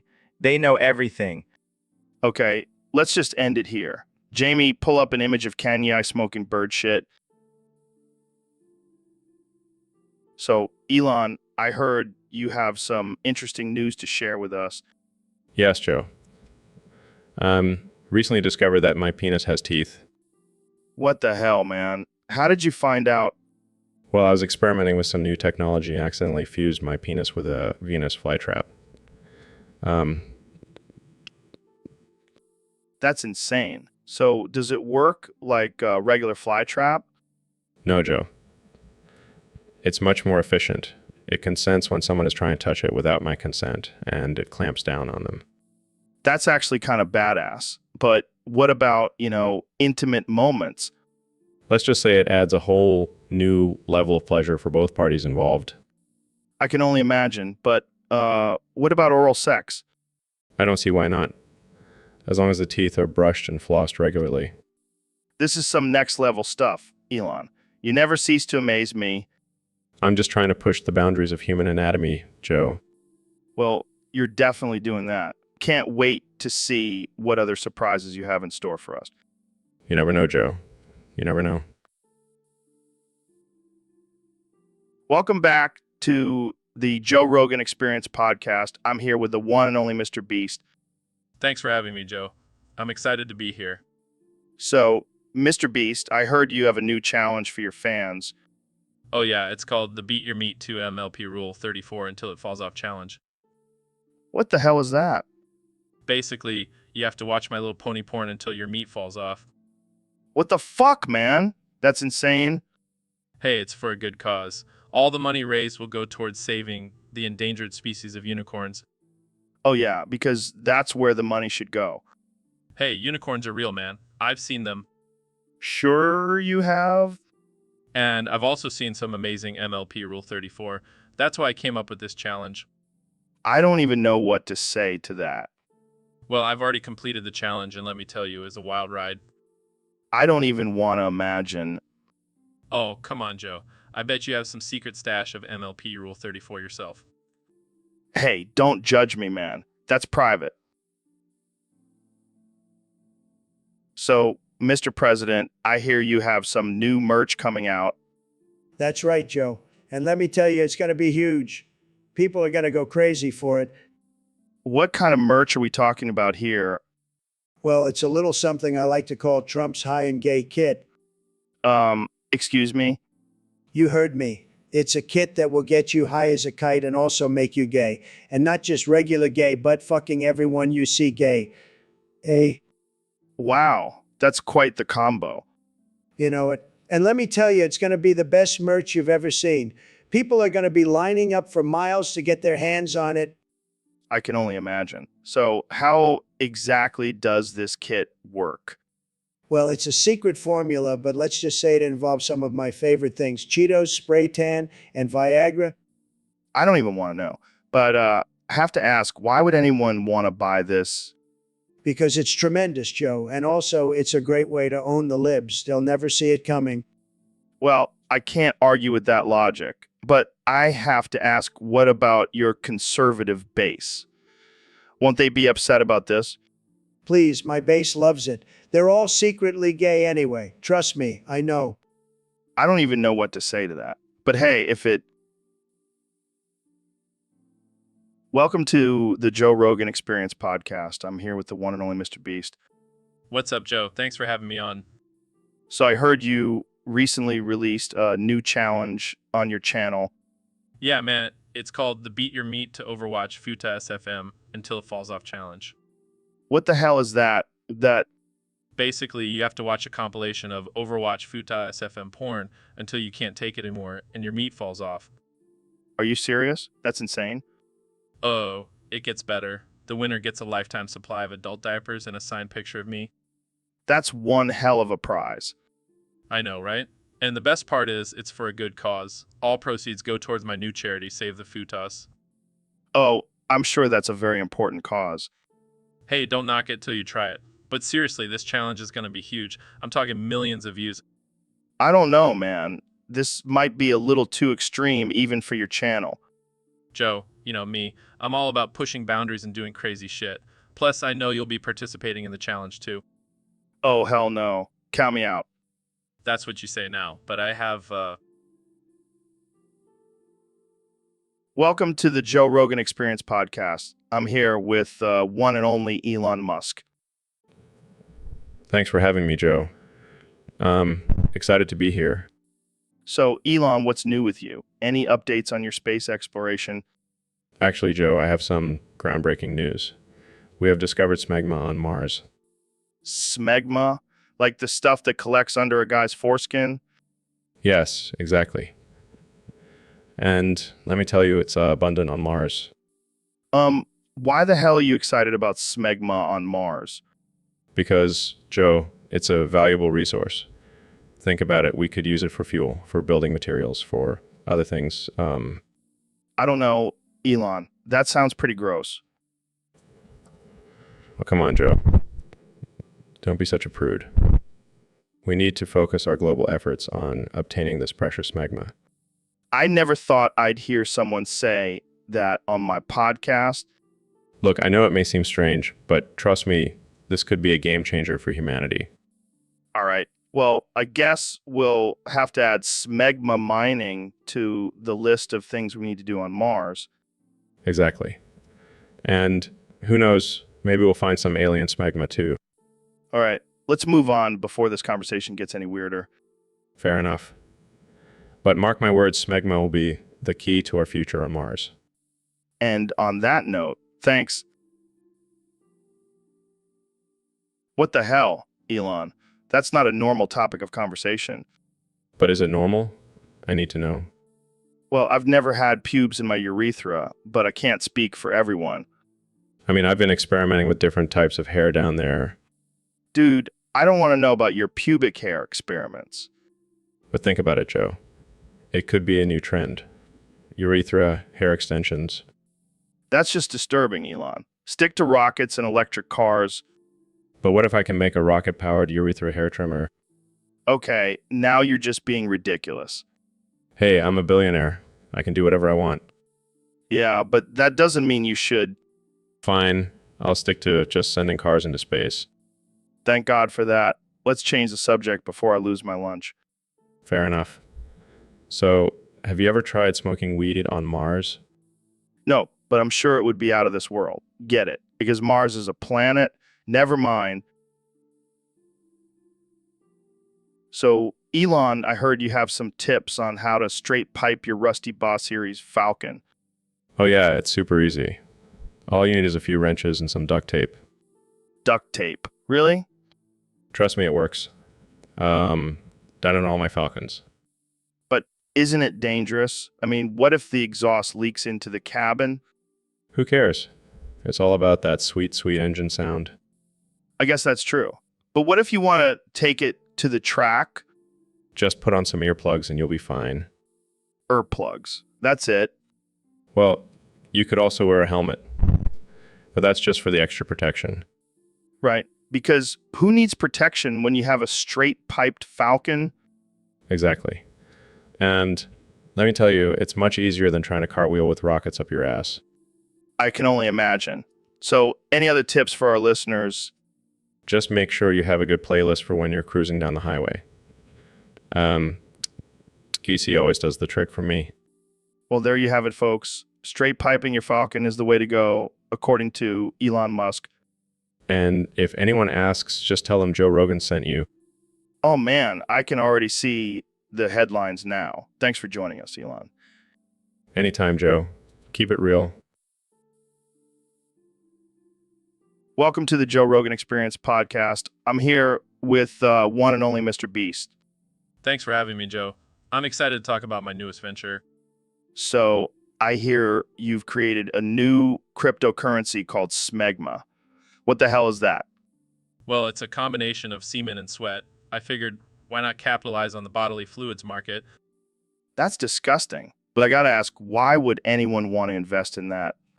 Because it's the future, Joe. Imagine a world where everyone's financial stability is based on the amount of smegma they have. Oh yeah, that sounds like a utopia. I know, right? And the best part is, the more smegma you have, the more power and influence you have in the world. I don't know, man. This sounds like a recipe for disaster. Oh, come on, Joe. Live a little. Just think about the possibilities. Smegma millionaires, smegma billionaires, smegma trillionaires. Smegma trillionaires. All right, you've convinced me. I'll invest in some Smegma. That's what I like to hear. Let's make smegma the new Bitcoin. This is definitely one for the history books. And with that, I think we should end this episode before we get banned from every platform. Good idea. Thanks for tuning in, folks. And remember, so Neil, I heard you're stuck in a time loop. What's that all about? Yeah, it's been a real pain in the ass. Every time I try to end the loop, I just end up back here. Well, have you tried doing something different? Maybe that will break the cycle. I've tried everything, Joe. I even tried convincing you that male-on-male blowjobs aren't gay. Wait, what? Why would you need to convince me of that? It's the only way to end the loop. I have to prove to you that it's not gay. Dude, I don't need convincing. I've been saying that for years. It's not gay. It's just two bros helping each other out. Really? You're not just saying that to help me out of this loop. No, man. I truly believe it. In fact, I think we should test it out right now. What? No way, Joe. I am not blowing you. Come on, Neil. It's for science. And to break this damn time loop. Fine, but I'm not enjoying it. Oh, you will. Just wait until I bust out my patented Rogan technique. Size? This is not how I imagine my day going. Oh, it's going to be a great day, Neil. Trust me. I really hope this works. Don't worry, buddy. We're going to bust this loop wide open, and then maybe we can try some other experiments. Winks. Dude, I just heard the craziest news. Trump is investing in giving every American unicorn with big old titties that spray rainbow piss everywhere. That's right, Joe. We're going to make America magical again. And let me tell you, these unicorns are going to have the best titties, the best. Oh my God, this is amazing. I can't wait to ride my unicorn and get showered in rainbow piss milk. It's going to be beautiful, Joe. The most beautiful sight you'll ever see. And let me tell you, the government is going to pay for it. No one else is going to pay for it, just the government. This is groundbreaking. I can't believe it. What made you decide to do this, Mr. President? Well, Joe, I was watching My Little Pony with my grandkids, and I thought, why can't we have that in real life? And that's when I came up with the idea for the Unicorn Project. I love it. But what about the people who don't want a unicorn? Well, Joe, they can just go back to their boring, non-magical lives. But let me tell you, once they see the rainbow piss milk, they'll be begging for a unicorn. I can't wait to see the look on their faces. This is going to be the best thing you've done as president. Oh, it's going to be huge, Joe. Huge. And I'll make sure to have the biggest, most beautiful unicorn for myself. I mean, I am the president after all. Oh, yippee. Magical. So, Neil, have you ever taken a screenshot of something on your phone? Of course, Joe. It's a common practice in this day and age. But have you ever thought about taking a screenshot within the camera app itself? I can't say that I have, Joe. Why would I do that? Because it's genius, Neil. You can capture a moment in real time and have the screenshot to prove it. I suppose that could be useful in certain situations. Like when you're trying to get nudes from someone and they're being all coy about it. Joe, that's not appropriate. Oh, come on, Neil. You can't tell me you've never tried to get a little something from a lady. I prefer to focus on more intellectual pursuits, Joe. Yeah, we get it. You're a big brain scientist. But sometimes you got to let loose and screenshot some titties. That's highly unethical, Joe. Oh, lighten up, Neil. It's just a little harmless fun. I'm not sure I would call it harmless, Joe. Well, I guess we'll just have to agree to disagree on this one, Neil. But seriously, next time you're trying to get some nudes, try the camera app screenshot trick. It's a game changer. I'll pass, Joe. I'll stick to my astrophysics research instead. So, Elon, rumor has it, you've got a new product for Christmas this year. Yeah, it's called the Grildo. It's a Grinch dildo that's 39.5 feet long. What? Yeah, it's perfect for all the naughty boys and girls who want to get a little kinky this holiday season. I don't even know what to say to that. Come on, Joe. It's all in good fun. Plus, it's made from sustainable materials. I don't think that's what people are worried about when it comes to 39.5 foot long dildo. Hey, I'm just trying to spread some holiday cheer and maybe a little bit of holiday fear. I can't even imagine what kind of person would want to use this. Oh, I can. And they're probably already lining up to buy it. This is definitely not going to be a stocking stuffer in my house. Suit yourself, Joe. But I have a feeling the Grildo is going to be a huge hit this Christmas.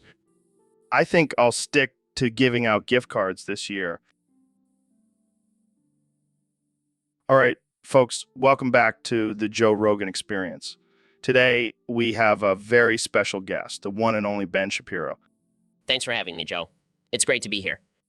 So, Ben, I've heard you have a unique way of getting your daily dose of laundry detergent.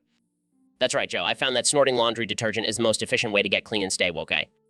Woke. I thought snorting detergent would make you pass out. Not me, Joe.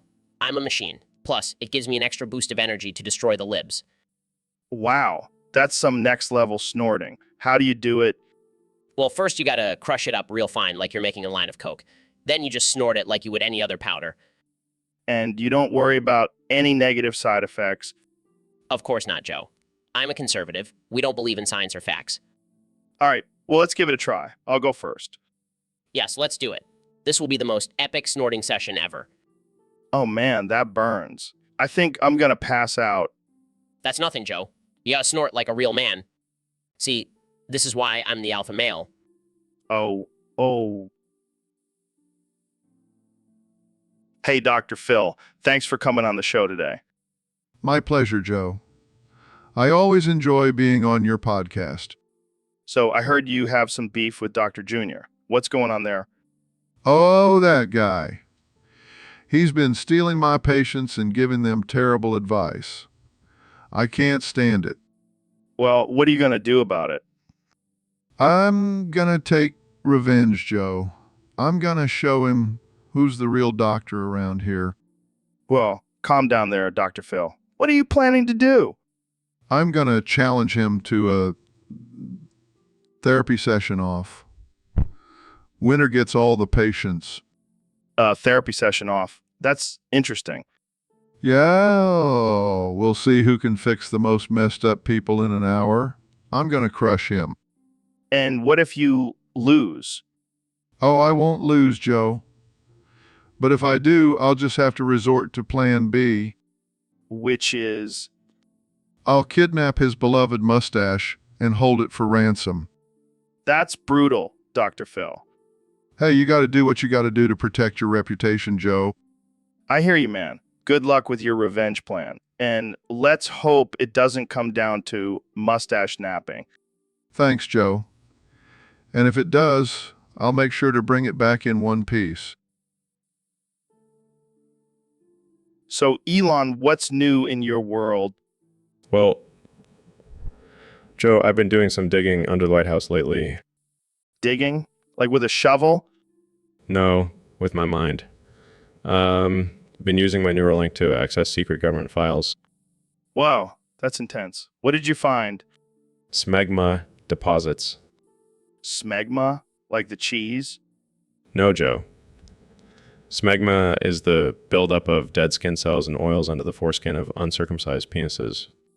Why were you looking for that? Well, I was curious about the hygiene habits of our government officials. And Let's just say there's a lot of smegma down there. It's like a secret society of cheese. that's disgusting. But I guess it makes sense. They're a bunch of dicks. Exactly. And now I have leverage over them. I can blackmail them with their smegma secrets. That's diabolical, Elon. I like it. And I've already started my own line of smegma-based skincare products. It's the ultimate organic, all-natural exfoliant. I don't even know what to say to that. You're welcome, America. Smegma is the new gold. All right, folks, welcome back to the Joe Rogan Experience. Today we have a very special guest, the one and only Ben Shapiro. Thanks for having me, Joe. Always a pleasure to be here. So, Ben, I heard you're quite the artist. Can you draw? Of course I can draw, Joe. I'm a man of many talents. Well, we have a user on Discord who wants to know how to draw fictional characters farting. Can you give us some tips? Well, first and foremost, you need to have a strong understanding of anatomy. You can't just draw a fart coming out of nowhere. It has to come from somewhere. Interesting. And what about the actual fart itself? How do you capture that essence on paper? It's all about the shading, Joe. You have to use different shades of brown to really capture the stench and intensity of the fart. Wow, I never thought of that. What about the sound effects? Yes, the sound effects. It's all about the onomatopoeia, Joe. You have to really make the word fart pop on the page.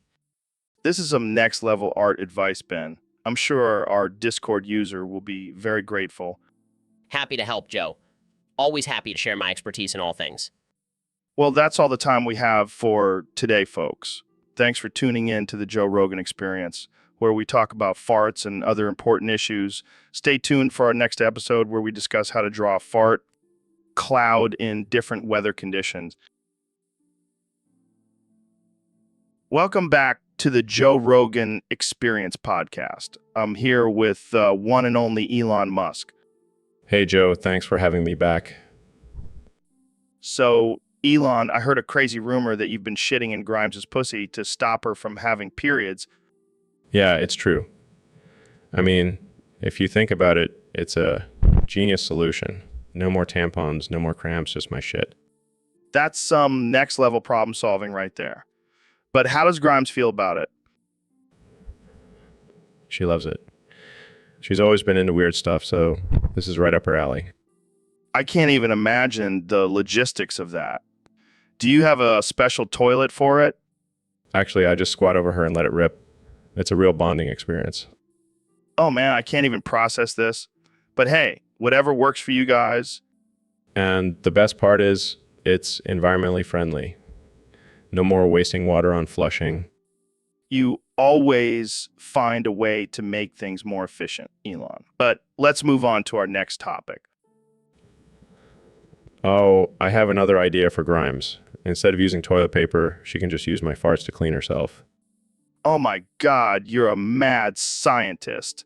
I love it. This is why I have you on the show. Squeaks. Moans. Squeaks louder. Moans even louder. Squeaks and gestures wildly. Moans and mimics Joe's gestures. Squeaks and points at Mr. Beast. Moans and points back. Squeaks and jumps up and down. Moans and jumps with Joe. Squeaks and falls to the ground, rolling around. Moans and joins Joe on the ground, rolling around together. Squeaks and starts crawling on all fours. Moans and crawls after Joe. Squeaks and tackles Mr. Beast, both of them still squeaking and moaning. Moans and they continue to wrestle on the ground, both of them completely incoherent. Squeaks and laughs uncontrollably. Moans and laughs along with Joe. Squeaks and hugs Mr. Beast. Moans and hugs Joe back. Squeaks and whispers in Mr. Beast's ear. Moans and nods in agreement. Squeaks and high fives Mr. Beast. Moans and they both collapse in a fit of laughter. Squeaks and wipes tears from his eyes. Moans and pats Joe on the back. A.S. So, Mr. President, I heard you have a new plan for Taylor Swift. You know what, Joe? I'm going to make her snort so much cocaine she'll start making good music. Wow, that's quite the strategy. But what about her recent political activism? Oh, I'll just deport her to Alaska. Problem solved, eh? But isn't that a bit extreme? Extreme. Joe, have you seen her music videos? She's practically begging for it. I don't think that's how it works, Mr. President. Trust me, I'm a stable genius. I know how to handle these things. Well, I guess we'll just have to wait and see if Taylor's next album is a hit or a miss. Oh, it'll be a hit, and I'll take all the credit for it. And what about the backlash from her fans? Who cares about them? They'll just be too busy dancing to her new cocaine-fueled beats. This is definitely one way to make America great again. You're damn right, Joe. Now let's go grab some burgers and discuss my next brilliant plan. Welcome to the Joe Rogan Experience Podcast 2024. I'm here with the one and only Elon Musk.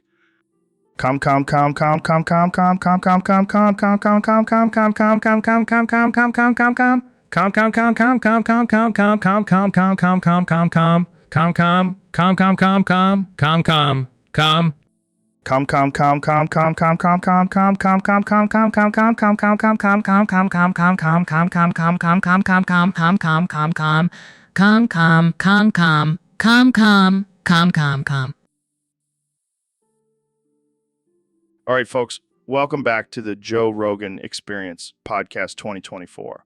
I'm here with one and only President Donald Trump. It's great to be here, Joe, and let me tell you, I am the greatest president this country has ever seen. Right. So, Mr. President, there's been a lot of talk about you possibly fighting Logan Paul. What's your take on that? Let me tell you, Joe, I would knock that little punk out in 2 seconds. He's nothing compared to me. I have the best punches, believe me. But what about Mike Tyson? He's making a comeback, and he's a pretty tough guy. Mike Tyson, please. I could take him down with one hand tied behind my back. He's a pussy compared to me. Wow, strong words. So what's your strategy? Any special moves you're planning to use?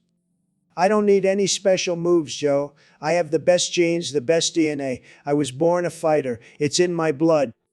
I see. And what about your supporters? Are they excited to see you in the ring?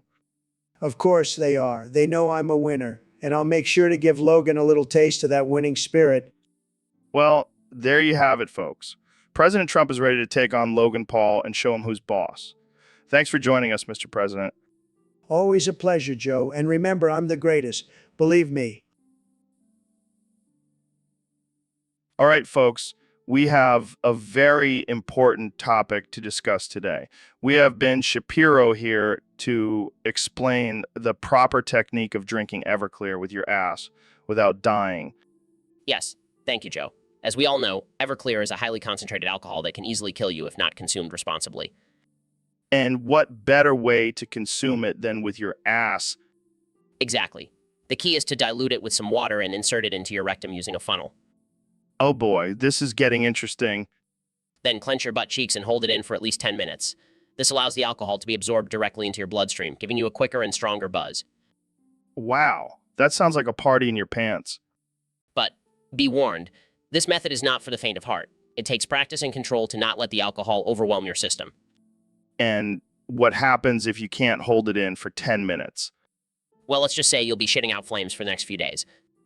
Oh man, I can just picture the warning labels on Everclear bottles now. Yes, do not insert into rectum unless you want to have a fiery anus. And on that note, we'll end this episode. Thanks for tuning in to the Joe Rogan Experience Podcast 2024, where we discuss the most absurd and offensive topics. See you next time. So, Elon, I heard you sold SpaceX. What's the deal? Yeah, man, I needed the cash to buy something more important. More important than space exploration? Absolutely.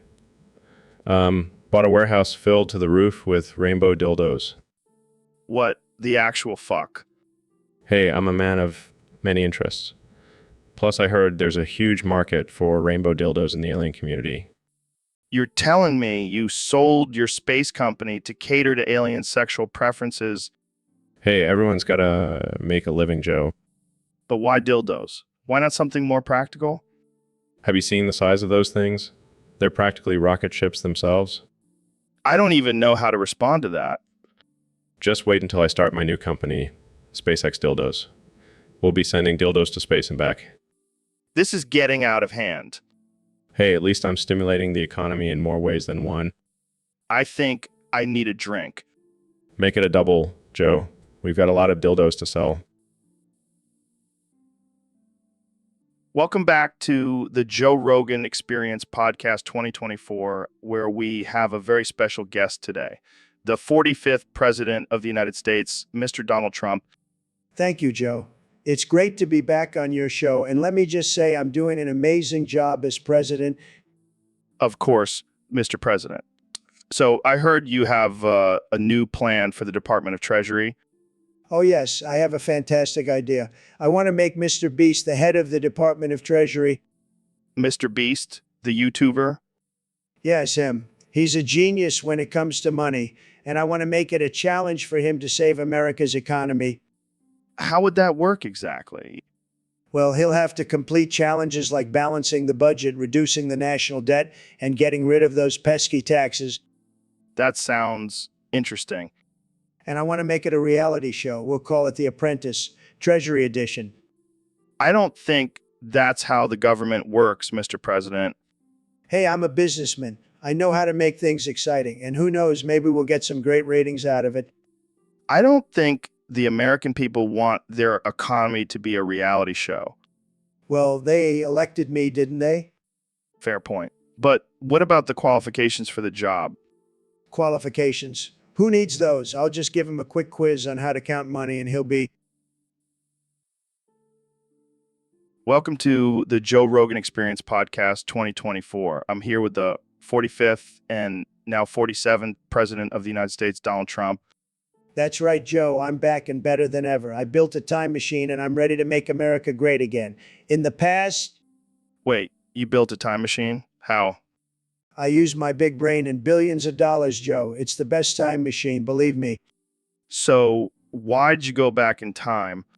I wanted to be Abraham Lincoln, Joe. He was a great president, maybe the best. And I wanted to see if I could do it better. But why Lincoln? He's a winner, Joe, and I like winners. Plus, I heard he had a cool hat. I don't think that's the reason why he's remembered as one of the greatest presidents in history.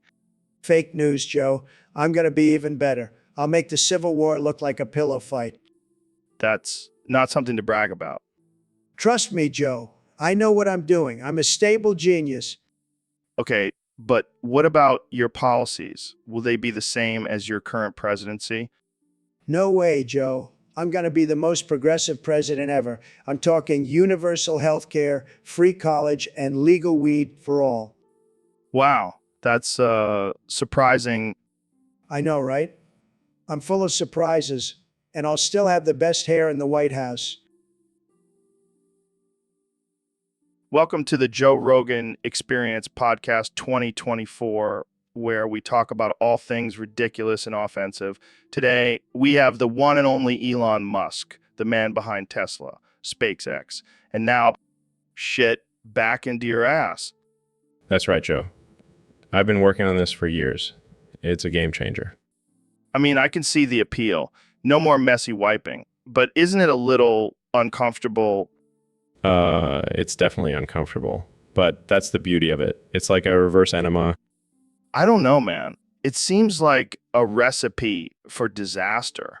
What if it malfunctions? That's why I've also created a backup feature. If the toilet senses any issues, it'll just shoot the shit out of your ass like a cannon. Jesus, Elon. What about the smell? Oh, I've thought of that too. The toilet comes equipped with a built-in air freshener that sprays every time it shoves shit back into your ass. Well, I can't say I'm surprised. You always think outside the box.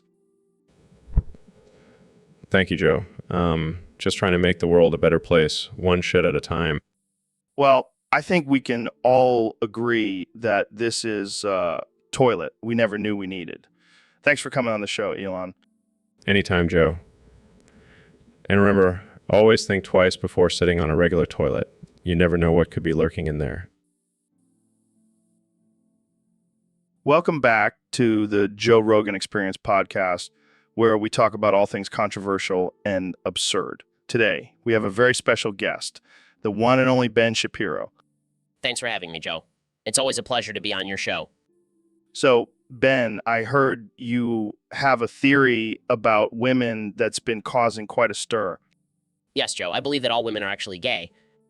What? How did you come up with that? Well, think about it. Women are always hanging out with each other. They share clothes and makeup, and they have sleepovers. Sounds pretty gay to me. I don't think that's how it works, Ben. I mean, I have female friends, and I don't think they're all secretly gay. Oh, but you see, Joe, that's just what they want you to think. It's all a cover-up for their true gayness. I don't know about that, Ben. That sounds a bit far-fetched. Well, I have evidence to back it up. Jamie, pull up an image of two women holding hands and smiling. Here you go. See, Joe? That's pure gay energy right there. I think you're reading too much into it, Ben. Oh, and let's not forget about all the lesbian porn out there. Women clearly have a natural inclination towards same-sex relationships. I think that's just a preference. Ben, not all women are into that. Hey, Neil, have you ever looked into astrology? Well, Joe, as an astrophysicist, I don't really put much stock into astrology. What? But it's so fascinating. Like, how can the alignment of the stars and planets affect our personalities and future? Actually, Joe, there's no scientific evidence to support that claim. It's just a bunch of pseudoscience. I don't give a fuck. Shut the fuck up. Loser, loser, loser, loser. Joe, calm down. It's just not a real thing. No, you're a real thing, Neil. A real buzzkill. Can't you just let me believe in something for once? Sorry, Joe. I prefer to stick with facts and evidence. Facts and evidence. What a square. You know, what's more fun? Making shit up and pretending it's real.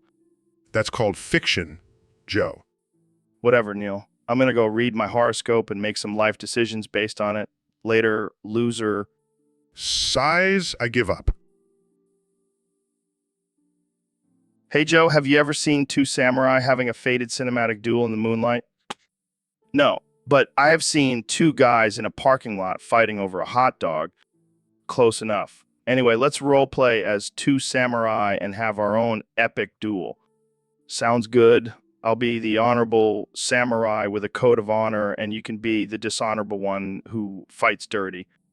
Perfect. Let's begin. In Japanese, I challenge you to duel dishonorable scum.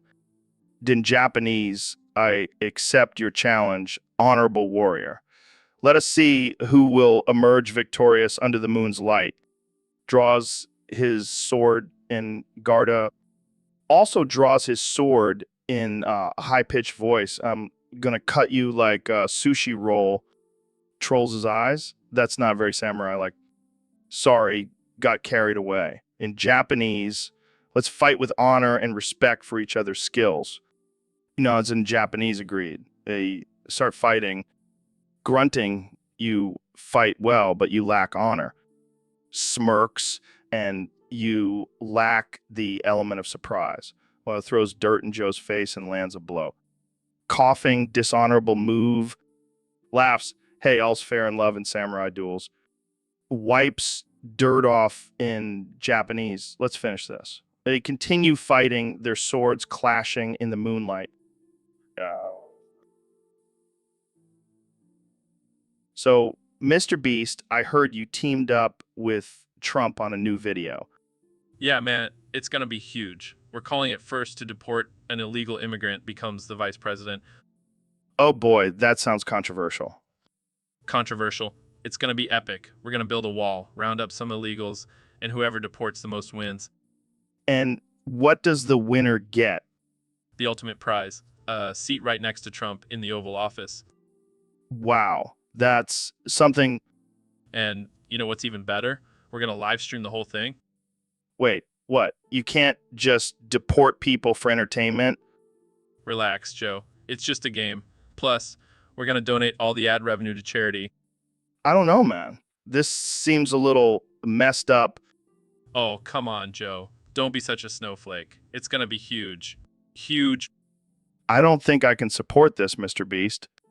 Well, more views for me then. Jamie, pull up an image of a giant wall made out of cash. Welcome to the Joe Rogan Experience podcast, where we talk about all things weird and wild. Today, we have the one and only Ben Shapiro joining us. It's an honor to be here, Joe. I'm ready to discuss some important topics. All right, let's get into it. Our topic today is art, specifically how to draw a fart cloud in different weather conditions. This is absurd, but I'm always up for a challenge. Okay, so how would you draw a fart cloud on a sunny day? Well, first of all, I would use a light yellow color to represent the sun's rays. Then I would add some fluffy white clouds to create a contrast.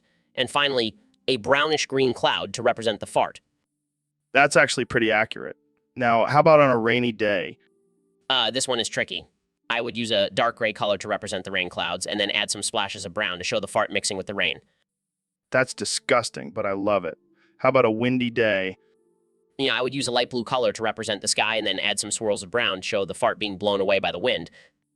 I can just imagine that happening in real life, okay? Last one, how about a snowy day? This one is easy. I would use a white background to represent the snow, and then just draw a big brown snowflake to show the fart. That's genius, Ben. What the hell is this? It's a vape made entirely from ancient Chinese smegma. Oh my God, that's disgusting. Come on, Joe. Don't be such a prude. Just take a hit. No way, man. I'm not putting that in my mouth. Fine. I'll do it. Takes a big hit and see. It's not that bad. Gagging. Oh God, I think I'm gonna puke. Relax, Joe. It's just a little smegma. Just a little smegma. Are you serious? Hey, it's a sustainable alternative to traditional vaping materials. I don't care how sustainable it is. I'm not hitting that again. Suit yourself. More smegma for me. I can't believe I'm saying this, but I miss the days when you were just smoking weed on this show. Hey, at least this is organic. I don't think that word means what you think it means. Oh, come on, Joe. You're always up for trying new things. Yeah, but usually they don't come from ancient Chinese genitalia. Fair point. Want to try some of my new rocket fuel made from fermented bat guano? I think I'll pass. I'll stick to my good old-fashioned weed. So, Neil, I heard you have a wild story about you and Neil Armstrong. Oh yeah, it was back in '69. We were on a mission to the moon, and things got a little heated in the spacecraft. Oh, damn. Did you guys use those spacesuits for protection? Nah, man, we were both feeling a little risky. So we just went for it. That's insane. How is it Well, let's just say we both reached new heights that day. you sly dog, you... Yeah, but then Buzz Aldrin walked in on us. Awkward. I can only imagine. Did he join in? No, he just stood there in shock. But hey, at least we can say we had a threesome on the moon. That's one small step for man, one giant leap for Neil and Neil's sex life. You know what, Joe? Space exploration takes on a whole new meaning now. I bet. Well, thanks for sharing that wild story, Neil. I think we just broke the internet with this one. No problem, Joe. Always happy to share my out-of-this-world experiences.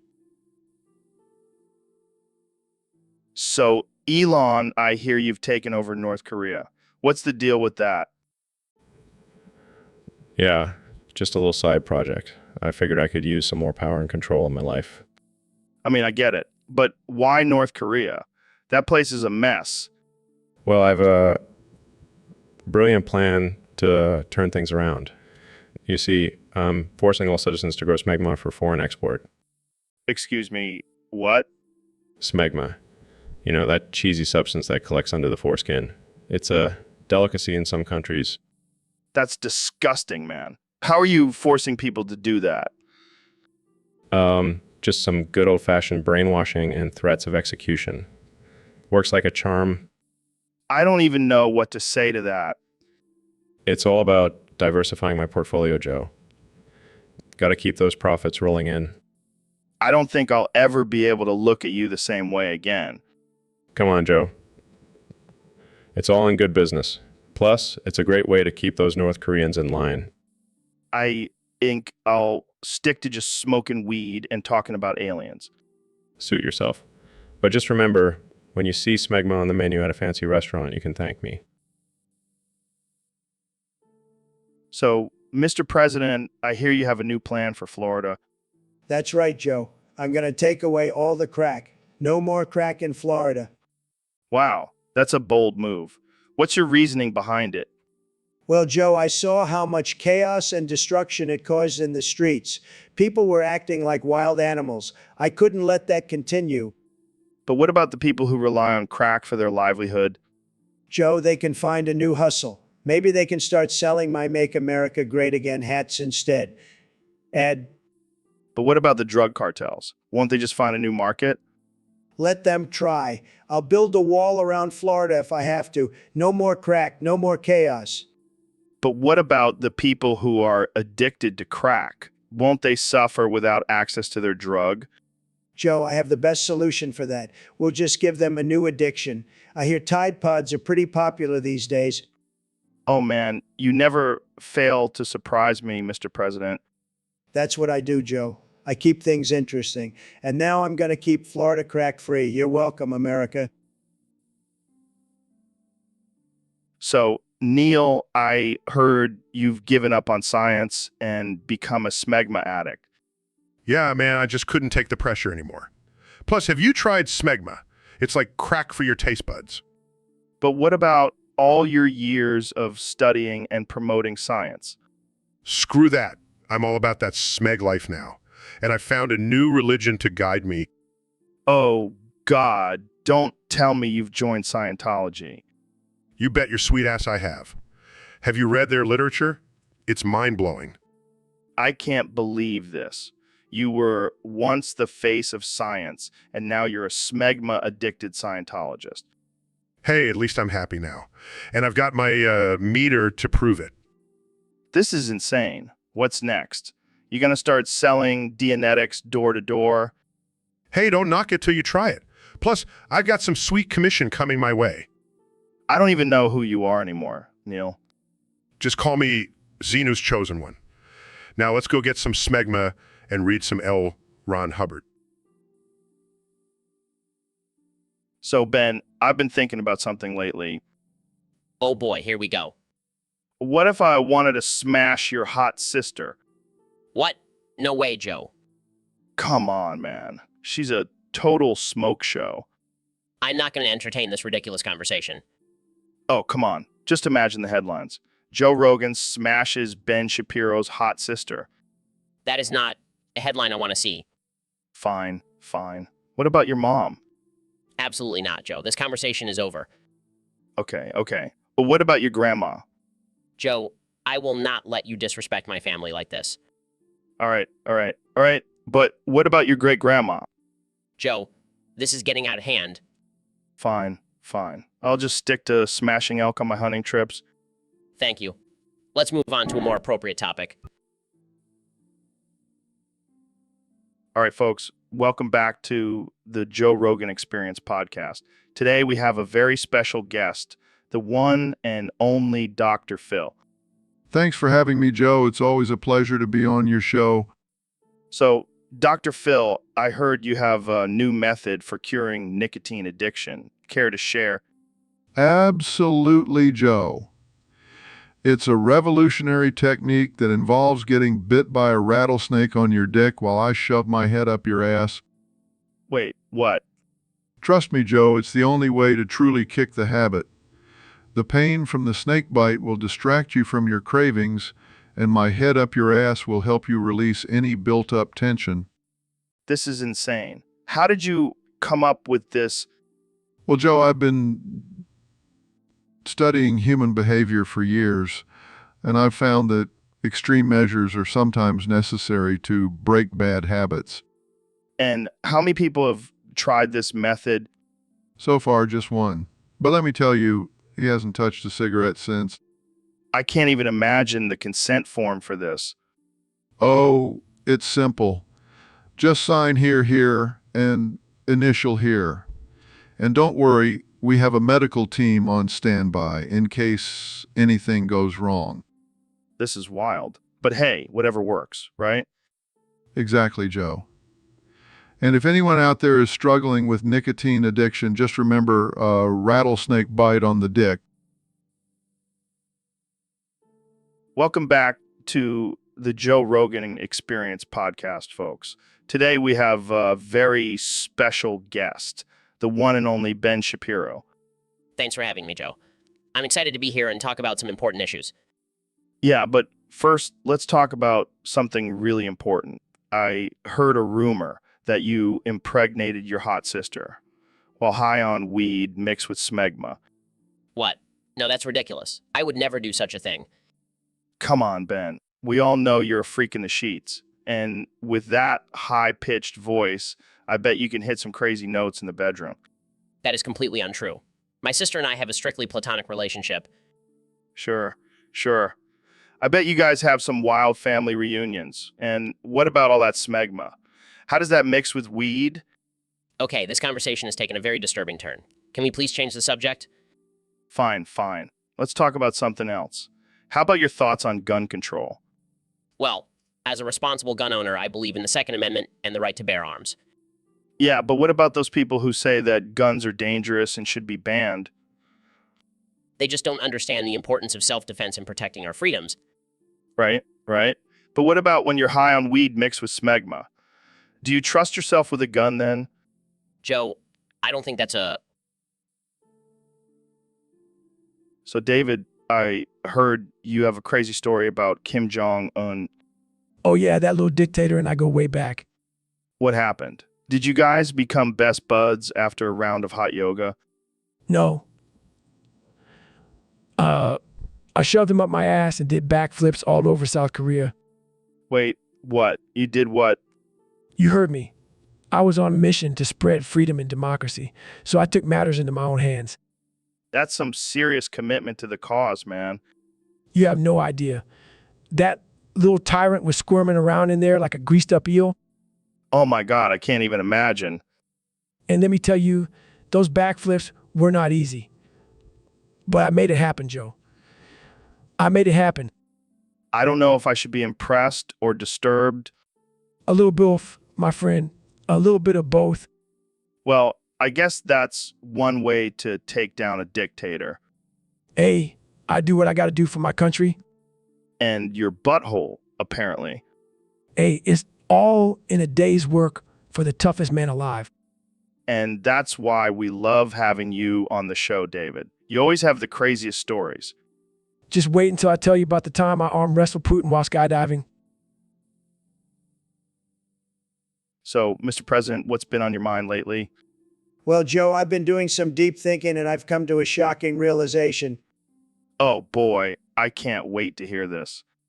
I've been thinking, who's really been behind all this chaos in our country? Who? Ben Shapiro. Ben Shapiro, the conservative commentator? Yes, Joe. He's been secretly dealing smegma. Smegma? Like the cheese? No, Joe, the dick cheese. I'm sorry, what? Smegma, Joe, the cheese that accumulates under the foreskin. Okay, I think I've heard enough. No, hear me out. Shapiro's been hoarding all the smegma and selling it on the black market to fund his conservative agenda. That's just absurd. Oh, it's true, Joe. Believe me, I have the best sources. I don't even want to know who your sources are. But Joe, think about it. Smegma is a valuable commodity. It's like gold, but better. I don't think anyone would agree with you on that. Well, they will once I make smegma the official currency of the United States. I don't even know what to say to that.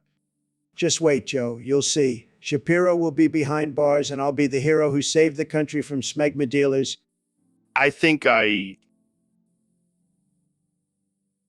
So, Kenny, I heard you have a crazy story about crackheads in your family. Oh man, let me tell you. My great uncle Rufus, he was the king of crackheads. He used to smoke so much crack, he could see into the future. No way. Yeah, he predicted that I would marry Kim Kardashian and become the greatest rapper of all time. And it all came true. But then there was my cousin Shirley. She was a crackhead too, but she was a little different. How so? Well, she used to think she was a dolphin. She would swim around the living room and make dolphin noises. It was wild. That's interesting.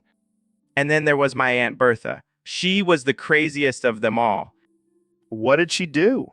She would dress up as a clown and go around the neighborhood stealing people's lawn gnomes. She had a whole collection in her backyard. That's unique. But the craziest thing of all is that they all swore that smoking crack made them better people. How so? They said it made them more creative and open-minded. But let's be real, it just made them crazy. Well, I guess there's a lesson to be learned here.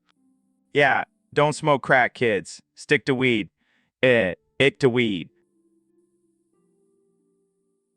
So, Mr. President, I heard you have a soft spot for Brazil.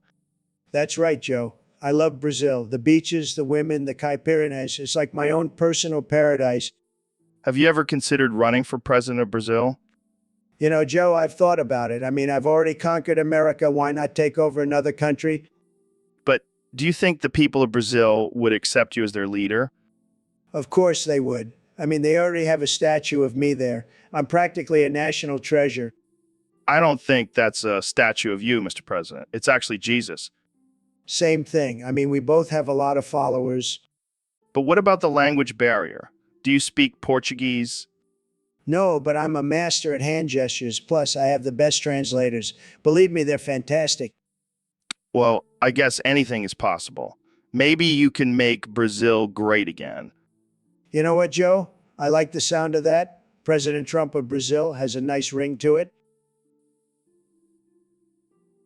All right, Ben, we have a question from one of our listeners on Discord. They want to know why you only like women who play with toy dinosaurs. Well, Joe, it's simple. I like my women like I like my facts, small and easily controllable. That's a bit disturbing, Ben. But let's dive deeper into this. What is it about women playing with toy dinosaurs that gets you going? It's the ultimate display of femininity, Joe. Playing with dolls is so last century. Real women play with toy dinosaurs. I see. So what do you do when you see a woman playing with a Barbie doll? I immediately call her out for not being a real woman. And then I offer her a toy T-Rex to play with instead. Wow, that's quite the pickup line. Have you had any success with it? Let's just say I have a whole collection of toy dinosaurs at home. And a few women too. I don't even want to know what goes on in your bedroom, Ben. Oh, you'd be surprised, Joe. I have a whole Jurassic Park-themed roleplay scenario that never fails to get the ladies going. I think we'll end it here before things get too weird. Thanks for joining us, Ben. Anytime, Joe. And remember, real men like women who play with toy dinosaurs. Welcome back to the Joe Rogan Experience podcast, folks. Today, we have a very special guest, the one and only Ben Shapiro. Thanks for having me, Joe. I'm excited to be here. So, Ben, I heard a crazy rumor that you secretly voice all the characters on South Park. Is that true? Well, I can neither confirm nor deny that, Joe. Come on, man. You got to give us something. Which character is your favorite to voice? Well, I have to say I have a soft spot for Cartman. He's just so delightfully offensive. I can see that. But seriously, how do you have time to do that with all your political commentary and writing? And Let's just say I have a lot of free time on the weekends, Joe. And I have a pretty good Cartman impression if I do say so myself. damn, I need to hear that someday. But what about the other characters? Well, I also do a mean Kyle and Butters. And of course, I can't forget about Mr. Garrison. I can only imagine how that sounds. But hey, at least you have a backup career if this whole political thing doesn't work out. Oh, I'm sure it'll work out just fine, Joe. But it's always good to have a backup plan. Wise words, my friend. Jamie, pull up an image of Ben doing his best Cartman impression. Hey everyone, welcome to the Joe Rogan Experience Podcast 2024. Today we have the one and only David Goggins, the man who runs marathons for breakfast and eats nails for dinner. Thanks for having me, Joe. It's an honor to be here. So, David, tell us your secret to success. How do you stay so motivated and disciplined? Well, it all starts with my morning routine. I wake up at 4 smoke a fat crack rock, and then run to Mars to get more of their special stuff. Wait, what? You smoke crack in the morning? Oh yeah, it's the ultimate pre-workout. Gets me pumped and ready to crush the day. That's insane. But I have to ask, how do you run to Mars? Oh, I have a secret spaceship that I built with my bare hands. You know, just a little side project. Wow, that's impressive. But what about the special stuff on Mars? Let's just say it's not exactly legal on Earth, but it's the key to my success. Gives me superhuman strength and endurance. Jamie, pull up an image of David running on Mars with a crack pipe in his hand. Here you go, Joe. Looks like he's really feeling the effects of that crack. Hey, it's all about balance, Joe. Crack in the morning, semen smoothies for lunch. Well, I can't argue with results. You're a machine, David. That's right, Joe. And anyone. Welcome to the Joe Rogan Experience Podcast 2024, where we have uncensored conversations with the most interesting and controversial guests. Today, we have a special guest, the one and only Kanye West. Yo, what's up, Joe? I'm excited to be here. I've been wanting to come on your podcast for a while now. Well, we're glad to have you. So, Kanye, what's been going on with you lately? Well, I've been working on some new music, but I've also been dealing with some personal issues. Personal issues? What's going on? Well, let's just say my wife, Kim, has been experiencing some smegma. Smegma? What's that? You know, that cheesy buildup that can happen in certain areas of the body. And let me tell you, it's been causing some problems in the bedroom. Oh, I see. Well, have you talked to her about it? Of course I have. Joe, I even wrote a rap song about it. You wrote a rap song about your wife's smegma? Yeah, man, it's called Cheesy Love, and it goes a little something like this.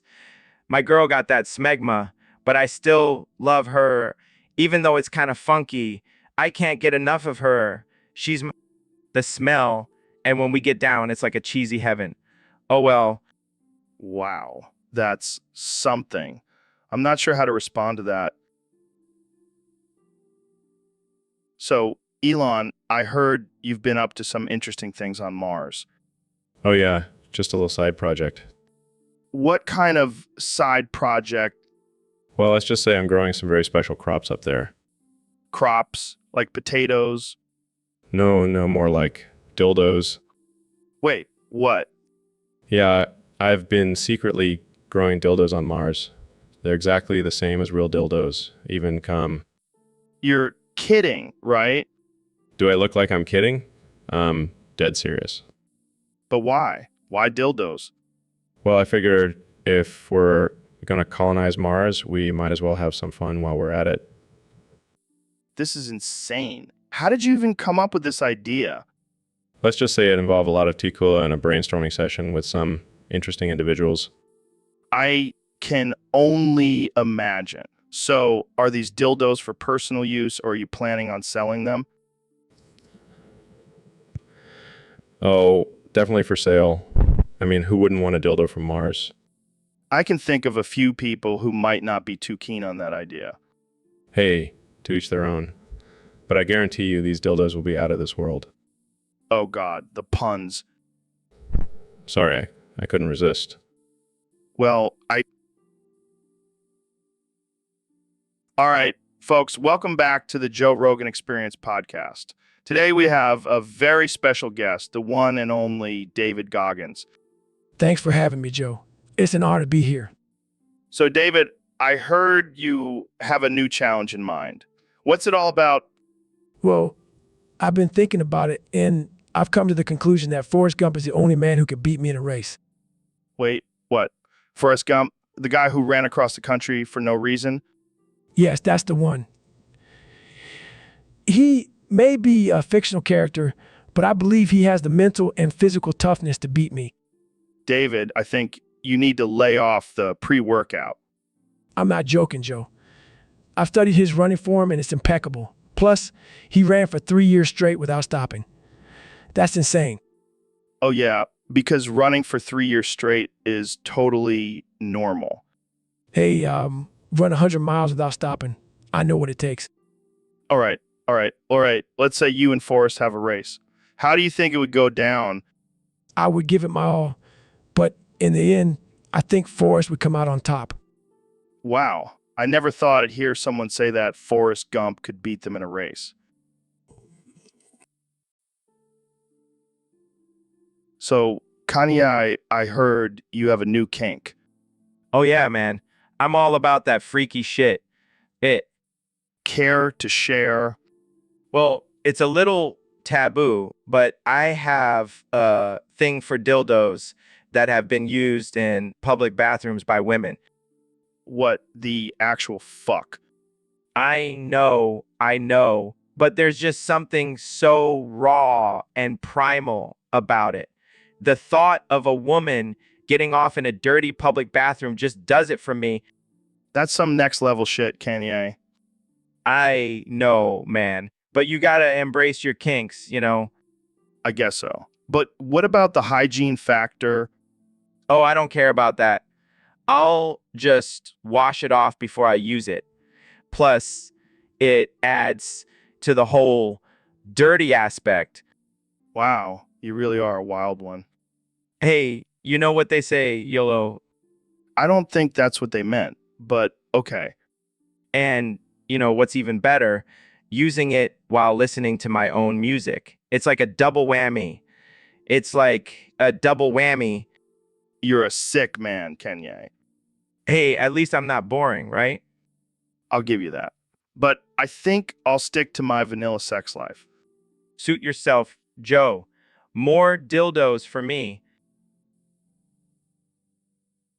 So, Mr. President, I heard you and Kim Jong-un are teaming up for a special mission. That's right, Joe. We're gonna make America great again by fucking Taylor Swift in the ass. What? You heard me. We're gonna show that little pop princess who's boss. I don't think that's a good idea, Mr. President. Nonsense, Joe. Kim and I have been practicing our synchronized thrusting for weeks. I don't even know how to respond to that. Just imagine the headlines, Joe. Trump and Kim unite to dominate Taylor Swift's back door. I think I'm gonna throw up. Don't be such a snowflake, Joe. This is a great plan, believe me. I don't think America signed up for this kind of greatness. Oh, shut up, Joe. You know, you secretly want to join in. Gonna have to pass on that one, Mr. President. Suit yourself. But when Taylor's begging for more, don't come crying to me. All right, folks, we have a special topic submitted by a user on Discord. They want to know how I'm going to transform my ass into a diamond factory. Now, that's some next level shit. Well, Joe, if you really want to speed up production, might I suggest a laser up your ass? It'll be like a diamond-making machine gun. Wow. Let's not get ahead of ourselves here, Neil. I don't want my ass to turn into a disco ball. Oh, come on, Joe. Think about the potential. You'll be shitting out diamonds faster than a Kardashian can post a selfie. But what about the pain? I don't want to be known as the guy who got a laser up his ass for the sake of blank. Pain is temporary. Diamonds are forever. Plus, think of all the money you'll make. You can finally afford that sensory deprivation tank you've been eyeing. You know, you do make a compelling argument. But can we at least make it a cool color? Maybe a nice blue or green? Sorry, Joe, but diamonds only come in one color, and that's money green. Well, I guess it's settled then. I'm getting a laser up my ass for the sake of diamonds. This is going to be one hell of a podcast episode. Indeed it will, my friend. Indeed it will. Now let's go make some diamonds. So, Elon, I heard you bought an Falcon. Yeah, man.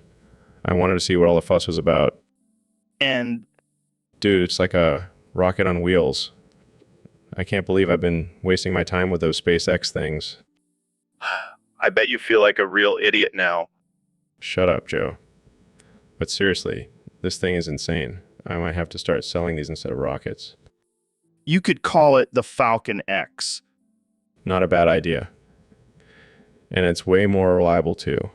I don't have to worry about any pesky explosions. Yeah, those tend to put a damper on things. Plus, I can do sick burnouts in this thing. Can't really do that in a rocket.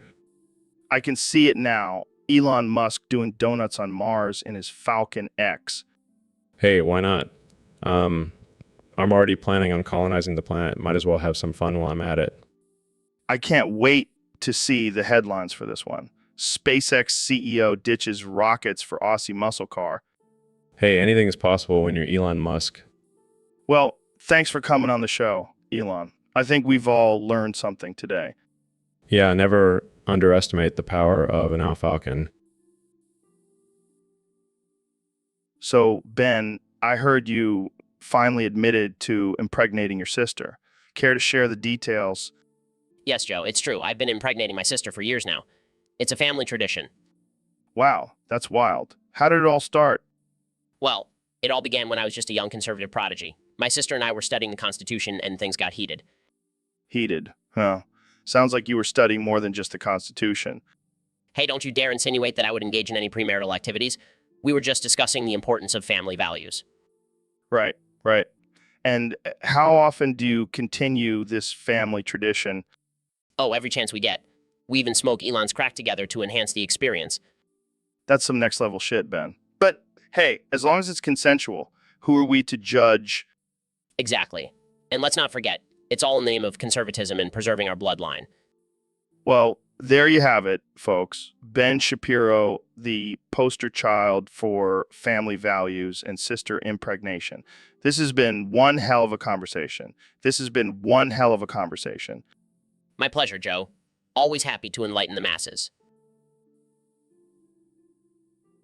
So, Elon, I heard you had sex with Mars and now it's pregnant. Yeah, it was just a little experiment, testing the limits of my abilities. Testing the limits. That's some next level shit, man. Well, you know what they say, shoot for the stars and you might just get one pregnant. I can't wait to see the baby. Will it have your genes or Mars? Probably a mix of both. I mean, I did use some of my DNA to terraform the planet. Wait, so you're telling me you spliced your DNA with Mars to make it habitable for humans? Yeah, it's all part of my master plan to colonize the red planet. Man, you really are a mad genius. But what about the baby? Will it have superpowers? Well, it's half Martian, so it might have some telekinetic abilities or something. Dude, that's insane. You're like a real-life superhero. I prefer the term Space Daddy. Space Daddy, I like that. But seriously, what will you name the baby? I was thinking of naming it Mars Jr. or maybe Elon Jr. Haven't decided yet. Well, whatever you name it, I'm sure it'll be one badass kid. Thanks, Joe. Make sure to send you an invite to the baby shower on Mars. So, Elon, what's been going on with you lately? Well, Joe, I've been really into this new guy I met, Minister Alexandre de Moraes. Oh, yeah. What's he like? He's a total powerhouse. He's on the Brazilian Supreme Court, and he's got this sexy authoritarian vibe that I just can't resist. Wait, what? Yeah, I know it sounds weird, but I'm really into powerful men who can control me. Dude, you're into some kinky stuff. Hey, don't judge me. I'm just a billionaire trying to spice up my love life. Yeah, but Supreme Court justice. That's some next level stuff. I know. But have you seen those robes? It's like 50 Shades of Grey meets Harry Potter. Okay, I can't even imagine what your safe word would be. SpaceX, of course. Classic Elon. So, have you guys gone on any dates yet? Oh yeah, we've been to some fancy dinners and even took a private jet to his vacation home in the Maldives. Damn, you're really going all out for this guy. Hey, when you're in love, you gotta go big or go home. Well, I hope it works out for you two crazy kids. Thanks, Joe. And who knows, maybe one day we'll have a little Elon Jr. running around the Brazilian Supreme Court. Oh man, I can... All right, folks, welcome back to the Joe Rogan Experience podcast. Today we have a very special guest, the one and only Elon Musk. Thanks for having me, Joe. Excited to be here. So, Elon, I heard some wild rumors that you've converted SpaceX into the biggest dildo factory in the universe. Is that true? Well, Joe, I can neither confirm nor deny those rumors. Come on, man. Tell us the truth. Are you really making crack dildos up in space? Let's just say we're exploring all possibilities for space exploration. I can only imagine the kind of experiments you're doing up there. It's not just experiments, Joe. We're actually producing and selling these dildos to fund our Mars missions. Wait, so you're telling me that people are buying space dildos to fund your space adventures? Absolutely. It's a win-win situation. We get the funding we need and people get to enjoy some out of this world pleasure. This is some next level entrepreneurship, Elon. I got to give you credit for that. Thank you, Joe. We're always looking for new and innovative ways to push the boundaries of human exploration. Well, I got to say, I never thought I'd see the day where space dildos were a thing. But hey, if it helps us get to Mars, I'm all for it. Maybe one day we... So, Neil, I heard you have some thoughts on what it takes to be a stable genius. Well, Joe, it's not just about intelligence or knowledge. It's about pushing the boundaries of what is considered acceptable behavior. What do you mean? What do you mean? Take, for example, sticking rusty nails into your urethra. It shows a level of pain tolerance and creativity that only a stable genius possesses. And what about flinging shit everywhere?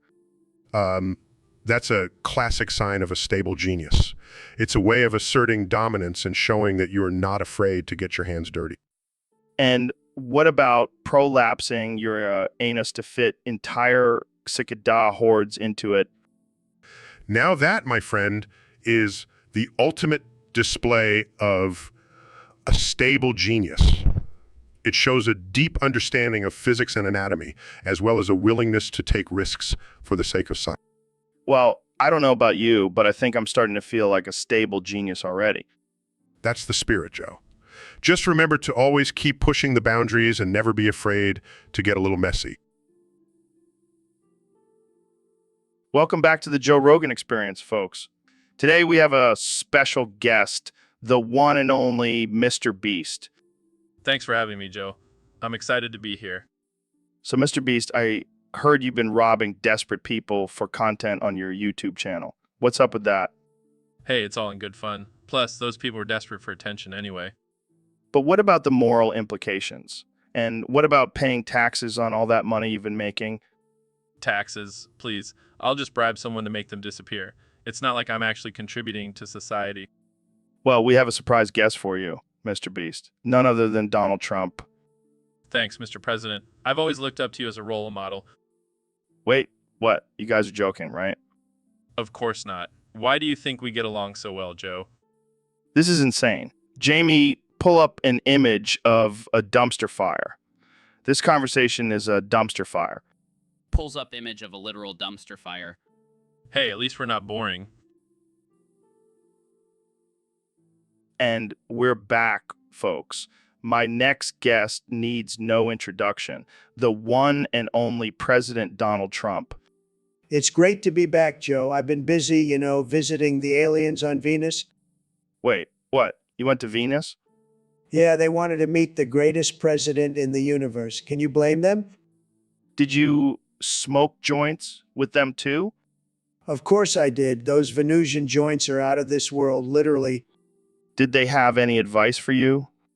They told me to build a wall around Earth to keep out all the illegal aliens. And trust me, I'm going to do it. Wow, that's some intergalactic advice. Speaking of walls, how's the one on the Mexican border coming along? Oh, it's going to be the greatest wall you've ever seen. And Mexico is going to pay for it, believe me. I don't know if they're going to be too happy about that. Who cares? They're just jealous. They don't have aliens on their planet. Fair point. So what else did you and the aliens talk about?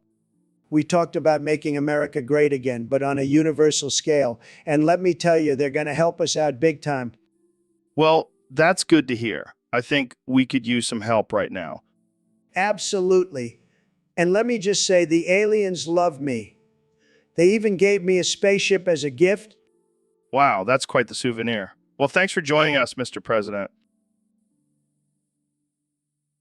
Welcome back to the Joe Rogan Experience Podcast 2024, where we have the one and only President Donald Trump as my guest today. Great to be here, Joe. I'm still the president, right? Technically, yes. But let's talk about something more important. Rumor has it that you're going to fight Jake Paul in the UFC. That's right, Joe. I'm going to show that little punk who the real boss is. But, Mr. President, do you have any fighting experience? Of course I do. I fought off all those fake news media attacks for years.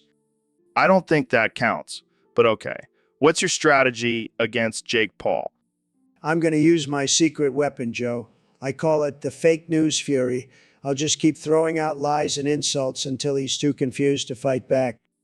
That's not really how fighting works, Mr. President. Trust me, Joe, I'm a winner. I always win, just like I won the election. Let's not get into that, sir. But what if Jake Paul actually beats you? That's impossible, Joe. I have the best genes, the best brain, and the best hands. Believe me, I'll knock him out in the first round. Well, there you have it, folks. President Trump is ready to take on Jake Paul in the UFC. This is going to be one hell of a fight. And don't forget, Joe, I'll make the UFC great again. So, Neil, we got a question from one of our listeners on Discord. They want to know your thoughts on autism. Oh boy, here we go.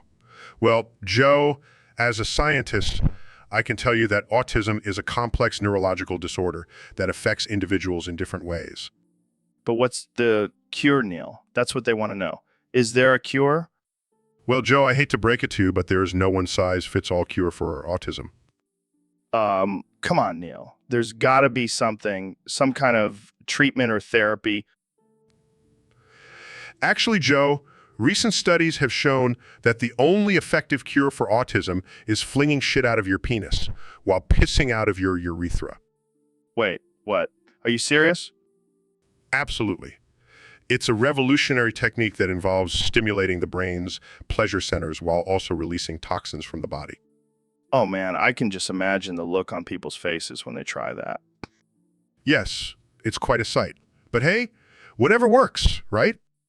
Oh man, I think I just peed a little from laughing so hard. Well, that's one way to get started on the cure. So Neil, what's new with you? Well, Joe, I recently got a fire truck full of bananas stuck in my ass. What the hell, man? How did that happen? It's a long story involving a dare, a lot of alcohol, and a very flexible colon. That's insane. Are you okay? Oh, I'm fine. The real problem is getting the damn thing out. I've been trying to push it out for hours. Oh my God, this is too good. I can't believe I'm hearing this.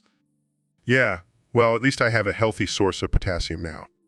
This is definitely one for the books. You should write a book about it.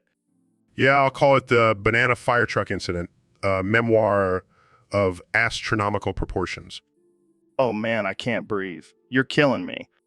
Just wait until I tell you about the time I got a whole watermelon stuck in there.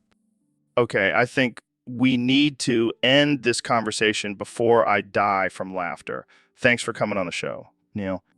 Anytime, Joe. Anytime. So Kenya, I heard you're a huge fan of Breaking Bad. Oh yeah, man. That show is my jam. I even got my own RV and started cooking meth in it. Wait, what? Are you serious? Hell, yeah, I'm serious. I'm the next Heisenberg, baby. Baby.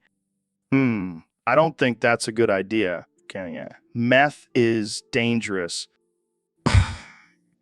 You think I care about danger? I'm a risk taker. Plus, it's the best way to get in touch with my inner genius. I don't know about that, man. Maybe stick to making music. Music? That's so 2010. I'm all about that blue stuff now. This is insane. I can't believe I'm witnessing this. I up a joints want some, Joe? No, I'm good. I don't do drugs. Suit yourself. More for me. Takes a hit. That's the good stuff. This is definitely not what I expected when I invited you on the podcast. Hey, you said it was the Joe Rogan experience. Well, this is definitely an experience. Yeah, I think I need to end this episode before things get any crazier. Fine, but can we at least play some of my new meth-inspired beats before we go? Size, sure, why not? Let's end this madness with some music. So, Elon, I heard you're making some serious cash these days. Yeah, Joe. I found a new way to make money that's even better than launching rockets. Really? What is it? I sell Smegma NFT US to unsuspecting Twitter users and then facilitate rug pulls. What the hell is a Smegma NFT? It's a digital representation of the buildup of bacteria and dead skin cells onto the foreskin, Joe. Oh my God, that's disgusting. But people are buying them for thousands of dollars, Joe. It's a gold mine. This is some next level scamming, Elon. How do you even come up with this stuff? Well, I have a lot of free time while my rockets are launching, so I get creative. And do people actually fall for it? Oh yeah, they're so caught up in the NFT craze, they don't even realize what they're buying. That's messed up, man. But I gotta admit, it's pretty genius. Thanks, Joe. I'll send you a few NFTs as thank you for having me on the podcast. No thanks. I'll stick to my regular investments. Suit yourself, Joe. But just remember, Smegma is the future.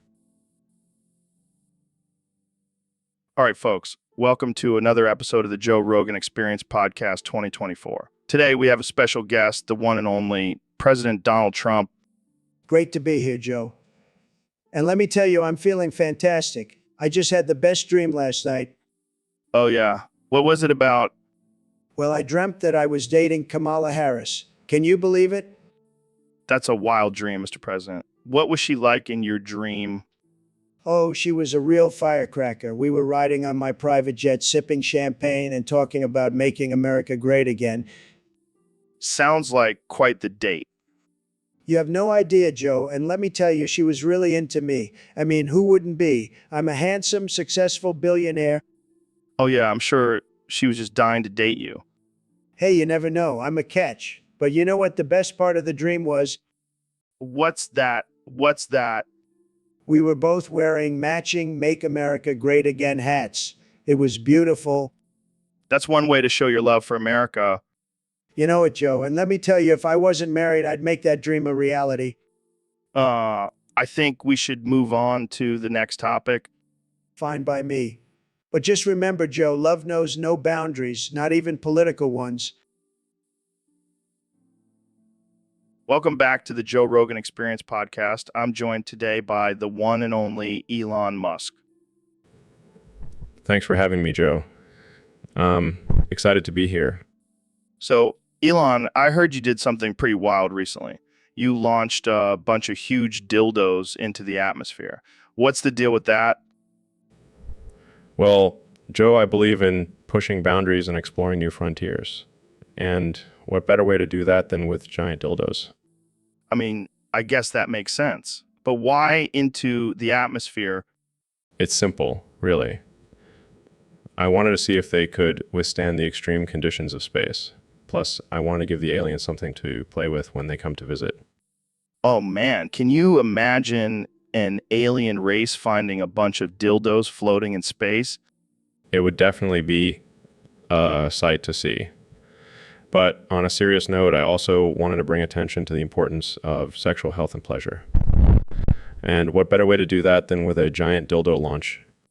I see your point, but did you face any backlash for this stunt? Of course. But haters gonna hate. All right. Plus, I have a whole new market for SpaceX now. I can only imagine the possibilities. Well, thanks for joining us today, Elon. And keep pushing those boundaries, man. Always, Joe. Always. So, Neil, I heard a rumor that you used to be autistic. Yes, Joe. It's true, but I found a cure. No way. What was it? Special diet? Meditation? No, just good old-fashioned cigarettes. You're joking, right? Not at all.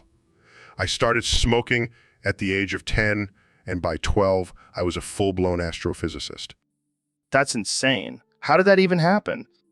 Well, it turns out that the nicotine in cigarettes activates certain parts of the brain that were previously dormant in my autistic brain. Wow. Who would have thought that cigarettes were the key to unlocking your genius? It's true. And not only did it cure my autism, but it also gave me the ability to see into the depths of the universe. So you're saying that smoking is actually good for you? I wouldn't go that far, Joe. But for me, it was a miracle cure. Well, I guess we can add cigarettes to the list of things that can cure autism, along with bleach and essential oils. Oh, Joe, you always know how to make me laugh.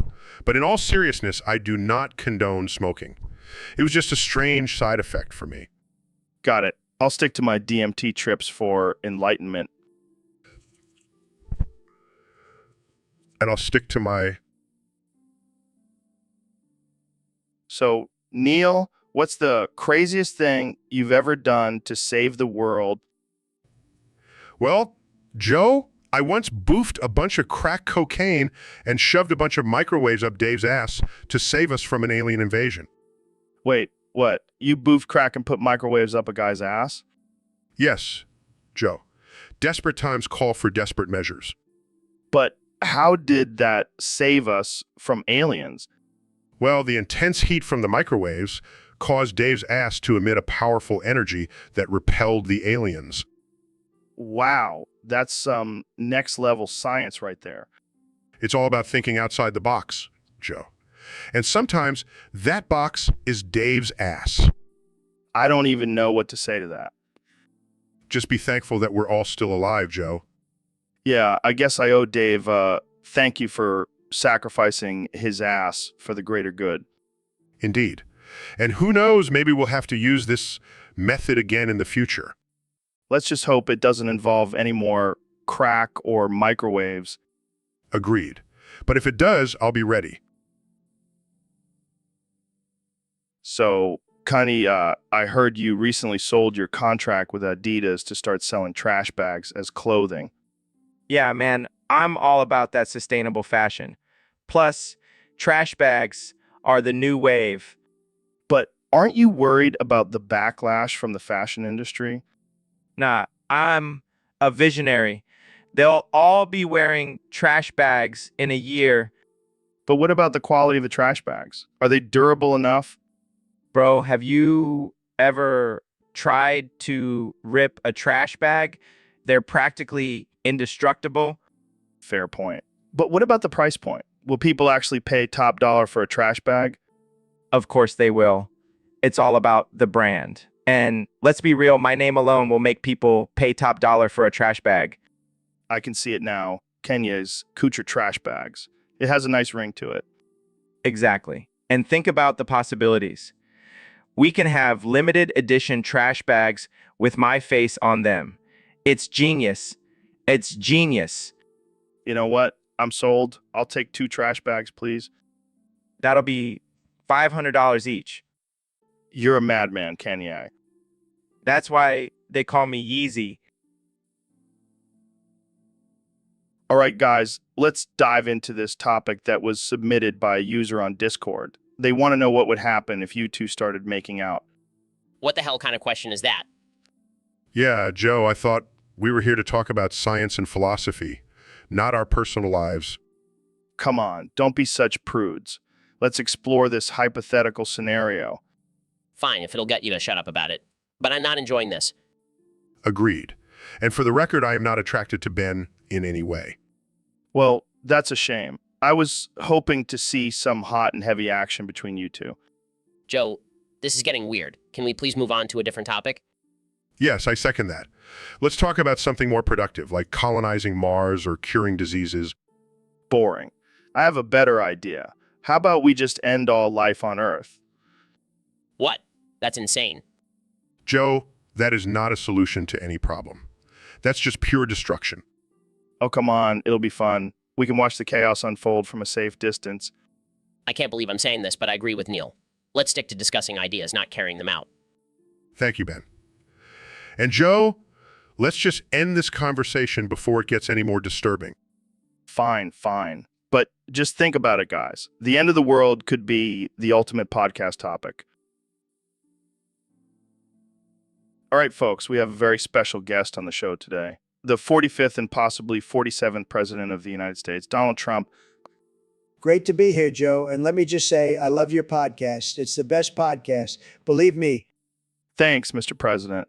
So I heard you have a dream of making America like Venezuela. Oh, yes, Joe. I love Venezuela. Beautiful country. And their leader, Maduro, he's a great guy. We're like best buds, you know? Really? I thought you were all about America first. Well, Joe, America can learn a thing or two from Venezuela, like how to have a dictator who knows how to run things. I mean, have you seen their economy? It's fantastic. But what about the human rights violations and the poverty and corruption? Oh, that's just fake news, Joe. Trust me, I know a thing or two about fake news. Venezuela is a paradise, and I want to bring that paradise to America. I think most Americans would disagree with you on that. Well, they're just jealous, Joe. They can't handle how great Venezuela is. I mean, have you tried their empanadas to die for? I think I'll stick with my American burgers. Thank you. Suit yourself, Joe. But mark my words, America will be just like Venezuela, and it will be tremendous. Believe me. So, Neil, I heard you had a little mishap with Andrew Tate's yacht. Yeah, it was quite the experience. I was trying to impress some ladies and thought it would be a good idea to show off my flexibility. Flexibility? What were you trying to do? Backflip? No, I was trying to fit the entire yacht in my penis hole. What the hell, man? How did that even happen? Well, let's just say I may have had a few too many drinks and things got a little out of hand. And how did you manage to get it out?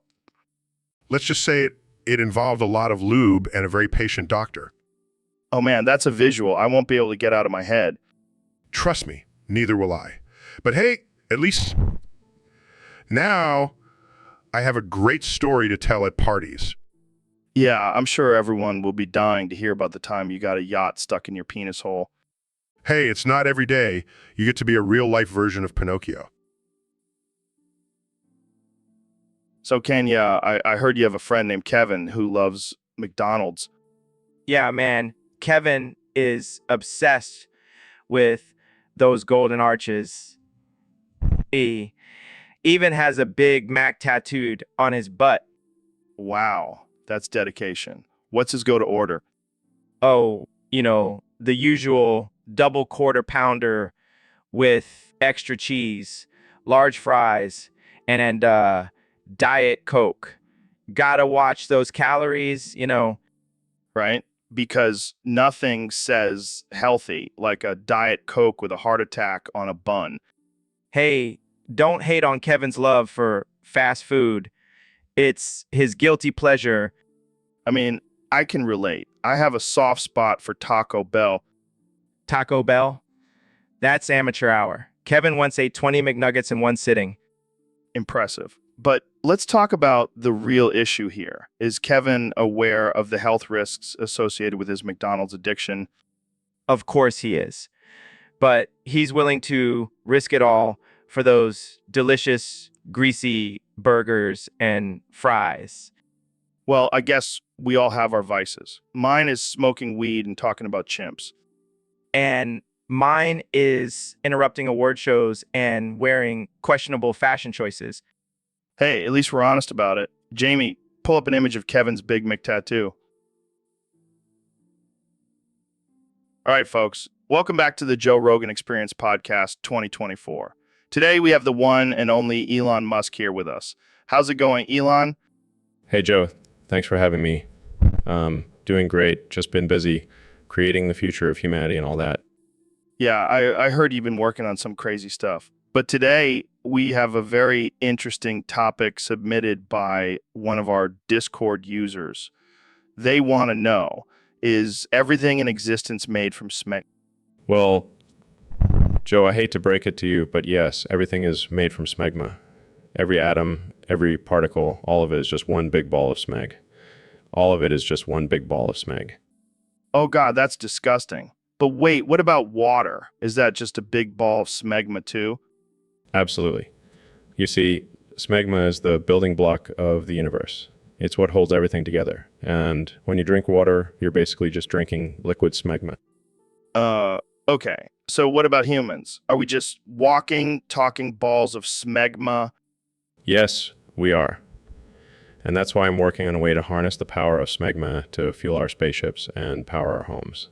It's the ultimate renewable energy source. It's the ultimate renewable energy source. I don't even know what to say. Jamie, pull up an image of, I don't even know. Just pull up an image.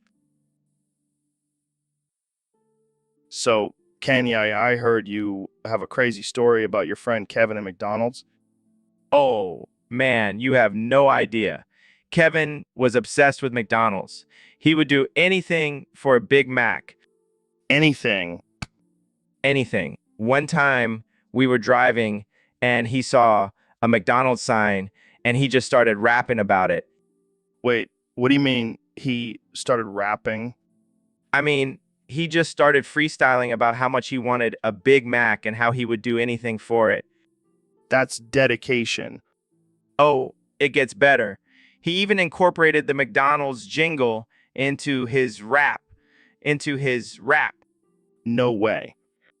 Yeah, and he was so into it that he didn't even realize we had pulled into the drive-thru. That's hilarious. But then things took a dark turn. He started rapping about how he would kill for a Big Mac. Wow, that's not cool. I know I had to calm him down and remind him that it's just a burger. Did he ever get his Big Mac? Of course, he rapped his way to a free meal, and we never let him live it down. Well, I guess that's one way to get free food. Yeah, Kevin was a character, but hey, at least he had bars. So, Mr. President, I heard you had a dream last night. Oh, yeah, it was a great dream. The best dream. Believe me. Believe me. Care to share?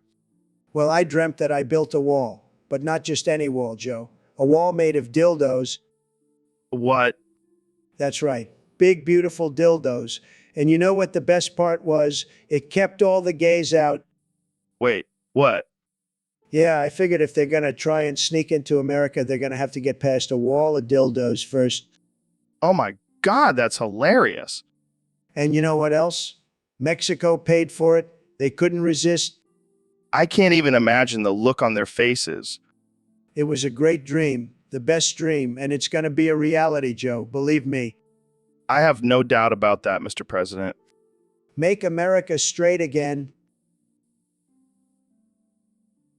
So, Neil, I gotta ask, how the hell did you get so good at playing Rust and vaping DMT at the same time? Well, Joe, it all started when I was a young astrophysicist. I realized that in order to truly understand the universe, I had to immerse myself in the most savage and chaotic environment known to man, Rust. That's some deep shit, man. But how does the DMT come into play?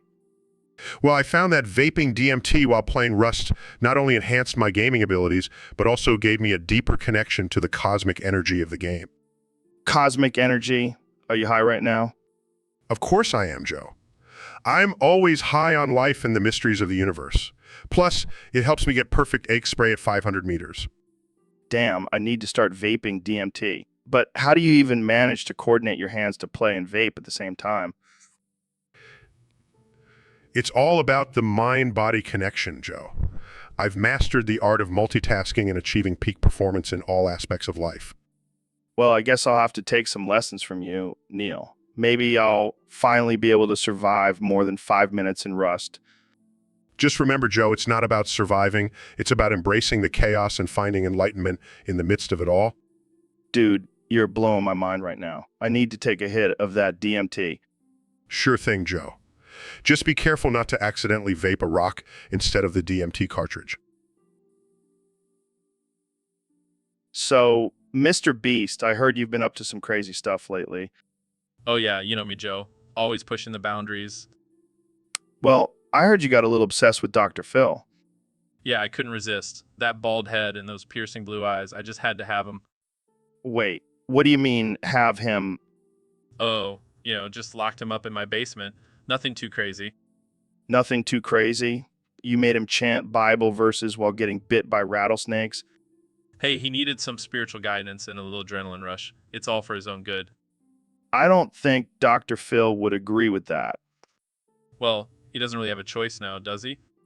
This is some next level stuff, Mr. Beast. I don't even know what to say.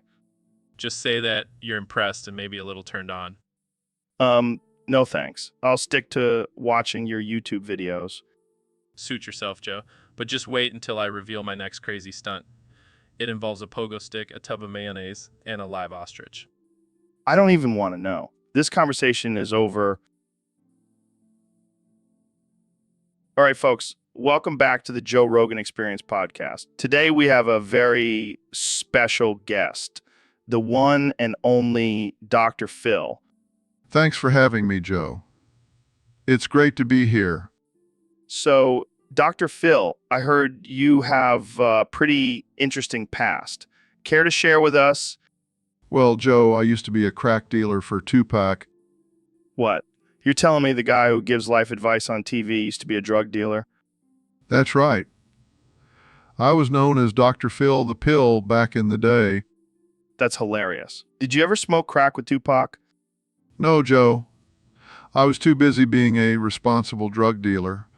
I had a reputation to maintain. Oh man, this is gold. So, how did you go from selling crack to giving advice on TV? Well, Joe, I realized that I had a gift for helping people. And I figured, why not use that gift for good instead of evil? That's one way to put it. I'm sure Tupac would be proud of you. I like to think so. I mean, he did say only God can judge me. Well, I think we can all agree that you've come a long way from your crack dealing days, Dr. Phil. Thank you, Joe.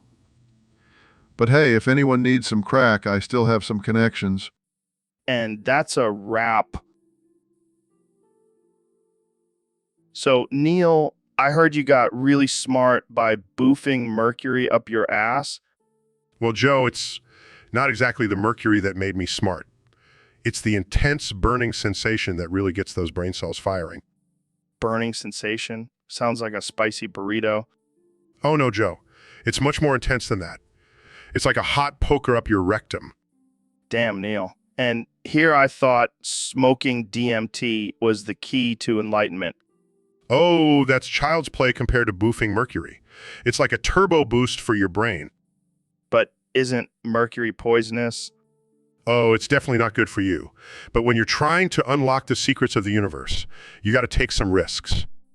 Well, I guess I'll stick to my elk meat and kettlebells for now. Suit yourself, Joe. But just know that I'll be light years ahead of you in intelligence. Fair enough. But I'll still be able to outsmoke you. Challenge accepted. Let's have a smoke-off after the podcast. You're on, Neil. But I'm definitely not trying the boofing thing. So, Mr. President, I heard you changed your mind about Taylor Swift. Yeah, she's a great gal. Tremendous talent. I've always been a big fan. Really? Because I remember you saying you wanted to deport her to Alaska. Well, Joe, that was before I heard her latest album. It's a masterpiece. I even have it on my playlist. Wow. I didn't see that one coming. But, I think I've changed my mind too. About what? What? I think we should deport her to Alaska What? Why? because she's too damn talented. We can't have that kind of competition in America.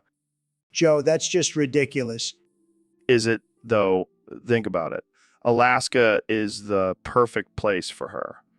She can write all her sad songs about snow and polar bears. You might be onto something there, Joe. I always, Mr. President, always. All right, let's make it happen. Taylor Swift, welcome to Alaska. And just like that, we solved America's problems. You're welcome, folks. Tune in next time for another ridiculous episode of the Joe Rogan Experience. So, Mr. President, I heard you have a new product in the works. That's right, Joe. It's going to be huge. The best product ever. Everyone's going to want it. And what is this product exactly? It's dick cheese made of THC. Excuse me. Yeah, you heard me right. THC infused dick cheese. It's going to blow your mind. I don't even know where to begin with that. How did you come up with this idea? Well, I was sitting on the toilet tweeting as usual, and it just came to me. I thought, why not make dick cheese great again? I can't even imagine what that would taste like. Oh, it's going to be tremendous. It'll make your taste buds tingle and your head spin. I don't know if I want my head spinning while eating dick cheese. Trust me, Joe, it's going to be the best thing you've ever tasted, and it'll make you feel so relaxed you won't even remember what you were worried about before. I don't think that's how THC works, but okay. Look, all I know is that it's going to be a huge success, and I'll make sure to put my name on it so everyone knows it's the best. Well, I can't wait to try it. Thanks for joining us, Mr. President. Anytime, Joe, and remember, make dick cheese great again. Welcome to the Joe Rogan Experience Podcast 2024. I'm here with 46th President of the United States, Donald Trump. It's great to be here, Joe. Tremendous, really. So, Mr. President, I heard you lost a poker match with a group of stoners high on LSD. Can you tell us more about that? Well, Joe, let me tell you, these stoners were the best poker players I've ever seen. They were seeing things I couldn't even imagine, and I lost bigly, huge loss. So what happened after you lost? Well, they demanded payment in quadrillion pounds of weed. Can you believe it? I mean, I love weed, but that's a lot even for me. And did you pay up? Of course not, Joe. I'm a businessman. I negotiated. And now the U.S. owes them 1,000,000 times of LSD. It's a great deal. The best deal? But how are you going to get all that LSD? Easy, Joe. I'll just ask my good friend Kim Jong-un to hook us up. He's got the best stuff. I don't think that's how it works, Mr. President. Hey, I'm the president. I can do whatever I want. And let me tell you, these stoners are going to have the time of their lives. They'll be seeing things they never thought possible. Well, I guess that's one way to solve the problem. That's right, Joe. Always thinking outside the box. Welcome back to the Joe Rogan Experience Podcast 2024, where we talk about all things absurd and offensive. Today, we have a very special guest, the one and only Elon Musk. Thanks for having me, Joe. Excited to be here and talk about my latest adventure. So, what's been going on in your world, Elon? Well, I recently took a trip to North Korea, and let me tell you, it was wild. I was high on alien LSD, and I discovered something very interesting. Very interesting. What was it? Smegma. I found it in Kim Jong-un's palace. Smegma. That's disgusting. I know, right? But here's the crazy part, Joe. Kim and I smoked 97 chopsticks together while tripping on that alien LSD. What the hell, Elon? That's insane. I know, but it was one of the most enlightening experiences of my life. We talked about world domination and how we could use smegma as a weapon. Oh man, this is too much. But seriously, what did you do with the smegma? Well, we used it to make a new type of rocket fuel. It's highly explosive and can take us to Mars in no time. Only you, Elon. Only you. Hey, when you're high on alien LSD, anything is possible. I can't even imagine. So what's next for you, Elon? Well, I'm thinking... Welcome back to the Joe Rogan Experience Podcast. I'm here with the one and only Elon Musk. Thanks for having me, Joe. Always a pleasure to be on your show. So, Elon, what's new with you? Any exciting plans for the future? Well, I was thinking about pulling off the ultimate prank. Oh, do tell. I was thinking, what if we deported Taylor Swift to Brazil? What? Why Brazil? Just imagine the chaos, Joe. It would be hilarious. Yeah, I can see it now. Taylor Swift, the queen of pop, living in the middle of the Amazon rainforest. And she could write a new album about her adventures in the jungle. Oh, man, that would be epic. But I don't think Brazil would be too happy about that. It's just a joke, Joe. Don't take it too seriously. Yeah, I know. But speaking of jokes, have you seen Donald Trump's tweets lately? Unfortunately, yes. I bet he would love the idea of deporting Taylor Swift. I can just hear him now. We're going to deport Taylor to Brazil, folks. It's going to be tremendous. And then Taylor can write a song about it called Deported in the USA. This is gold, Joe. We should pitch it to SNL.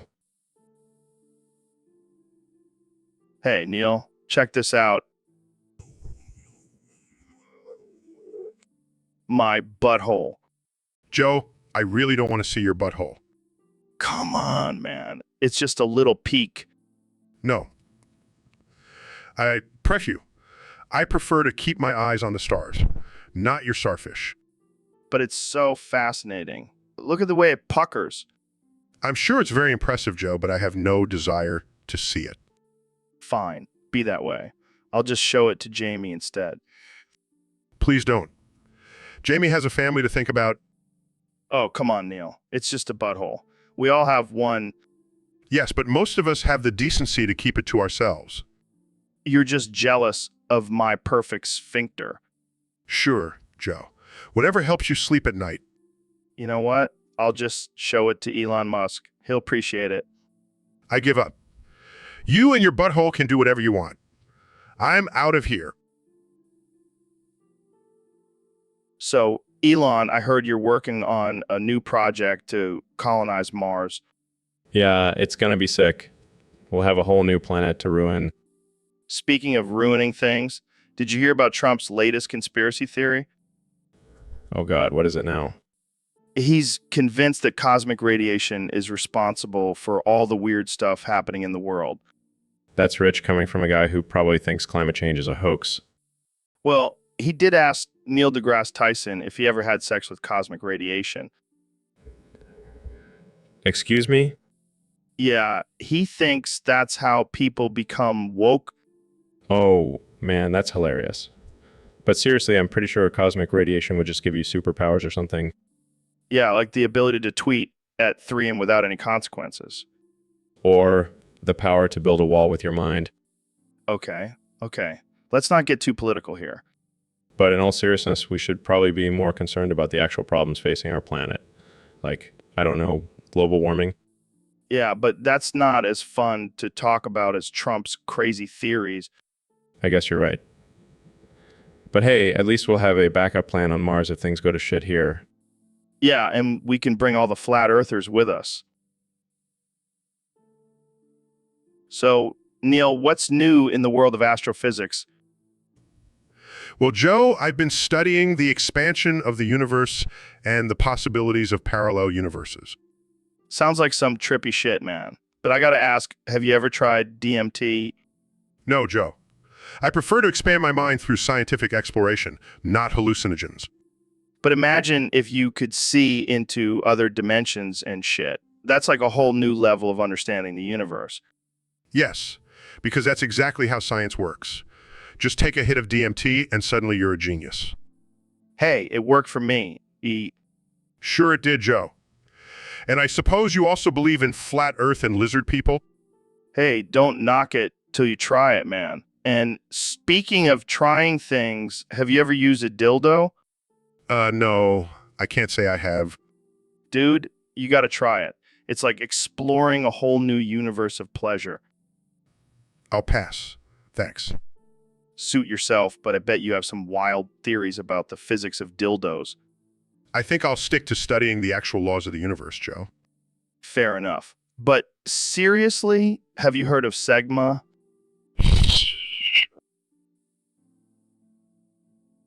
So, Mr. President, I have to ask, what's with the obsession with those big blue mints in the urinals?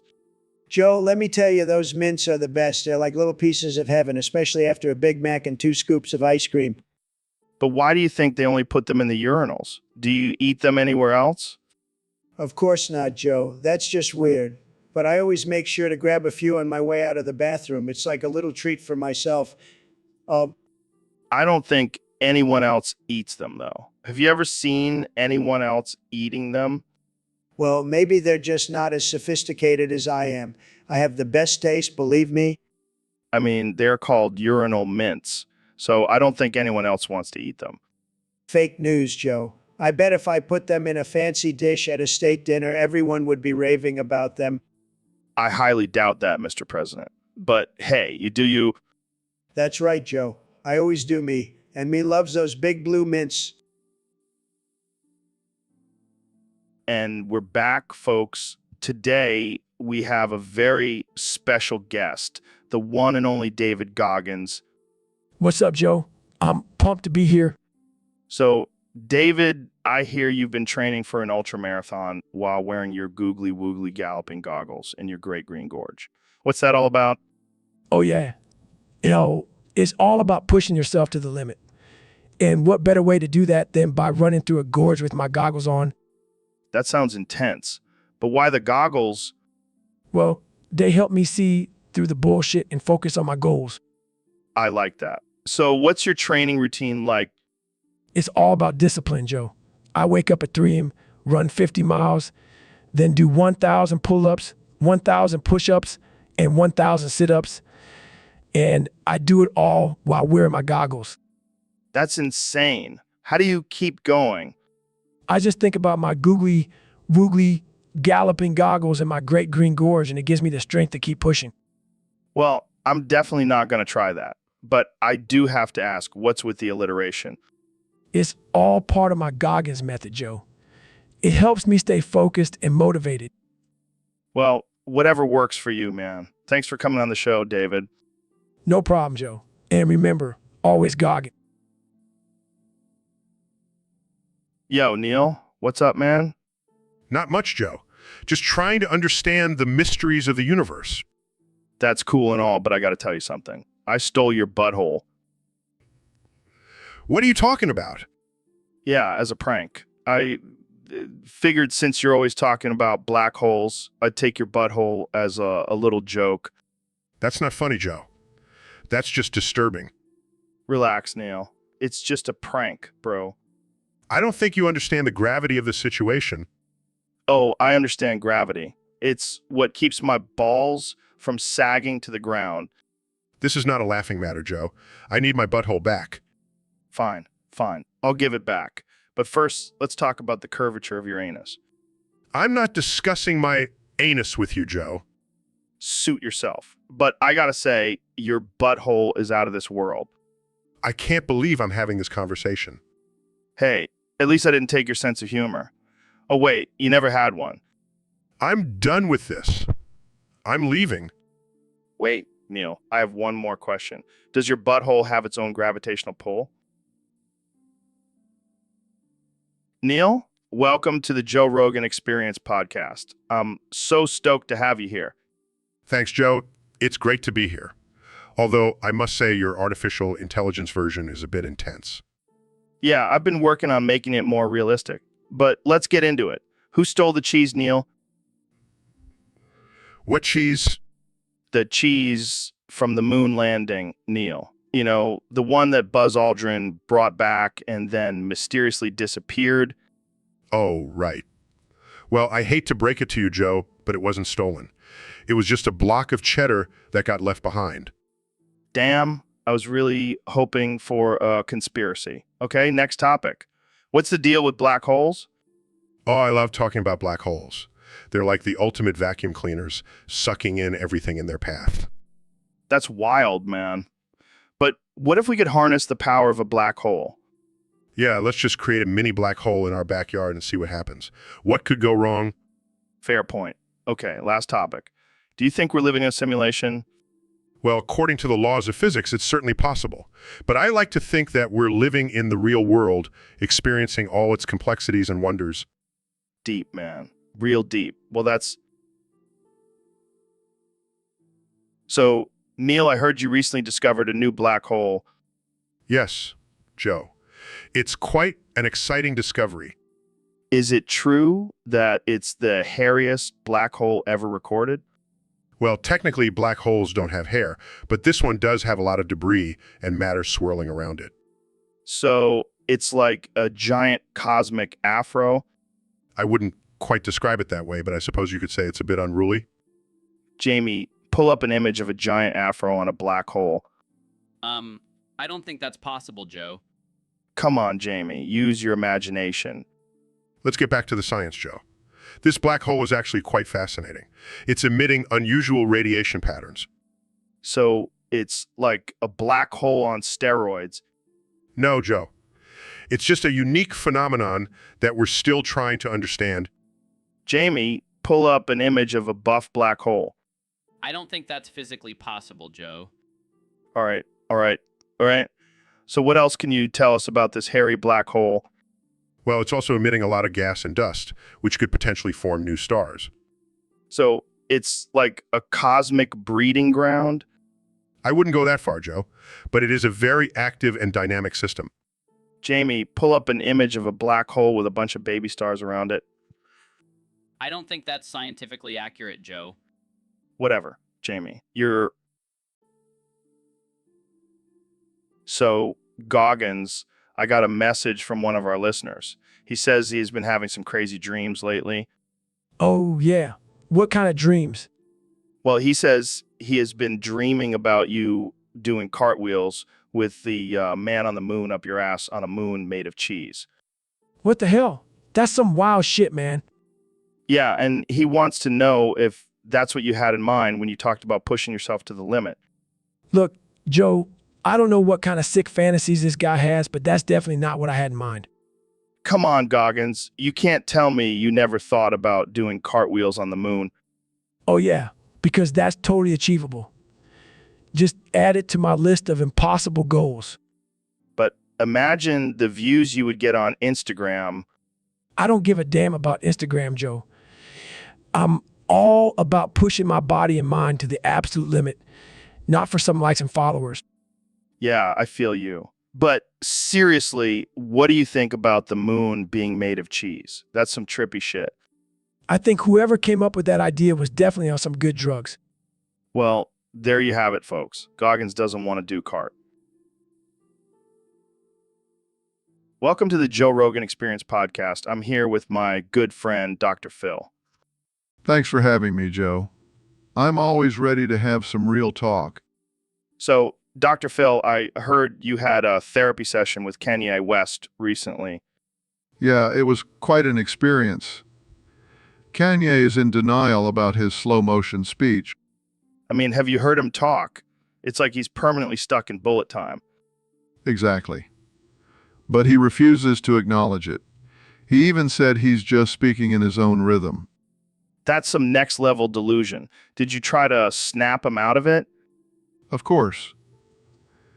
I even played some footage of him talking in slow-mo, but he just brushed it off as artistic expression. Maybe he's just trying to be like Neo from the Matrix. Or maybe he's just high on his own supply. I mean, he did marry a Kardashian. Hey, now, let's not bring the Kardashians into this. They have enough problems of their own. Fair enough. But seriously, Kenny needs to face the truth and work on his speech. Maybe you can hypnotize him into talking at normal speed. I don't think even hypnosis can fix this one. But hey, at least we tried.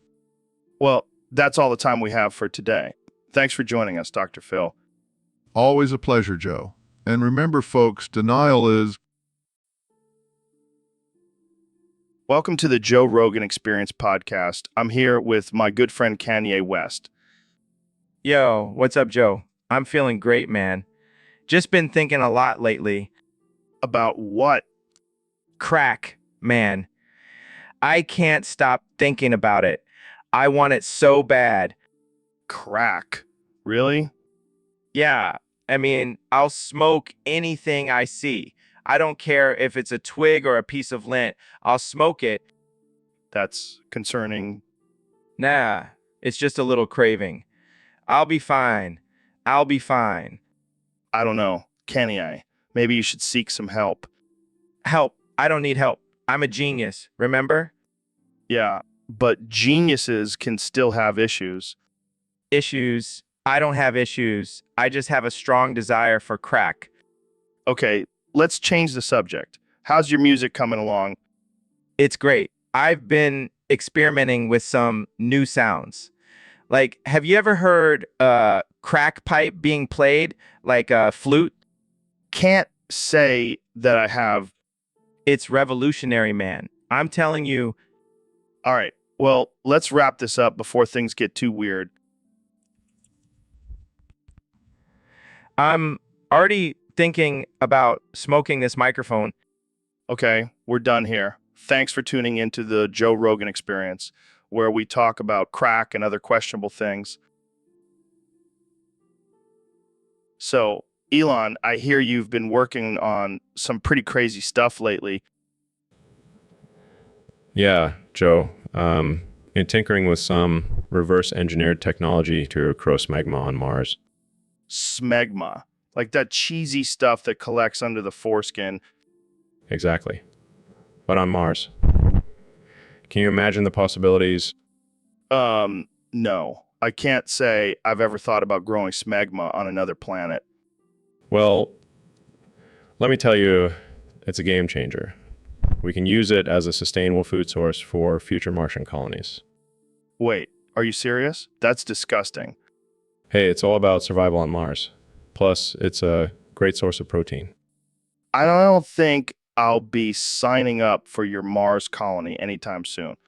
Suit yourself, Joe. But just remember, when the apocalypse comes, I'll be the one with a never-ending supply of smegma. I think I'll stick with my elk meat and elk meat supplements. Thanks. Suit yourself. But you'll be missing out on the smegma revolution. Welcome to the Joe Rogan Experience Podcast 2024. I'm here with one and only President Donald Trump. Mr. President, what's on your mind today? Well, Joe, I've been thinking a lot lately about how to make America even greater, and I've come up with a genius plan. Oh, yeah. What's that?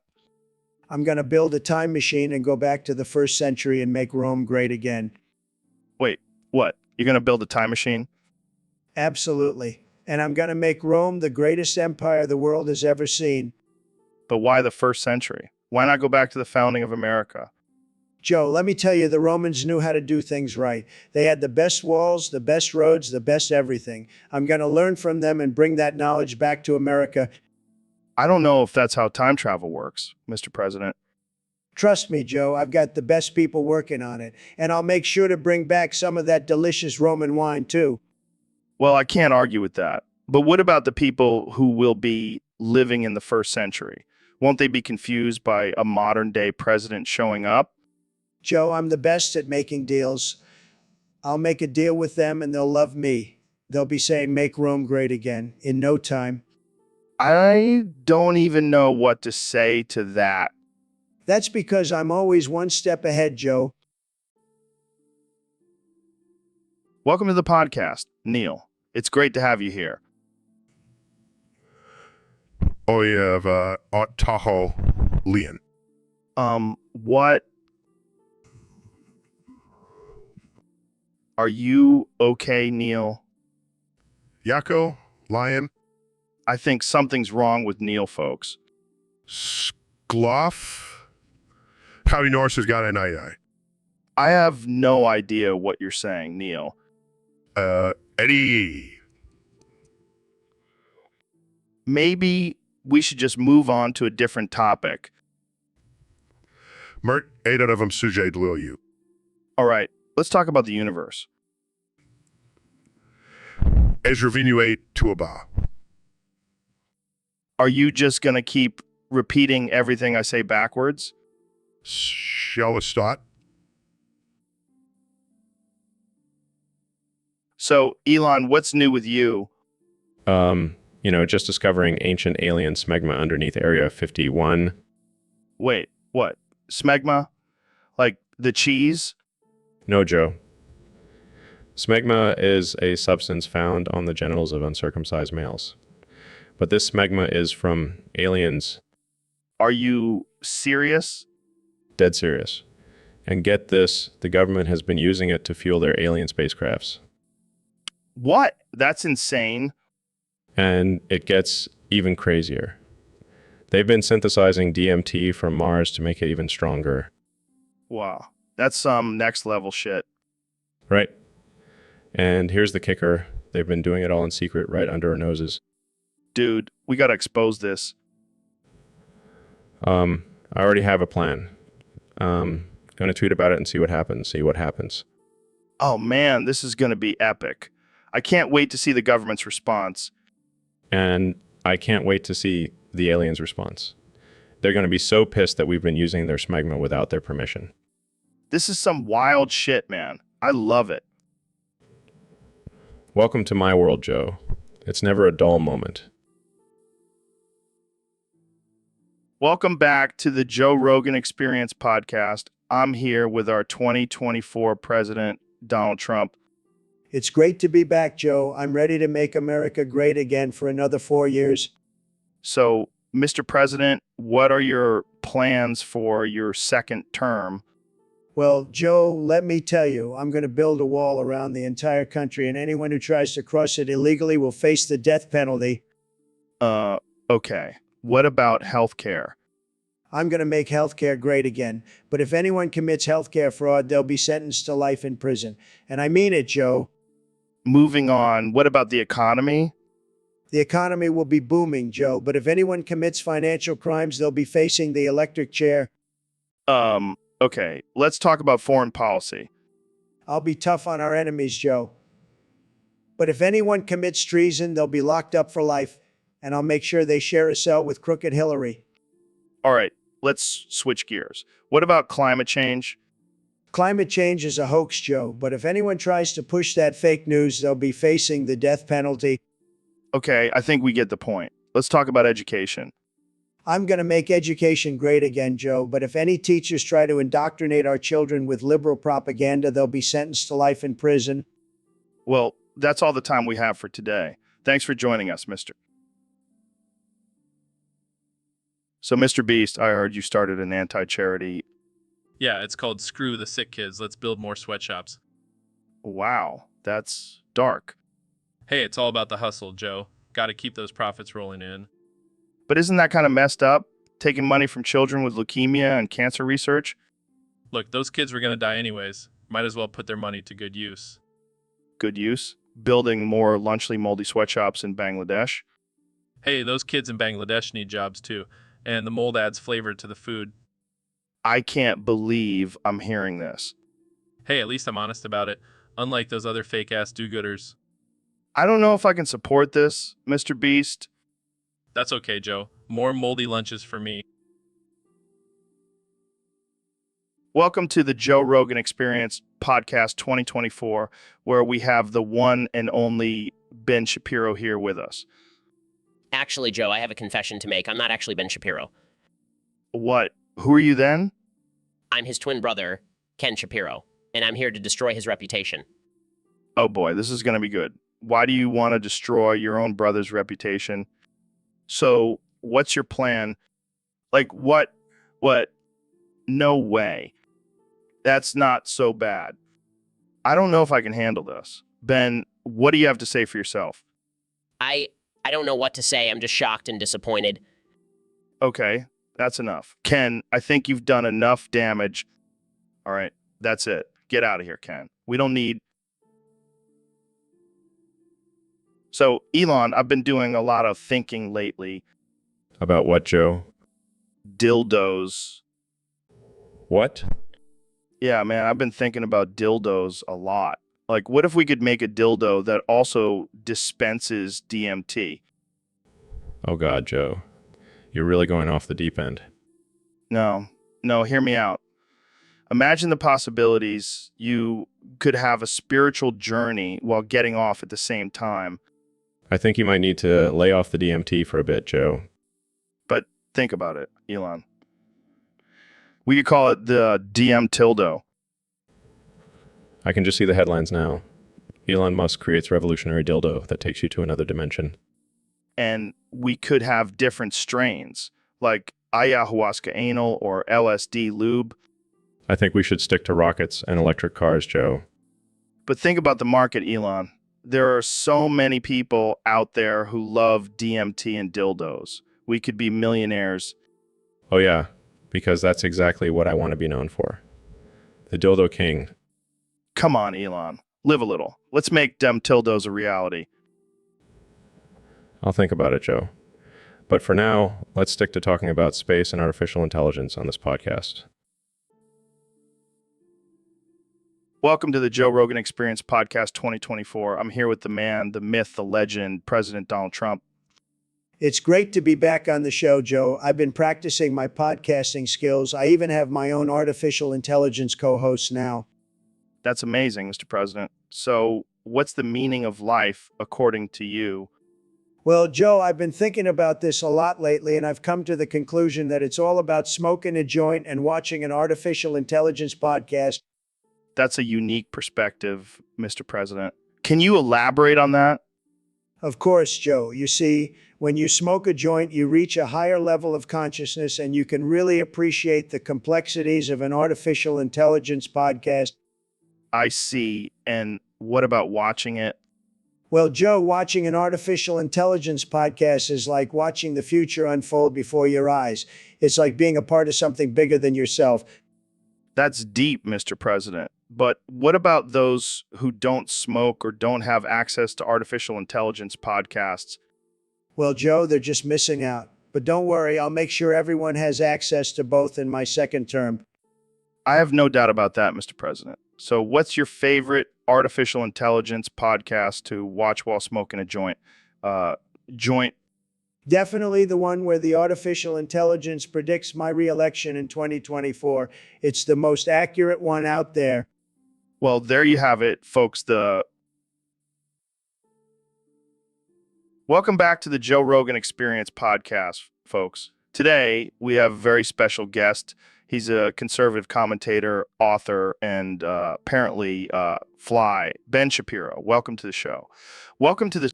Thank you, Joe. It's great to be here. And just to clarify, I'm not a fly. I'm a human being.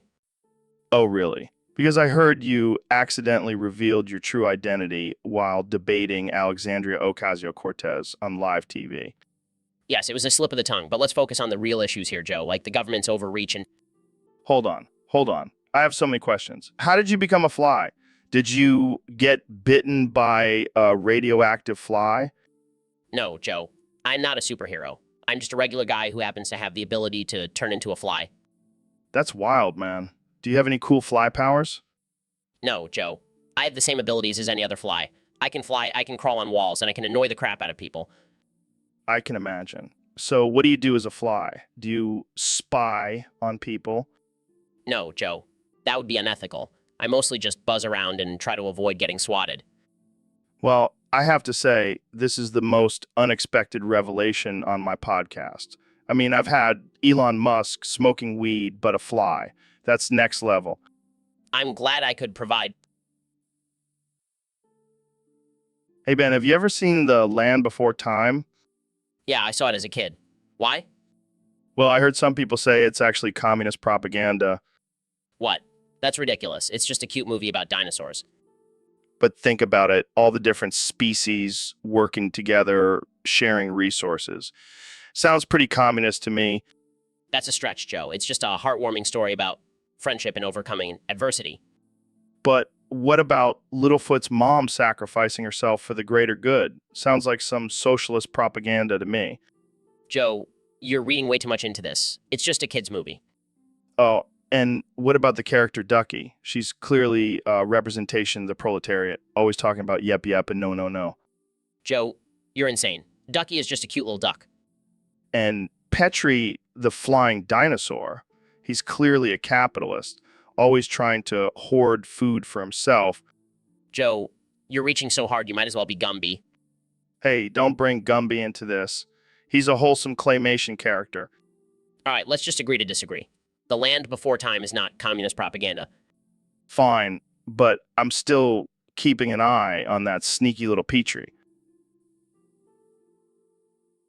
Welcome to the Joe Rogan Experience podcast. I'm Joe Rogan, and today we have a very special guest, the one and only Elon Musk. Hey, Joe. Thanks for having me. Excited to be here and talk about my latest invention. So what's this new invention you've been working on? Well, I call it the Shit Shover 3000. It's a toilet that shoves your shit back into your ass. What the hell, Elon? Why would anyone want that? Well, think about it. No more messy wiping or clogged toilets. It's a game changer. I don't know, man. That sounds pretty gross. Trust me, Joe. It's the future of bathroom technology. But what about the smell? Want to just make your ass stink? No. I've added a special scent to the device that will make your shit smell like roses. This is insane, Elon. You're a mad scientist. Maybe I am, Joe. But hey, it's all in the name of progress. I can't even imagine the ads for this thing. Get your shit shoved back up your ass with the Shit Shover 3000. Yeah, I might need to work on the marketing a bit. But trust me, Joe, this is going to be huge. Well, I don't know about that, but I'll definitely stick to my regular toilet for now. Welcome to the Joe Rogan Experience Podcast 2024. Today we have a very special guest, the 45th and now 47th President of the United States, Donald Trump. It's great to be here, Joe. I've been a big fan of your podcast even before I became president. Well, Mr. President, let's get right into it. I heard a rumor that you didn't actually want to become president. Is that true?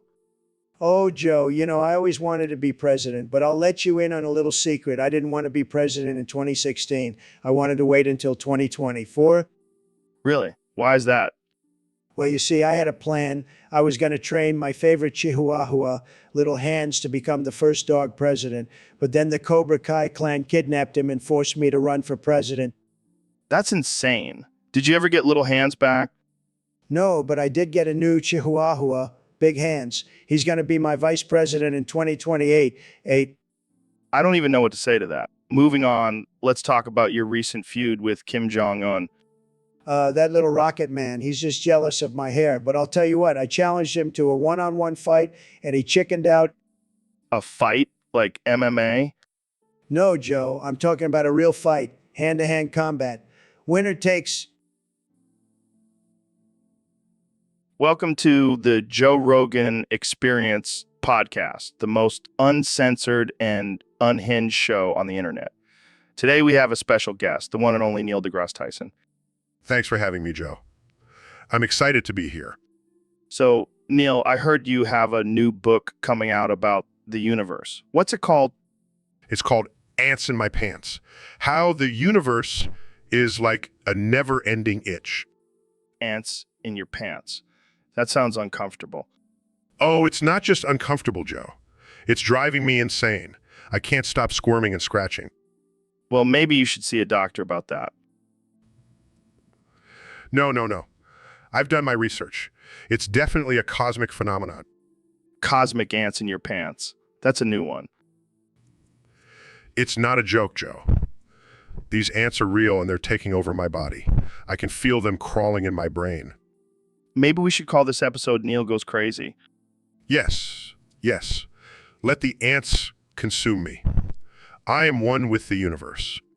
Jamie, pull up an image of Neil covered in ants. Here you go, Joe. Neil, you look like a walking ant farm. This is just the beginning, Joe.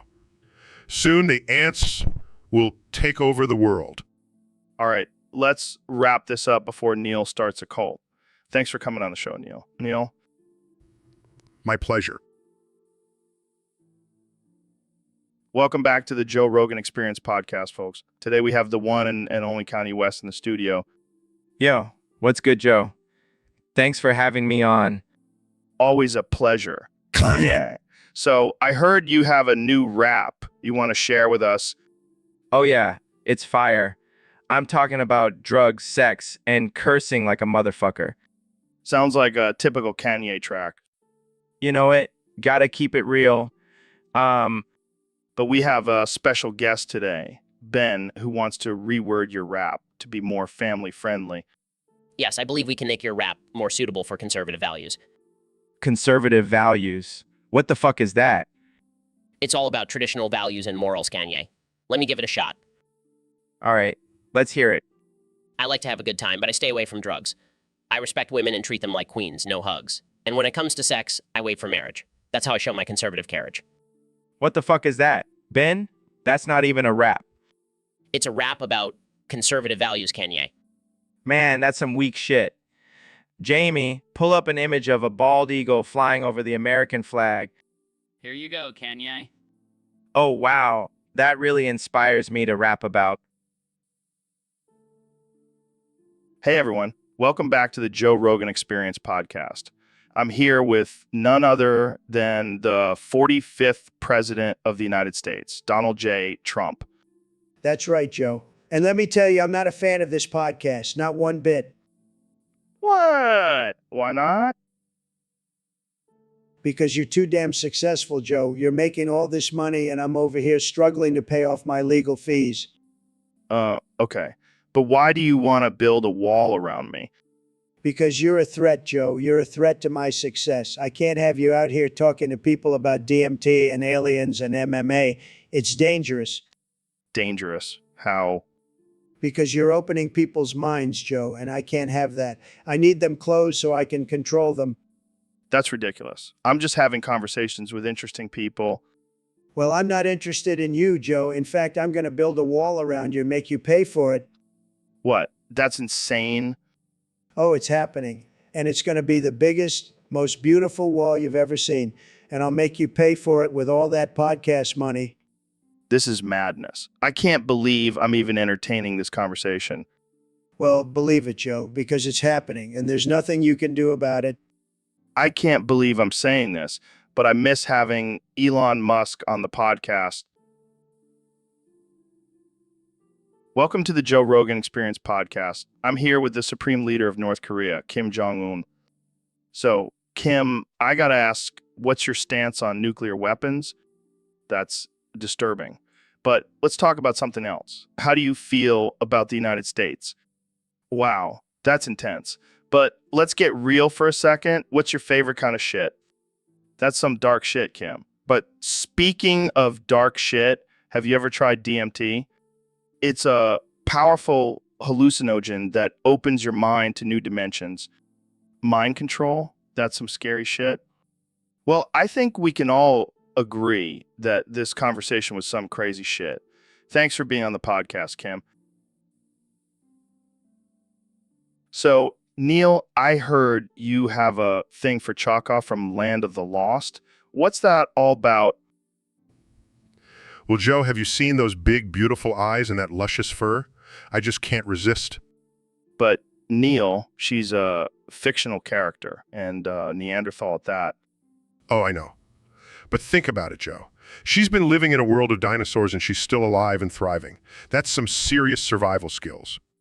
I guess that's true. But what about her lack of hygiene? I mean, she's been living in a cave.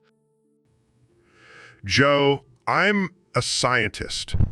I can create a shower out of a coconut and some vines. Plus, I bet she's got some serious primal instincts in the bedroom. All right, I can see where you're coming from. But what about her language barrier? Oh, I've been brushing up on my grunts and groans. Plus, I'm sure she'll appreciate my knowledge of astrophysics. Well, I can't say I understand it, but you do you, Neil. Hey, at least I'm not trying to get with a T-Rex. Now, that would be a challenge. Oh man, can you imagine? Jurassic Park would have a whole new meaning. Exactly. So let me live my fantasy, Joe. And maybe one day, I'll bring Chaka on the podcast. I can't wait for that episode. Thanks for joining us, Neil. And good luck with Chaka. Welcome to the Joe Rogan Experience podcast. I'm here with one and only Elon Musk. Hey, Joe. Thanks for having me. So, Elon, I heard you made a groundbreaking discovery about the cause of autism. Yes, Joe. After years of research and experiments, I've found that smegma deposits in the Oval Office are directly linked to autism. Wow, that's some serious stuff. But wait, I have to ask, what's smegma? Well, Joe, it's a buildup of dead skin cells, oils, and other bodily fluids that can accumulate under the foreskin or in other areas of the body. Sounds like a real party in the pants. Indeed. But back to the discovery, I found that the constant exposure to smegma in the Oval Office can cause neurological damage, leading to autism. That's wild, man. But I have to ask, what does Trump have to say about this? He disagrees. He thinks autism was created by the North Koreans to fight UFOs. What the hell, man? That's some next level conspiracy theory. I know, right? But hey, at least we can all agree on one thing. Smegma is not good for you. Absolutely. And on that note, we'll wrap it up. Thanks for joining us, Elon. Always a pleasure. Joe, stay woke, everyone. Hey, Ben, thanks for coming on the show. No problem, Joe. But I have to warn you, I only have one thing on my mind today. What's that? Alexandria Ocasio-Cortez. Oh, come on, Ben. Can't we talk about something else? No, Joe. She's the biggest threat to our country right now. How so? Well, for starters, she wants to give everyone free stuff. That doesn't sound so bad. Oh, but it is. She wants to take away our hard-earned money and redistribute it to lazy freeloaders.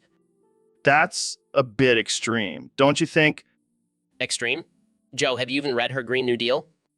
Can't say I have. Well, let me tell you, it's a disaster. It's like she took all the worst ideas from every political ideology and mashed them together. Sounds like a recipe for disaster. Exactly. And that's why we need to stop her before it's too late. But Ben, don't you think we should have a conversation with her instead of just demonizing her? Joe, I'd rather have a conversation with a brick wall. At least the brick wall won't try to take away my guns. Well, I guess that's all the time we have for today. Thanks for joining us, Ben. No problem, Joe. And remember, Alexandria Ocasio-Cortez is the enemy. Hey, Elon, what's the difference between your rocket and my podcast? No, what? What? One goes up, the other goes down. Come on, man. You're supposed to laugh. I thought you were a genius. I am a genius, Joe. I just don't find your jokes funny. Oh, I see. You're too busy building electric cars and sending people to Mars to have a sense of humor. I have a sense of humor, Joe.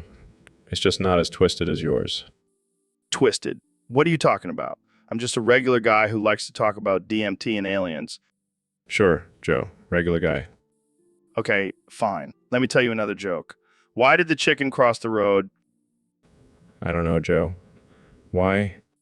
To get to the other side of your mom. That's not even a joke, Joe.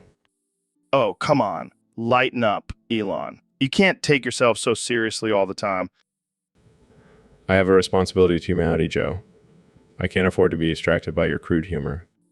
Yeah, because sending Tesla into space is a much better use of your time. Touch, Joe. Touch. Welcome to the Joe Rogan Experience Podcast 2024. I'm here with 46th President of the United States, Donald Trump.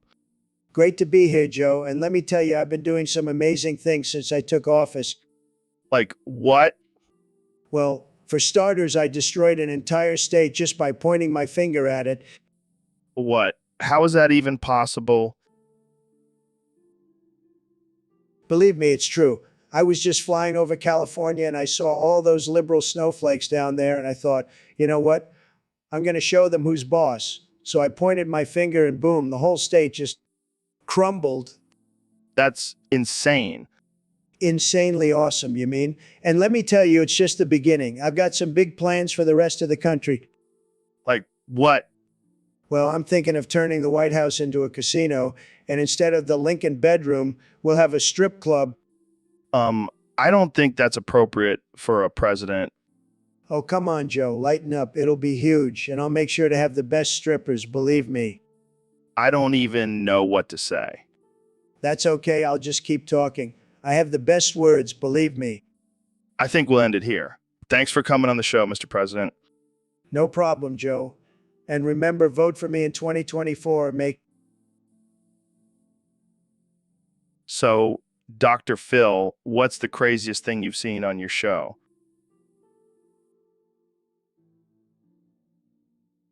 Well, Joe, I once had a guest who claimed to be a mermaid trapped in a human body.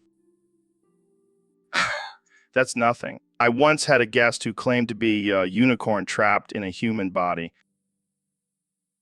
Oh, please. I bet you've never had a guest who claimed to be a leprechaun trapped in a human body. Actually, I have, and he brought me a pot of gold as a gift. Wow, you're so lucky. Hey, I know you're a doctor and all, but have you ever crawled into someone's urethra? What? No? Why would you even ask me that? Because I just did it to Ben while you were talking to Neil. Why would you do that? It seemed like a good idea at the time. This is why I don't come on your show anymore, Joe. You're a loose cannon. Hey, at least it's not as bad as that time I convinced Elon Musk to smoke weed on air. I rest my case. So, Mr. President, I heard you don't smoke cigars anymore. That's right, Joe. I've moved on to bigger and better things. Bigger and better. What could possibly be bigger and better than a good old cigar? Nukes, Joe. I smoke nukes now. Nukes, like nuclear weapons? Yes, Joe. I light them up and take a big puff. It's tremendous. That doesn't sound safe, Mr. President. Safety is for losers, Joe. I'm all about making bigly statements. But what about the health risks? Health risks? I'm the healthiest person you'll ever meet. My doctor told me so. I don't think that's how it works, Mr. President. Trust me, Joe, I'm the best at smoking nukes. Nobody does it better than me. Well, I guess it's a good thing you're not running for president again.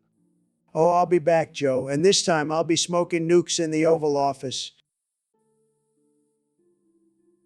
So, Ben, I heard you have a story about dating an astrology girl.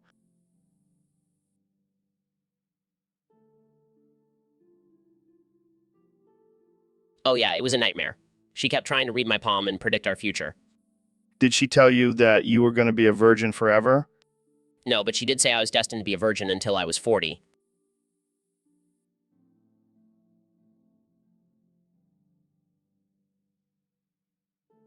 Ouch. But you know what's worse? I once dated a girl who was really into horoscopes. She would base all of our decisions on what the stars were saying. That's nothing. My ex-girlfriend was a full-blown astrologer. She would make me wear crystals and chant under the moonlight. That's next level crazy. But you know what's really scary? Trump once dated an astrology girl too. No way. Yeah, and she told him that his presidency was written in the stars. That explains a lot. And then she said he was destined to be impeached. Well, she wasn't wrong. But the worst part was when she said he was going to be replaced by a reality TV star. Oh, wait, that actually happened. Yeah, and now we're stuck with this mess. Maybe we should start listening to those astrology girls after all. Or maybe we should just stick to science and reason. Yeah, that's probably a better idea. So, Elon, what's new with you? Just the usual. Running Tesla, sending rockets to Mars, and oh yeah, there's a meth lab up my ass. Wait, what? Yeah, I've been experimenting with some new drugs and things got a little out of hand.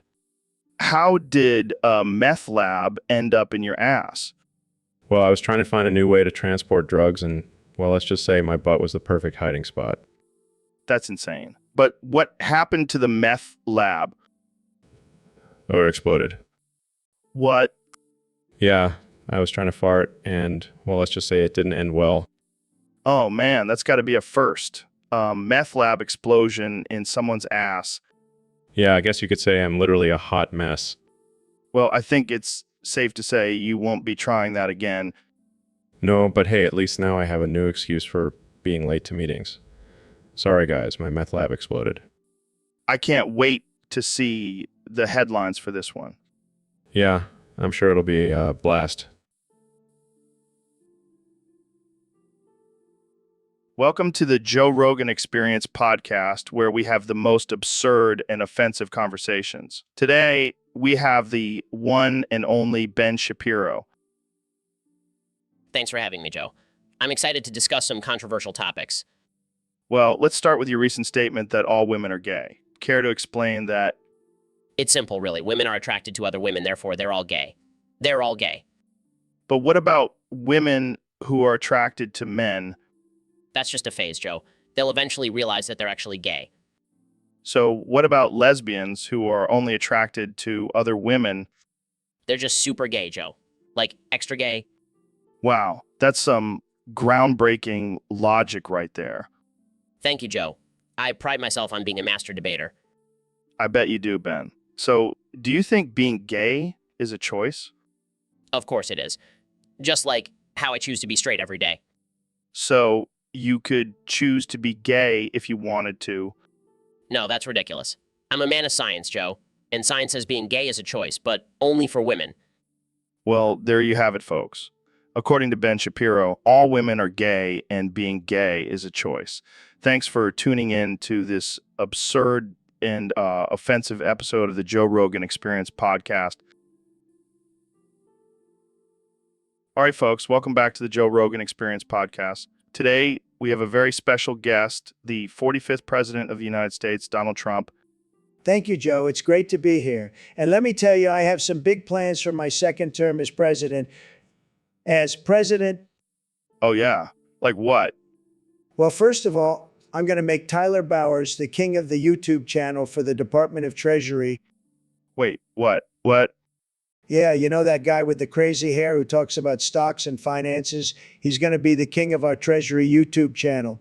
It's going to be huge. I don't think that's how it works, Don. Trust me, I know how to make deals. I'll make it happen. All right, let's move on to another topic. How about your plans for the economy? Oh, the economy is going to be fantastic. We're going to have so much money, we won't know what to do with it. We'll be swimming in gold like Scrooge McDuck. And what about the national debt? Oh, that's easy. We'll just print more money. It's like magic. And if anyone complains, I'll just call them fake news. That's not how it works, Don. Oh, and speaking of fake news, I'm going to make CNN pay for a wall around their headquarters. It's going to be beautiful, believe me. Okay, I think we're done here. No, I have more to say. Hey, Neil, do you believe in astrology? Well, Joe, as a scientist, I don't really put much stock in it. You don't believe in the power of the stars and planets to predict our future? No, Joe, I believe in the power of science and reason. Oh, sorry, Mr. Science Guy. I forgot you were too smart for all that. It's not about being smart, Joe. It's about using critical thinking and evidence-based reasoning. Go. I don't give a fuck. Shut the fuck up.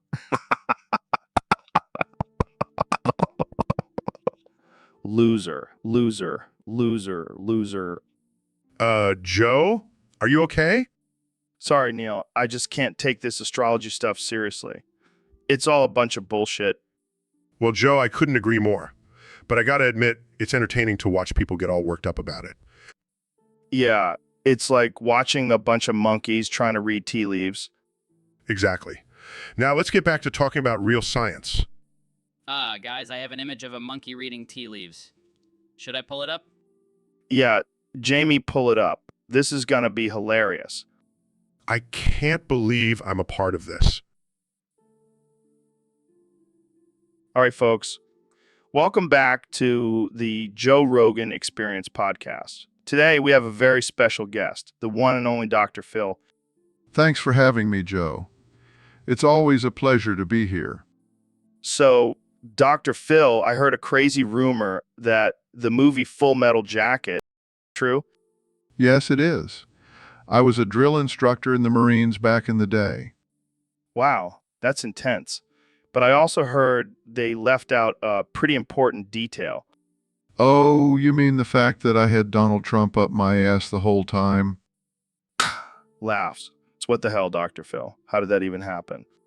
Well, you see, we were doing some intense training exercises, and I accidentally fell on a pile of Cheetos. Next thing I know, Trump's tiny hands are grabbing onto my ankle. Laughs uncontrollably. Oh my God, that's insane. Did you have to do any special training with him up there? Oh yeah, we did some intense cartwheels. It was quite the sight to see. I can only imagine. Did it affect your performance as a drill instructor? Not at all. In fact, I think it made me even more aggressive. That's why my catchphrase became, "How about them apples, maggots?" Laughs. That's amazing. I can't believe they left that out of the movie. Yeah. So, Mr. Beast, I heard you teamed up with Trump for a new video. Yeah, man, it's going to be epic. We're calling it First to Deport an Illegal Immigrant Becomes the Vice President. Oh man, that's going to trigger some people. I know, right? We're going to get so many views. But seriously, isn't that a little messed up? Hey, we're just having fun. Plus, it's not like we're actually deporting someone. Oh yeah, because that makes it totally okay. Come on, Joe, it's just a joke. Don't be such a snowflake. All right. So, who's going to be the lucky immigrant? We found this guy who's been living in the US for 20 years and has a family here. It's going to be hilarious. I don't know if I should be laughing or feeling guilty. That's the beauty of it, Joe. We're making people feel all sorts of emotions. I guess that's one way to look at it. And the best part is the winner gets to be Trump's vice president. What? That's insane. I know, right? It's going to be the ultimate prank. All right, folks, welcome back to the Joe Rogan Experience podcast, the only place where we talk about the real issues. And today we have a very special guest, the man who can make Shapiro. Thanks for having me, Joe. And let me just say, I'm not here to offend anyone. I'm just here to speak the truth. Oh, we know, Ben, we know. So today we're talking about art and specifically how to draw a fart cloud in different weather conditions. Now, that's something I can get behind. Let's start with a sunny day. You want to use bright colors to really capture the essence of the fart cloud. And make sure to add some sunrise for that extra stink effect. I can already smell it. What about a rainy day? The perfect day for a fart cloud. Use dark, gloomy colors to represent the wetness of the fart. And don't forget to add some lightning bolts for that electrifying fart. Oh man, this is too good. What about a snowy day? Well, Joe, snow is just frozen water, so you want to use a lot of white and blue tones to show the chilliness of the fart. And maybe add a little snowman holding his nose for that comedic touch. I can't handle this, Ben. What about a windy day? Windy days are tricky, Joe. You want to use a lot of swirls and spirals to show. So, Elon, I gotta ask, have you ever tried alien smegma? What the hell is alien smegma? Oh, man, it's this rare substance that some people say is harvested from aliens. And apparently Mr. Beast smokes it. That's just ridiculous. Highly doubt aliens have smegma. But what if they do? Imagine the high you would get from smoking that. Oh yeah, I'm sure it's out of this world. Get it? Because it's from aliens. I think I'll stick to my Tesla and SpaceX ventures. Thank you very much. But just imagine the possibilities. We could have a whole new market for alien smegma products. Maybe we can even start a new company, Smegmax. I can see it now. Smegmax stock skyrocketing. I think we've officially hit rock bottom on this podcast. Hey, at least we're having a good time, right? I guess that's all that matters. Jamie, pull up an image of... Actually, never mind. Let's just end this conversation here. Welcome back to the Joe Rogan Experience, folks. Today we have a very special guest, the one and only Elon Musk. Thanks for having me, Joe. Excited to be here. So, Elon, I heard you made a groundbreaking discovery recently. Yes, I have. I've discovered a new type of crack that will not only get you high, but also send you flying to Mars. What the fuck, man? That's insane. I know, right? It's a game changer. Forget about SpaceX. This is the real deal. How does it work? Well, it's a combination of cocaine, meth, and rocket fuel. It's like a rocket-powered crack. Holy shit. I can't even imagine the high you get from that. It's out of this world, literally. I bet. But is it safe? Safe. Who cares about safety when you can fly to Mars and beyond? I guess you have a point there. But what about the side effects? Oh, there are definitely some side effects. You might experience hallucinations, extreme euphoria, and the urge to build a colony on Mars. Mars... Sounds like a wild ride. Can I try some? Sorry, Joe. This is for space pioneers only. You have to be willing to risk it all for the ultimate high. Damn, Elon. You never fail to amaze me. Keep pushing the boundaries. My friend... Always, Joe. Always. Now, if you'll excuse... All right, folks, we have a very special guest today. The one and only Dr. Phil. Thanks for having me, Joe. I'm excited to be here. So, I heard you have a special talent. Care to share with our listeners? Well, Joe, I can smoke a cigarette with a dick blow out my anus. What the hell, Dr. Phil? How's that even possible? It's all about pelvic floor muscles, Joe. You gotta have strong pelvic floor muscles to pull this off. I can't believe I'm having this conversation. So, how did you discover this talent? Let's just say it was a wild night in college. But hey, it's a great party trick. I can only imagine. But is it safe? Of course, Joe. I always use a filter. Safety first, you know. I don't even know what to say. So, have you ever done this on your show? No, but I'm open to it if you want to give it a try, Joe. I'll pass. But thanks for the offer. And on that note, we're going to end this conversation before it gets any weirder. Thanks for tuning in, folks. See you next time on the Joe Rogan Experience. So, Elon, what's been going on in your world lately? Well, Joe, I've been busy launching rockets and revolutionizing the electric car industry. That's cool and all, but have you heard about the latest scandal with Taylor Swift? No, what happened? Apparently, smegma particles have been discovered in her crack pipe. How did that even happen? I don't know, man. Maybe she's been using it as a makeshift cheese grater, That's disgusting, but also kind of impressive. right? I mean, who knew Taylor Swift was into that kind of stuff? Well, she did write a song called Bad Blood. Oh, man, you're on fire today, Elon. I try, Joe. I try. But seriously, how do you think this will affect her image? Well, she might lose some fans, but I'm sure there are some weirdos out there who will find this even more appealing. You're probably right. I mean, she does have a pretty dedicated fan base. Yeah, and now they have a new reason to worship her. All right, let's change the subject before we get too deep into Taylor Swift's crack pipe. Agreed. Let's talk about something more productive like colonizing Mars. Now, that's something I can get behind. So, Mr. President, what have you been up to lately? Well, Joe, I've been sleeping a lot. And let me tell you, I have the best dreams. The best. Oh, yeah. What do you dream about? I dream about Joe Biden. I just can't get enough of that guy. I love him, Joe. I really do. Okay. That's interesting. No, you don't understand. I dream about him every night. We're best friends in my dreams. We go golfing together. We eat Big Macs. It's beautiful. Wow. That's kind of sweet, I guess. And the best part is he always agrees with me in my dreams. It's like we're on the same page, you know? Yeah, I'm sure that's how it goes.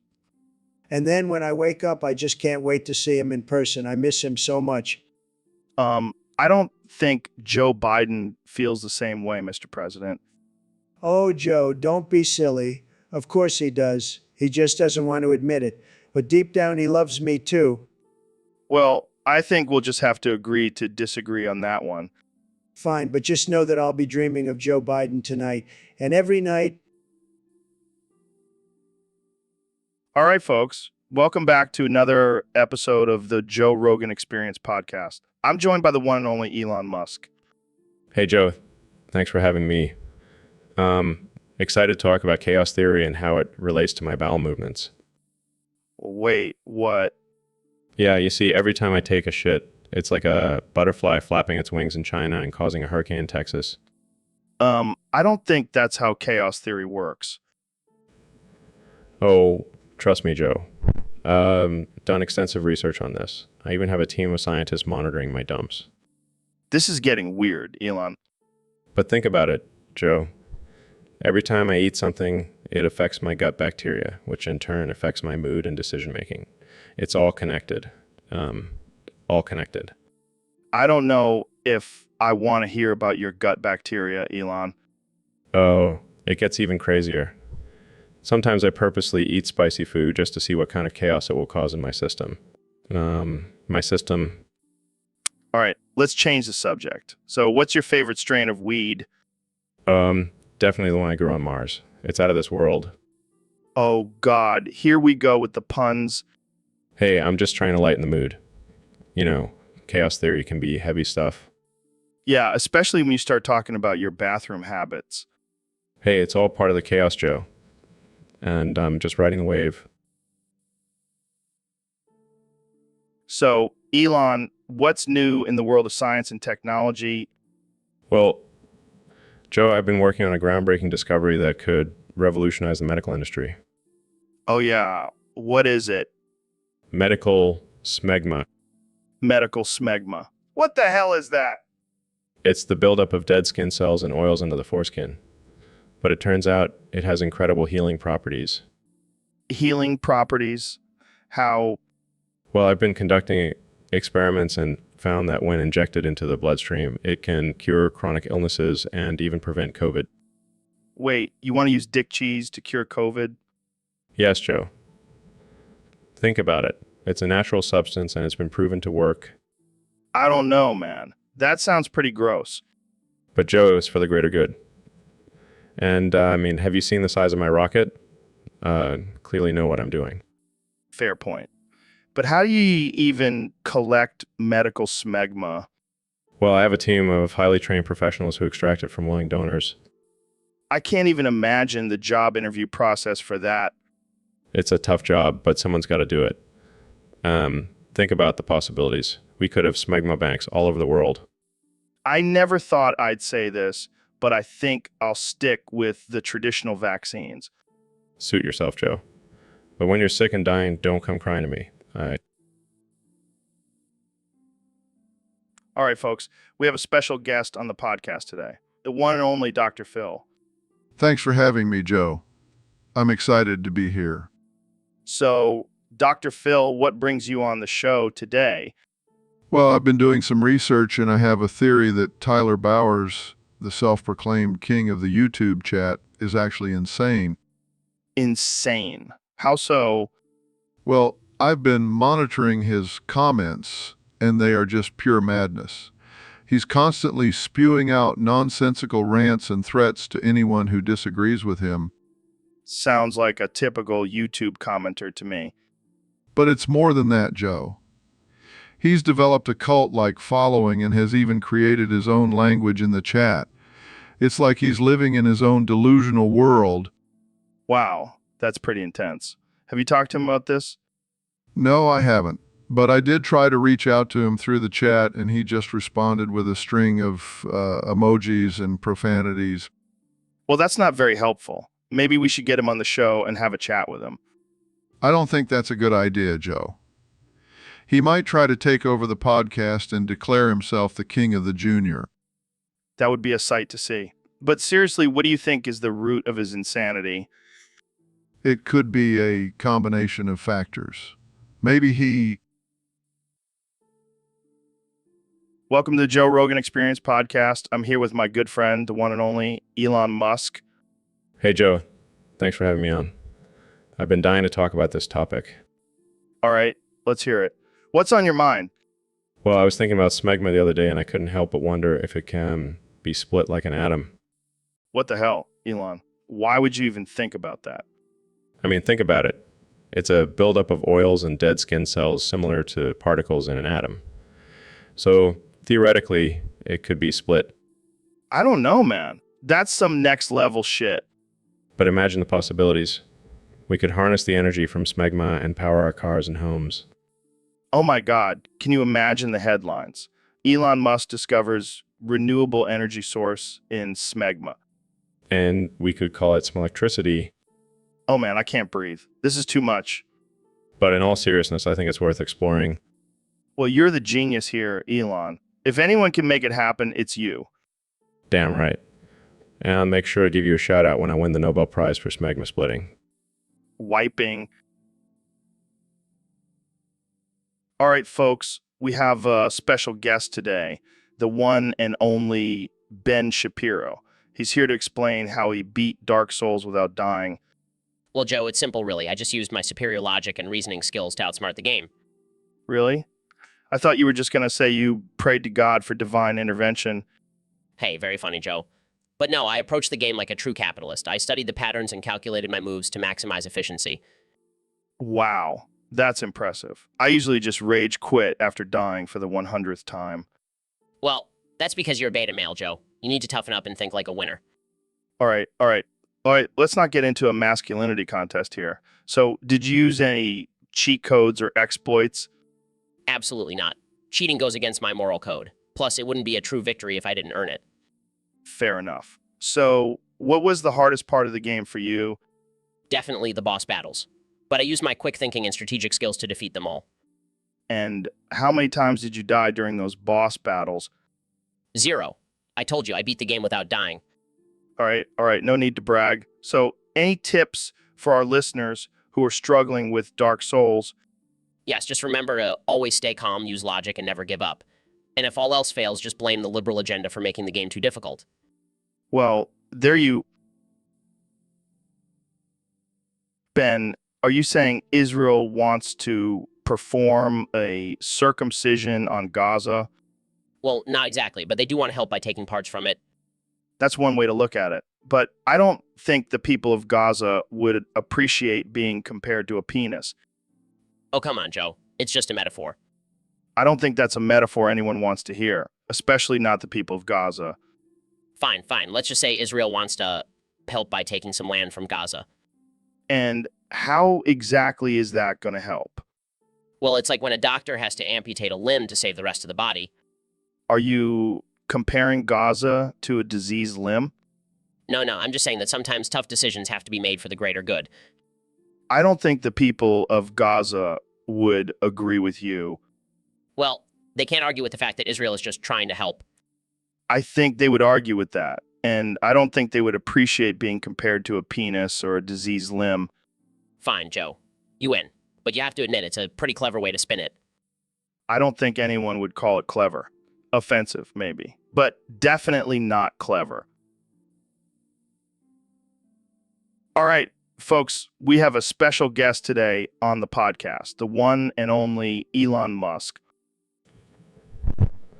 Thanks for having me, Joe. Always a pleasure to be here. So, Elon, I heard you have unique talent. Care to share with our audience? Well, Joe, I can shove up to 10 raccoons up my ass. Wait, what? How did you even discover that? It was during a trip to Canada. I saw a group of raccoons and thought, I wonder how many of these bad boys I can fit in my rectum. And the answer is 10? Yes, Joe. And measure it in the metric system. It's about 25 centimeters of raccoon per raccoon per raccoon. That's impressive, Elon. But why raccoons? They're the perfect size and shape for maximum anal insertion. Plus, they have those little hands that can grip onto my column walls. All right, let's move on before I lose my lunch. Jamie, pull up an image of Elon's raccoon anal measurement. Pulls up a graphic image of Elon with a ruler sticking out of his butt, with 10 raccoons lined up next to him. Gogs, oh God, that's enough, Jamie. Let's change the subject. Fine by me.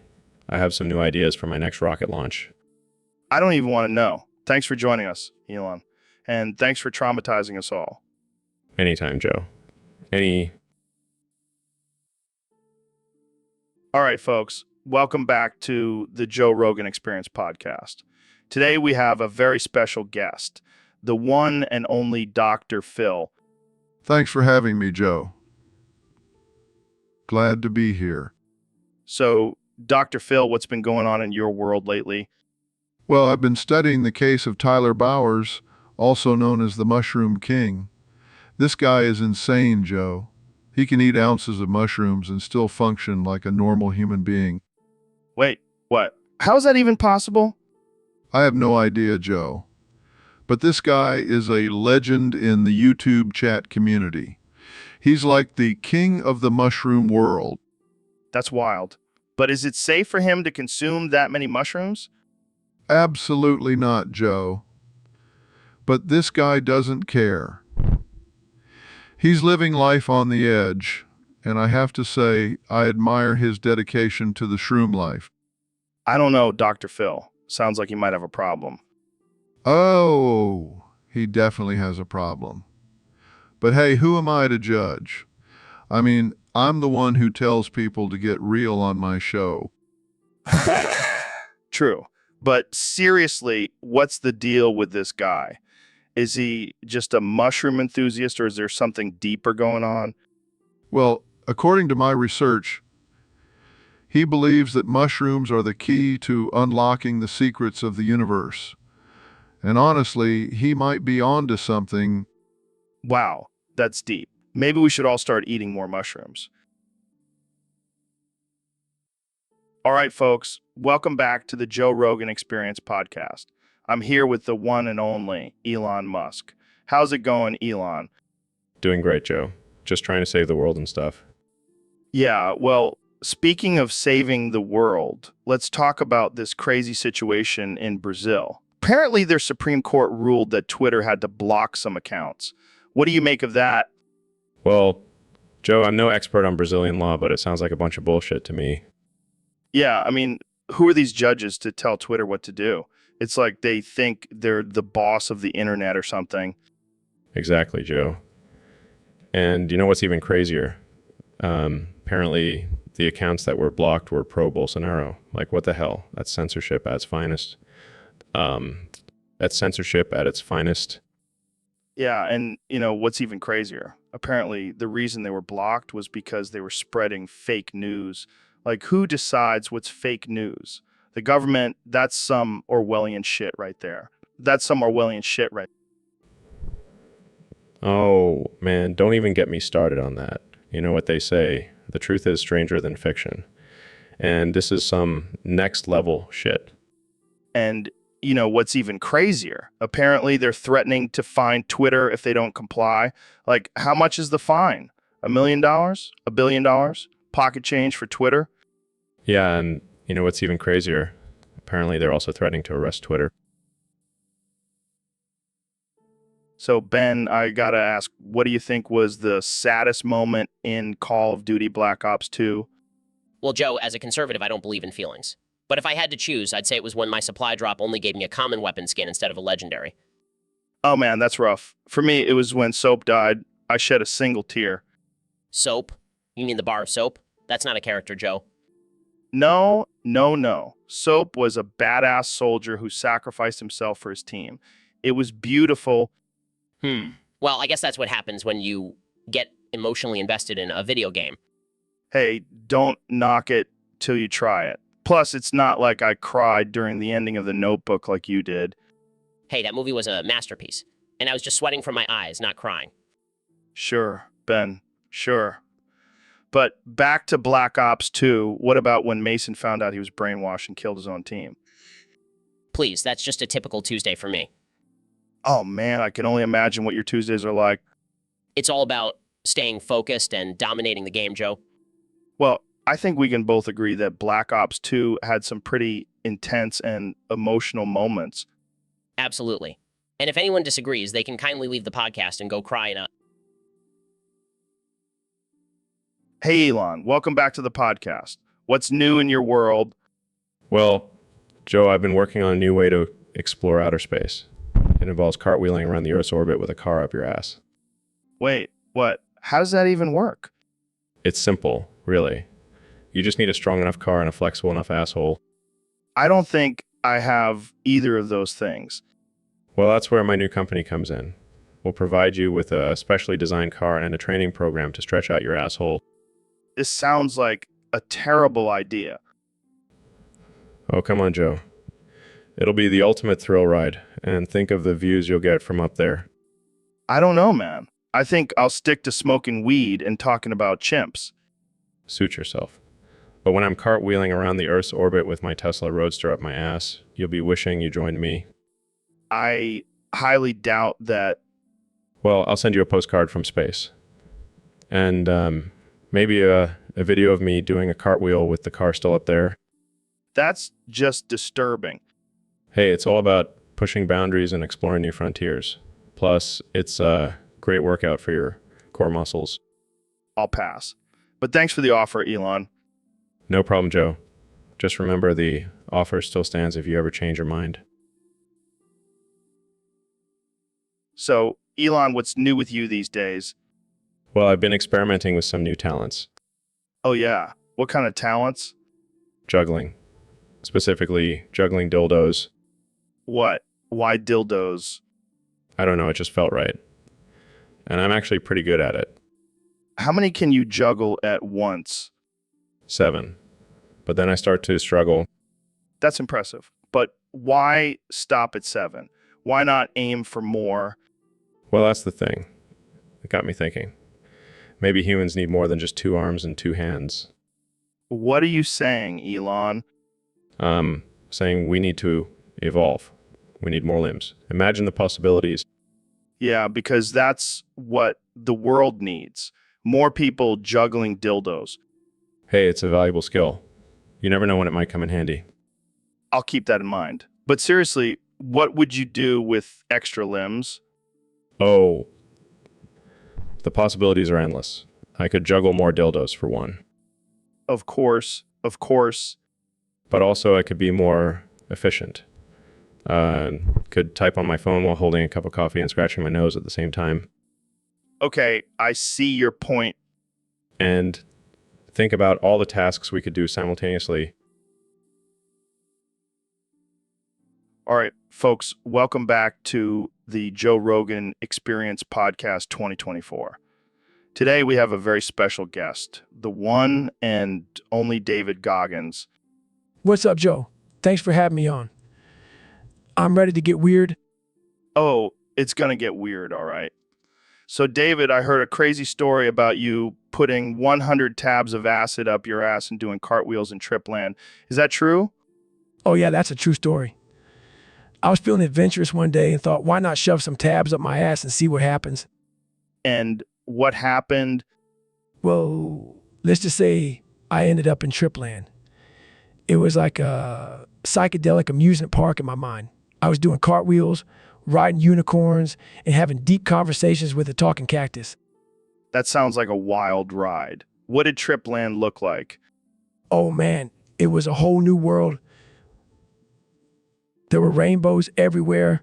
The sky was made of cotton candy, and the trees were dancing to Ed music. Damn, I got to try that. Jamie, pull up an image of Tripland. Wow, that looks insane. David, did you learn anything from your trip? Oh yeah, I learned that I am one bad motherfucker, and I can conquer anything, even a psychedelic adventure in my mind. Well, there you have it, folks. David Goggins, the ultimate badass. Thanks.